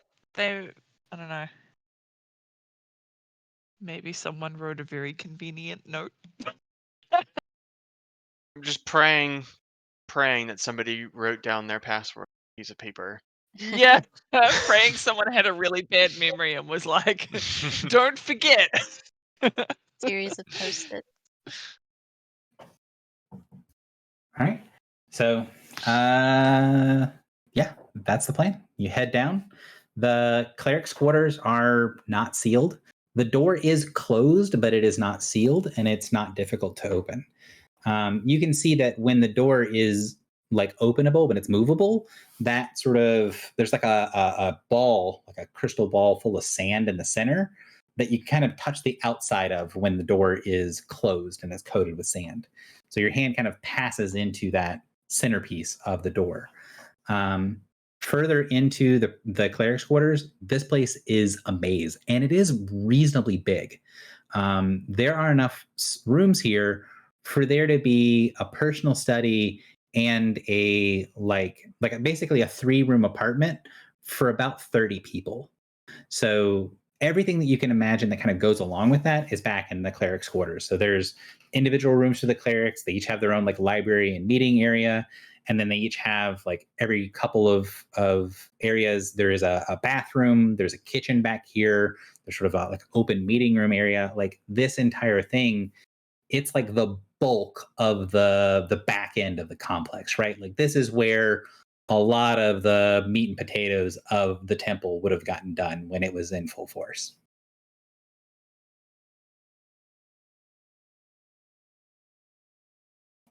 So you guys can take some time going back here, and this place has been very thoroughly destroyed.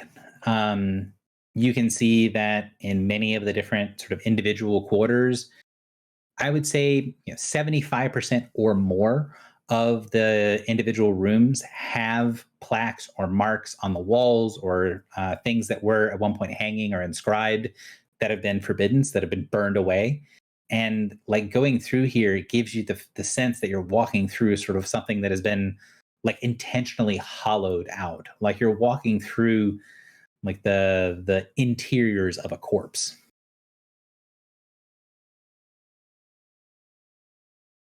So it takes you maybe 25, 30 minutes to kind of search through the cleric's quarters. And it is kind of its own self-contained wing. There's only one entrance and one exit. Although you can see that on the very far end of it, there is a door that is actually sealed. That is another one of these doors that Shenwei would let you know goes to the storage room and the backup portal to get to the main entrance.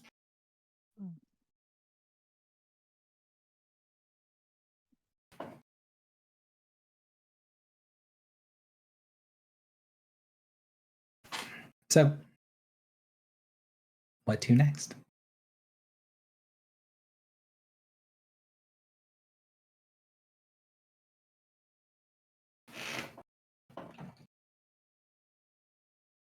Dam is sitting here watching his plan go down in flames, and it's beautiful. What are we supposed to do? Your plan. Just tell us. What Wait, I think I knew the plan. I had an idea, and I thought it would be kind of interesting, but I'm now seeing why not to do that. So this is awkward, but it's very educational for me. Does Chunwei know what is the tier of the sun? So you say it to him, and yeah, I don't know what that is, but if you can describe it to him, he can go, oh, yes, the jewel at the top of the tower. It there was a fountain in the city above that was the centerpiece too, but ever since everything's been melted, it's, I guess, looks different. I don't know what the temple looks like now. That makes sense.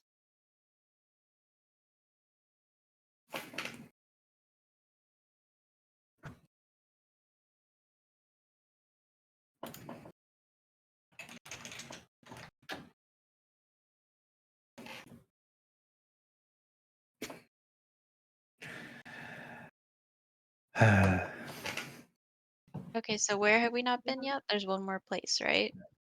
So there is the guest quarters that you've not been to yet. So you guys were down this way to get to the priest quarters, and then down this way, and then down this way is the guest quarters that you've not been to yet. Yes, let's check those out.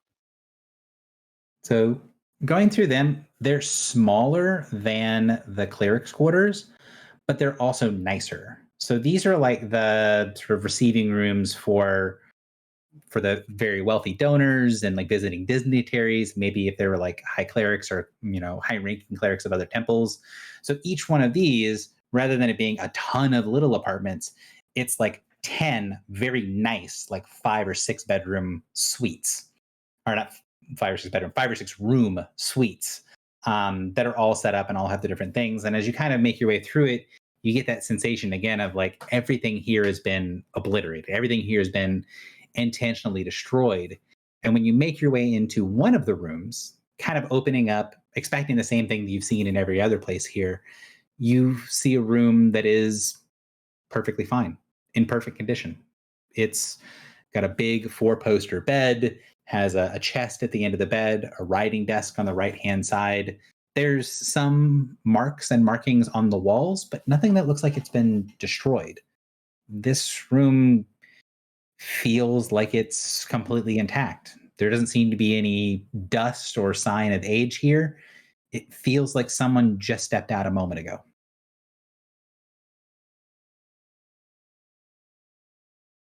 Time dilation field. So what would you do? You open this door and you see the interior of this thing looks perfectly normal. What would your initial reaction be to do here? Ransack it. Okay. So one of many goes in to make sure that the job is fully done. I see that he who follows is taking a little more active control. You seem to be full of chaotic, necrotic energy today. Why don't you join me? So as you go into the room, what would you go towards? There's the chest, the bed, and the writing desk are the things that are kind of that stand out the most in this room. You can see that this is the first room in the apartment, and there are other pieces. I think I'd go to the writing desk. So you go over to the desk, and there is what looks to be kind of everything you would need to write something, right? So you've got like a quill and ink, and you've got the paper all laid out. There's a little spritzer for sand on the side, and places to set papers as they're drawing.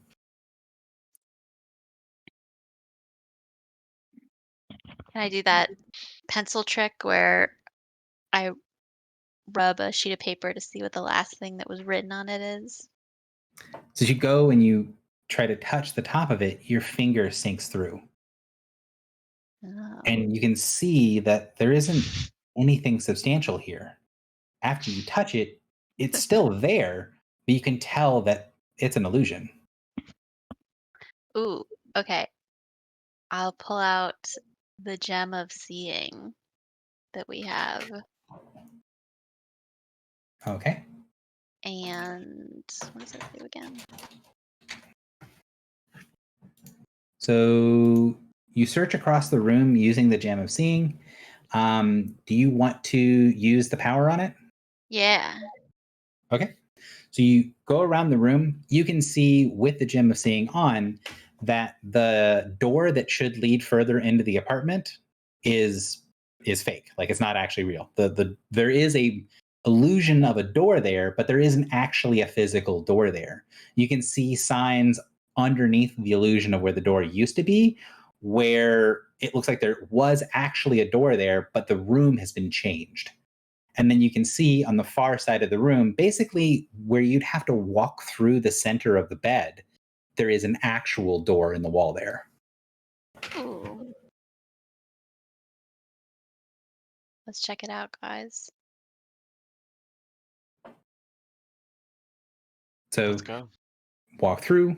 There's this weird sort of disorienting sensation when you step into the illusion of the bed, because the illusion has something built into that kind of makes you want to feel like it's real. Like it takes you a second to sort of force yourself to hit into the illusion to actually get into it. And when you do, open the door. And then when the door opens to the second part of the apartment, as soon as you open it, you get this stench of like powerful old stone or dirt, the stench of the grave coming from the next room. And as you go and open and look in the next room, you can see there is sitting open in the center of the room a massive black coffin. And around it, there are these piles of like what look to be slightly wet earth. And then you can see that on the far side of the room, there is a door leading further in.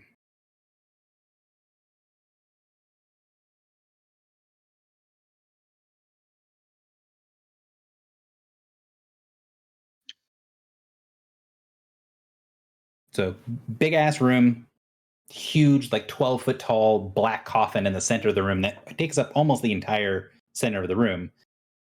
Mounds of sort of dark earth, and then there's a door in the back right. I'll poke Morin to go in front of me. It seems like your wheelhouse. Sure. Is the coffin closed? It is open, and it is empty. And it's empty. It does look like it is comfortably furnished. As in, the coffin is comfortably furnished? Yes. Like Okay. there's the interior is completely lined with cushions. Oh, nice. You said it's massive. Yeah. 12 feet. Yeah, Like- about 12 feet. Okay, great. I'm trying to remember. Would I have approximated based on my recollection of a video message that I saw in one time in Haven that the head of the Weiss was like 12 feet tall? No, he's much bigger. Oh, He's like slightly the head of the Weiss, he's like slightly smaller than Bedvere. Strangely, that's relieving. but that guy who jumped us in the alley, he was like 12 feet tall. Yeah, he would be of the right height, but probably too wide to fit in this coffin. This coffin looks like it fits someone who is, you know, if you kind of look at the space, someone who's not going to be a full 12 feet. They're probably closer to like the 9 to 10 foot range and pretty slender. How tall is An? An is short. She's like 4'11". Jesus Christ. Okay. This is like an Eladrin, like a big Eladrin. Ooh, like Yeah. that Eladrin on our ship. Or a Goliath, yeah. If you had to compare it to one of the races that you guys are familiar with, it looks like the space where the kind of cushions are all lined up in this thing would most closely align with a Goliath. Okay. But aren't Goliath bulky? Yeah, but they're not bulky like the Weiss guy was. The Weiss guy is like a giant. He's like a dwarf that's built on the bigger scale. So he's like super broad shouldered and barrel chested. Like this is not someone they're not like, Slender Man thin tall, but they're not the huge bulky form that the Whis have. The Whis have these, they look like traditional D&D giants.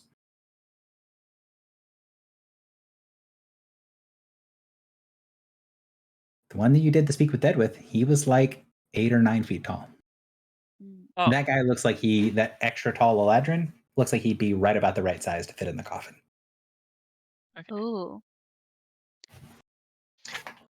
And the smell of So is undeath the here coff- seems like fresh. Like There seems to be some sort of active undeath power in this room. What is the significance of piles of wet dirt?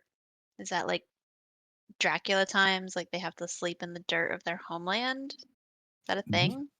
You've not heard of that, and you don't think On has to do that, and that isn't connected with the vampire stuff that you guys know. And for what you know, On does kind of go inactive, but to your knowledge, you don't think she sleeps. The whole vampires in a coffin thing, that's mostly like silly stories from people that don't actually understand how vampires function. This, for your characters, feels like something weirdly out of like a storybook. Okay, maybe it's staged. maybe.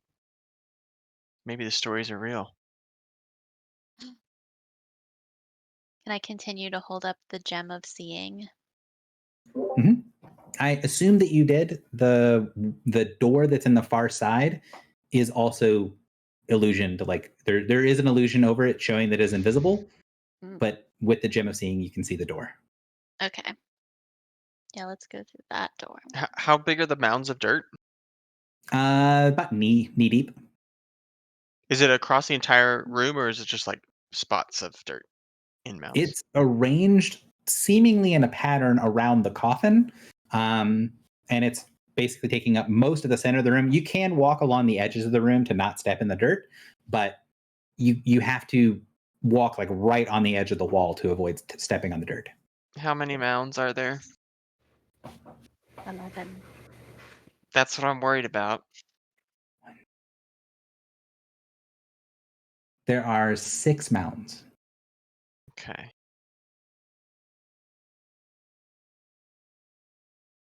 Or are there just 5 mounds that are really 2 mounds pushed together and then 1 mound? What? You're trying to get to 11, and I appreciated it.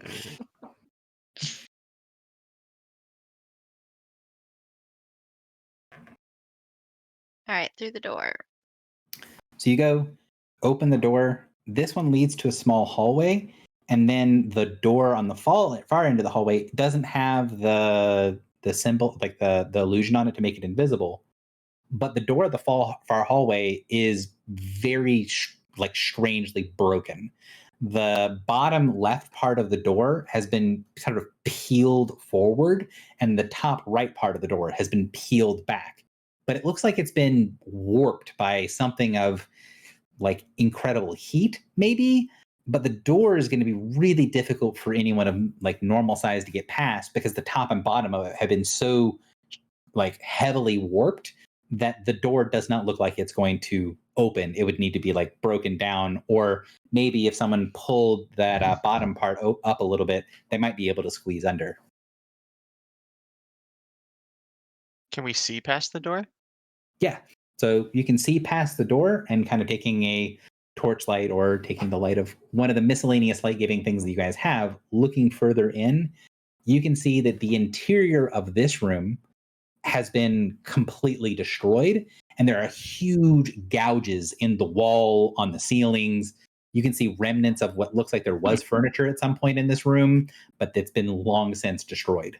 Whatever happened in here was a pretty violent battle.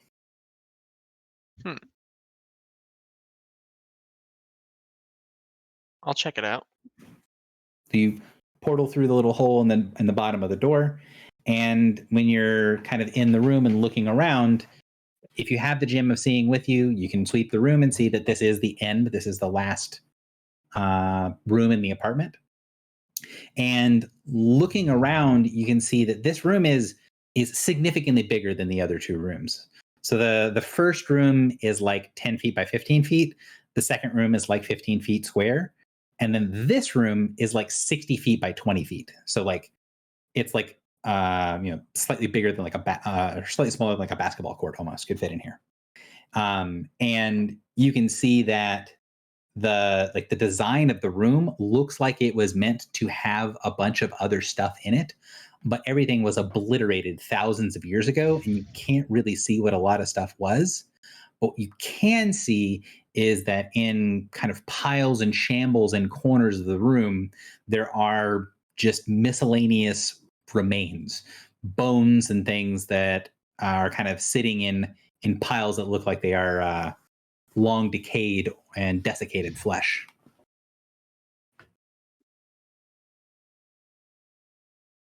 What room was this, Shenwei? I don't think this was a proper room, but I know the high priest had allowed people that said they wanted to alter some of their ways. It is part of being a priest of the redeemed that you allow all who wish to come into the light to do so, even those the light would harm.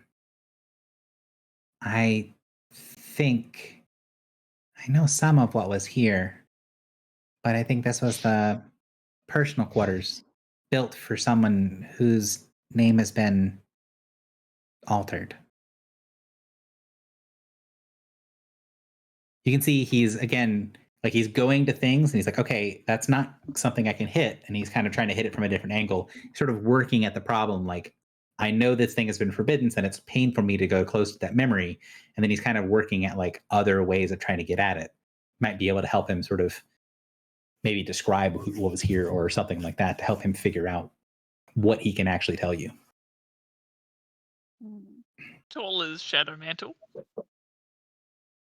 He's more or less human height. He is like a little over 6 feet.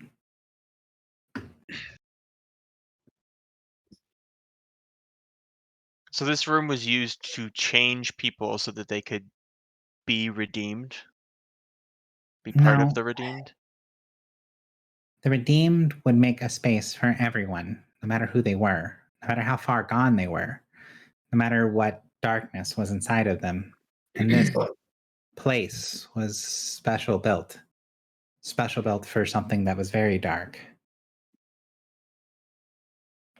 So the person who is in these quarters has been here for thousands of years.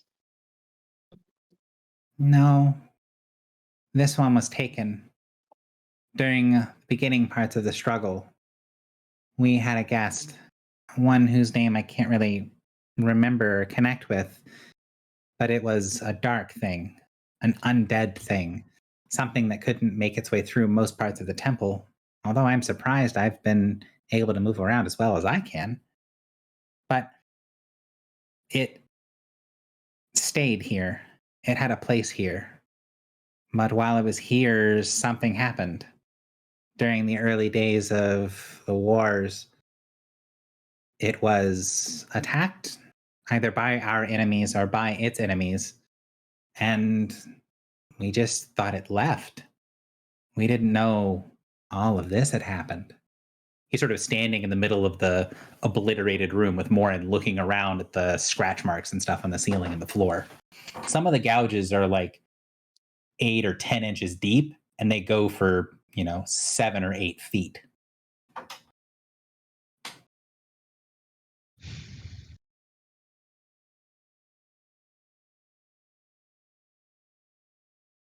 So he says that from his perspective, these rooms are built for someone, and then around about the time of the wars, when the temple was attacked, he thought the thing just left, but apparently it was attacked.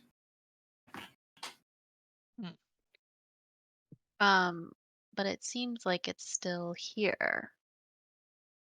But he doesn't know that.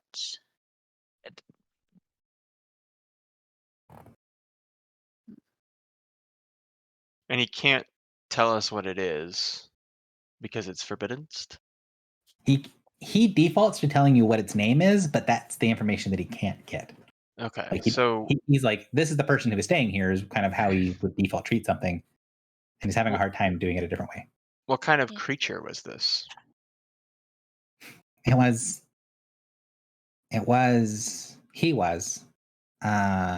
one of the Nightwalkers, a vampire of the old world. Is he from the Weiss? The what? Yeah, they're a little more modern. Do you know the name of his house? I'm having a hard time with it. They're pieces that seem... I know not the name of the house, but there are titles. Sire of. Those I remember. Its name, its house, they've been changed. I can't remember those things, and I don't know when I lost them, but I remember that there were names for the sires. The titles of the creature: Sire of the Turi, Sire of Desang. And was this creature a sire of Turi or Desong? I'm sorry, I said the title. They're hard to translate. Their language is difficult. It isn't the sire of one of those houses. He was the sire of those houses. Okay. The original vampire. Yeah. Is this An's daddy? Seems to be. Well, she'll be excited to hear that. Hey, we found out your dad was dead. Or alive. There's no evidence that he died, right? In this. I mean, could you imagine what could kill something like that?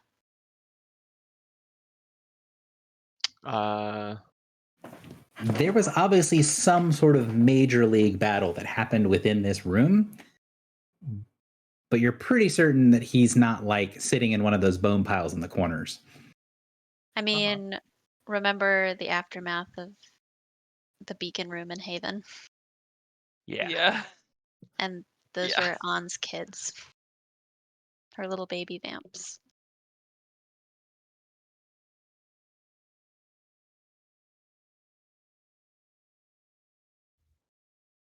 So you guys go in here, kind of can look around. Again, there's the piles of miscellaneous parts in the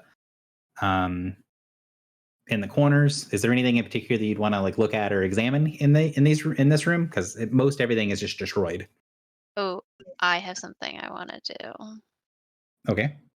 Can I go get an object from the coffin vicinity and do magic map to try to locate Papa An? I know that magic map, I'm almost positive, is the one that doesn't work underground or like in buildings. I just have to have a map. Oh, that's the other one. That's the item that doesn't work underground or in buildings. Okay. You have an object that's tied to the creature.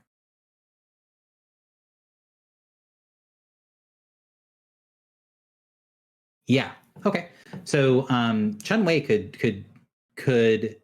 he couldn't directly draw the map for you, but he could explain and direct any one of you guys to make a very detailed map of the temple.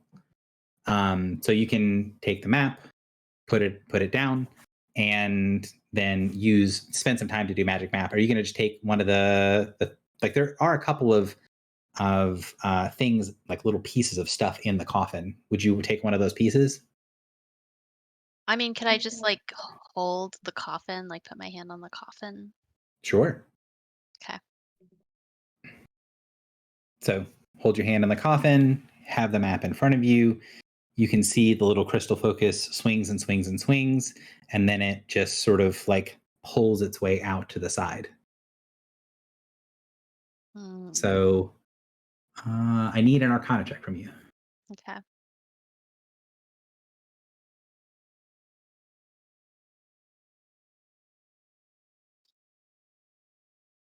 So with a 32, you would see the thing sort of tilt to the side and then sort of fall and fade. It takes you a second to realize that there is some sort of residual energy that the thing is picking up, but that in the map that you have, there's no marking of the location of the creature. The crystal isn't drawn to anything. Yeah. But so he's out there. He's just not in this temple. That's the sensation that you get. Griffle, as you're kind of watching and sort of seeing the ritual and kind of looking at the design of the building and stuff, you can see that the map that was drawn is incomplete.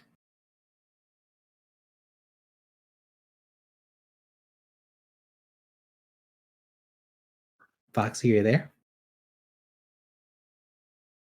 Yep. Sorry. So you see one of many do the ritual to try to track the creature, draws out this detailed map of the temple of all the stuff you've explored, and you can see that the map is incomplete.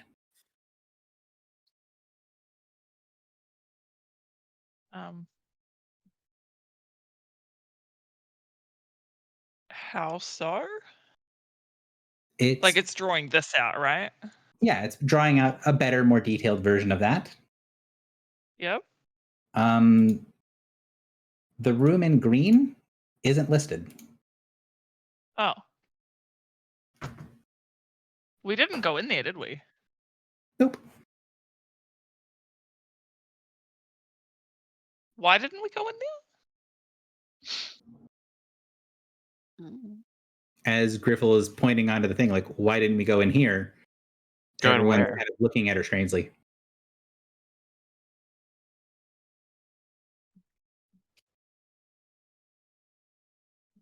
Didn't you say this was the place that swallowed Morin's spell? Filibuster spell, yeah. Oh, Philly's spell. What spell did you use? I mean, like, did I use a spell? You just Like, used I was a religion. the You were just using basic, power. yeah, religion. Yeah, it was a power spell. check. So it ate Right. some of the divine energy. The power of God in anime. Okay. And who looks at me in confusion when I say, why didn't we go here? I do. Everyone in the group? But Philly, including Philly?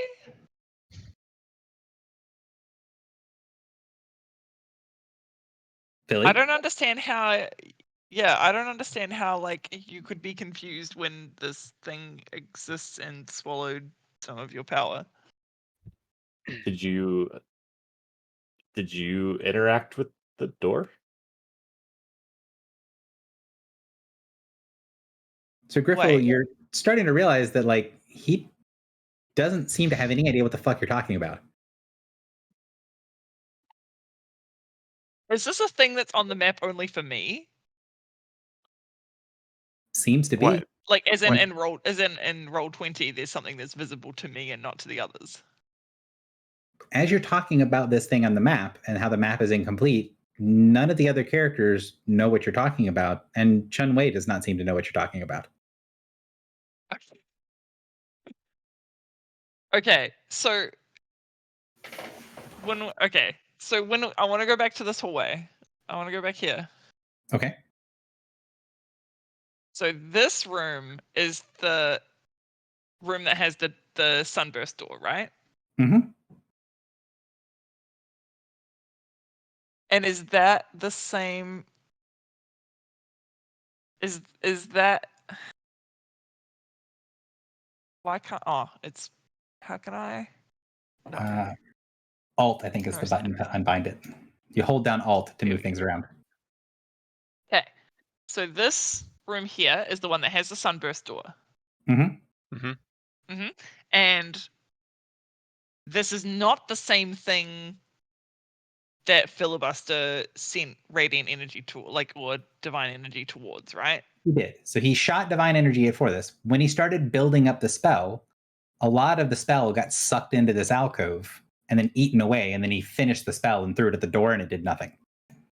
Okay. But can you guys see this on the map? Like, you as players, can you see this on the map?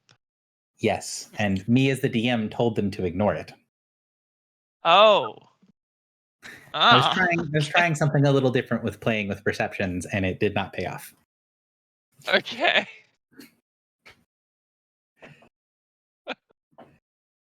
I mean, it's kind of led to a fun scenario here, Gary. Yeah, I mean, it is kind of fun to have this moment, but I thought it would come up sooner. So, Well, but like, so you described the way that the alcove like swallowed the energy for everybody, like not just for me. And I sent them a message before session saying, I'm going to describe this alcove and things that it does. If you hear me reference the alcove, treat it like it doesn't exist and your character doesn't know these things. Rather than saying, Griffle, you're the only one that sees this, I wanted to try to set up that situation where you take actions and people don't perceive the stuff that you're talking about. Okay. It just turned out more awkward than I hoped, but I am not a smart, Gary. I am a dum-dum.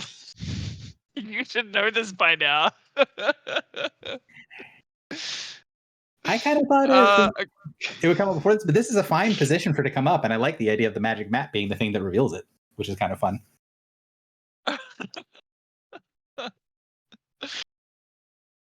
I mean, I didn't notice the lack of a response to that thing.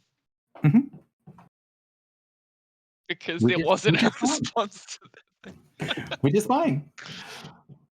Well, I guess we should go. I'm like, guys, there's a thing over here. So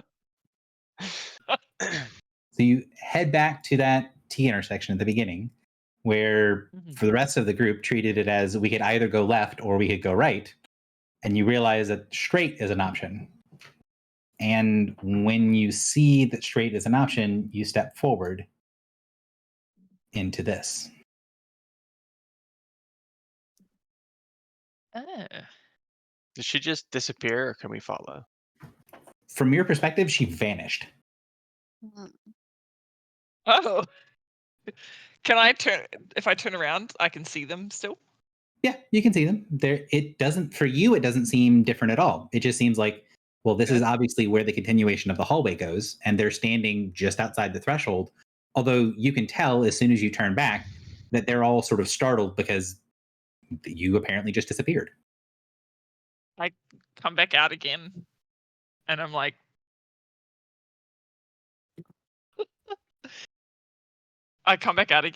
come on. Where? Can I like take someone's hand and try to lead them through? You can. You grab hold of someone's hand, and then you are holding on to, let's say, one of Minnie, because she's the one that responded to you. You grab hold of one of Minnie's hand, you go to look at the wall again. There's a wall there. There's just a plain stone hallway wall. Oh. I let go. There's the cavern. The crystals all hanging, these strange fine threads hanging from the ceiling. Can I go through and then reach back and try to grab them? You go through, you reach back, and when you are standing in the area and you reach back, your fingers sort of spread out, like they hit this very faint, like almost translucent crystalline barrier behind you. Kind of feels like you're touching the interior of a geode. So I can't take them with me. If I put my hand on the wall, do I pass through? No, it feels like a solid wall to you. And Griffle, you can see him on the outside touching something, and you can see his fingers and his sort of skin distort. Like, when you touch an object, the skin flattens.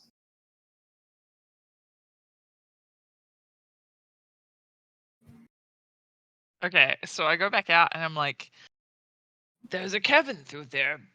I don't know how to get you through. What kind of a cavern?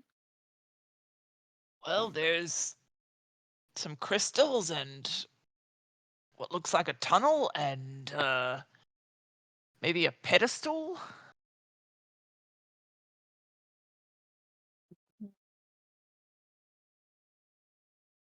Could this be related to your trial? It Oh. could.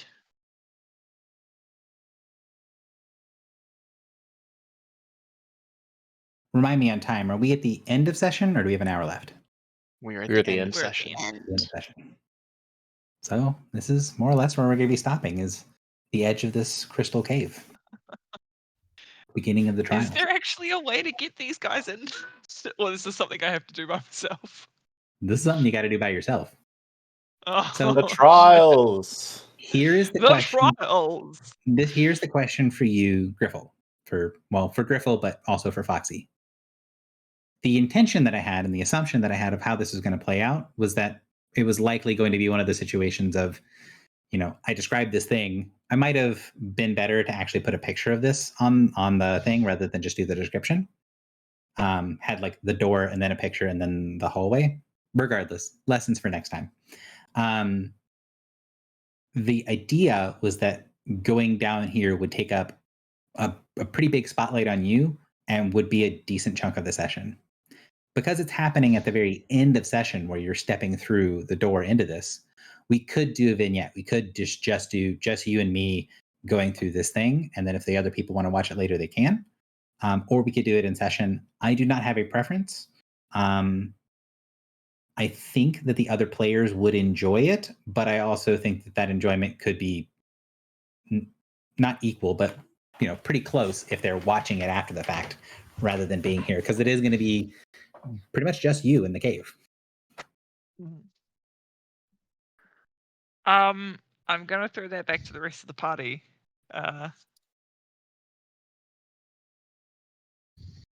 Vignette. Vignette. Vignette. Vignette. I like Nobody a chanted vignette. with me. I'm not going to chant with you, but I did like watching Phillies a lot. But I feel like if all of us are going to get together, it'd be good to, have it be something we're all doing. Yeah. I'm game for either one. That's the way I was leaning, but I wanted to. Yeah, it was the way that I was leaning if it didn't happen like in the middle of session. That's why I'm thinking like at the end of session, this makes more sense as a vignette.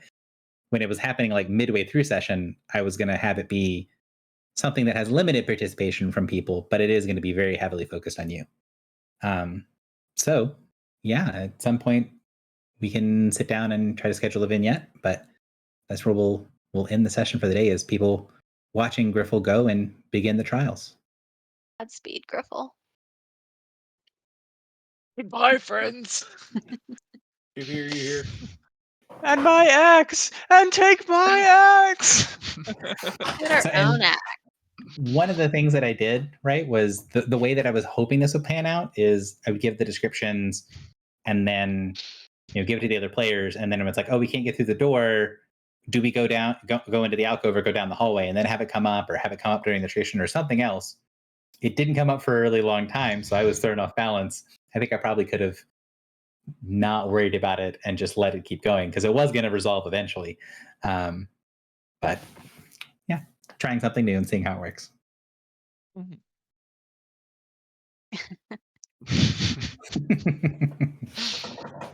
It's hard to tell when someone doesn't react to something. It's hard to tell if it's like they're because like we're a pretty not quiet group. Like everyone's participatory, but like It's hard to tell over Discord. It is. Mhm. Yeah, Like- like it's people could be not saying anything about this because they don't have anything to say, or because they don't find it interesting, or because like there's multiple reasons why they could be like not registering this thing. Yeah, And I I think just assumed when no one like said anything, I just assumed they weren't saying anything because they didn't have anything like particularly poignant to contribute at the time.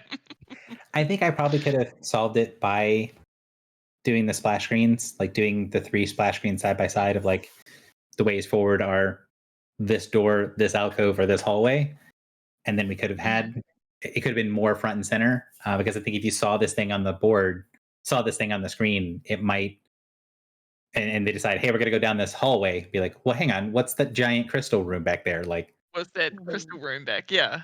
yeah. Yeah. So, because I think that the way that I did it would have worked well in person, but I think you're right. Having it over Discord, I needed more. I needed to use the fact that we're on a VTT more, and I think that would have solved the problem. But still, sort of got there in the end. And I don't think we. I will say that there was a very high chance, or I felt it was very unlikely that you guys were going to find and also figure out what was happening in the illusion room. Mm. Because it is sort of off the beaten path on the thing. As soon as the room was perfect, I was like, "Yeah, this is an illusion." And one was like, "I'm gonna walk in there," and I was like, "I am letting this happen." And it worked out great. Well, You're I welcome. knew you guys had figured out it was an illusion. I legitimately had forgotten the Gem of Seeing. Like straight up, just forgot that was a thing. So there was like, I thought it was going to be fairly difficult for you to find because like the way that the illusion is set up, the door that you guys can see and go through is real and has a bunch of things set up to make it seem like it's real, and where Chunwei knows the door is supposed to be, that is where the door is. So there's a lot of fake trail built into that door that gets completely sidetracked by having the Gem of Seeing and using it now. So, Nice. which is fine. Like I'm perfect. I love getting thrown those sorts of curveballs. But it is one of the things that I sort of expected to need to like do some generations for, like have the room with the dirt and stuff in it with the giant coffin. Like I was going to do a AI like Midjourney type generation for that. I didn't think we were going to get there today because I focused a lot of my energy on stuff for the crystal room. So Gary, one time I was watching Critical Role, and they were dealing with a hag, and one of the characters tricked the hag into eating like a cupcake that had like this dust of friendship or something on it that they had acquired in like the 10th session of their like 150 session campaign. And like it was 100 episode 150 or something, and Matt Mercer was like, what the fuck? yeah, that's a little bit of the Gem of Seeing thing of like, oh man, I mean I knew you guys had that, I just totally forgot. So yeah, we'll do our vignette and then That's a little bit like what the Seed of Divinity felt like when that cracked open and that whole thing Oh, happened. yeah. Because We'd be like carrying you that guys got around that for in years. session 2 or 3 or something like that. Yeah. Yes. I kept asking Gary, like, when is this going to be relevant? He's like, I don't know. I don't know. I mean, there are a bunch of triggers in the world for this thing to become relevant. You just haven't gone over one of those, so it's like I don't know what's gonna happen. We just have Fair to enough. go see a bunch of random babies and hope that one of them is a potential Clotho. Yeah, you had to find a vessel. Yeah. Jeez. Are we playing on the 13th? Is that our next one? I want to say that sounds correct. I DM'd JP because he hasn't answered yet, and he didn't. Oh, yeah, I have no idea what Crystal. July looks like. July the 6th is like a technically doable one for me, but it would be much less awkward to play on the 13th. Like Gary's big on America. He loves it. my dad. July is 4th big is on a America. 4-day weekend for this man. Dude, my dad loves July 4th. Like he goes all out. It is also his birthday, so there is that. But He and America share a birthday. he and America share a birthday. Yeah. Wow. Amen. But yeah, so JP, when you get a chance to respond and you've got slightly less craziness going on, Yeah, cool. will do.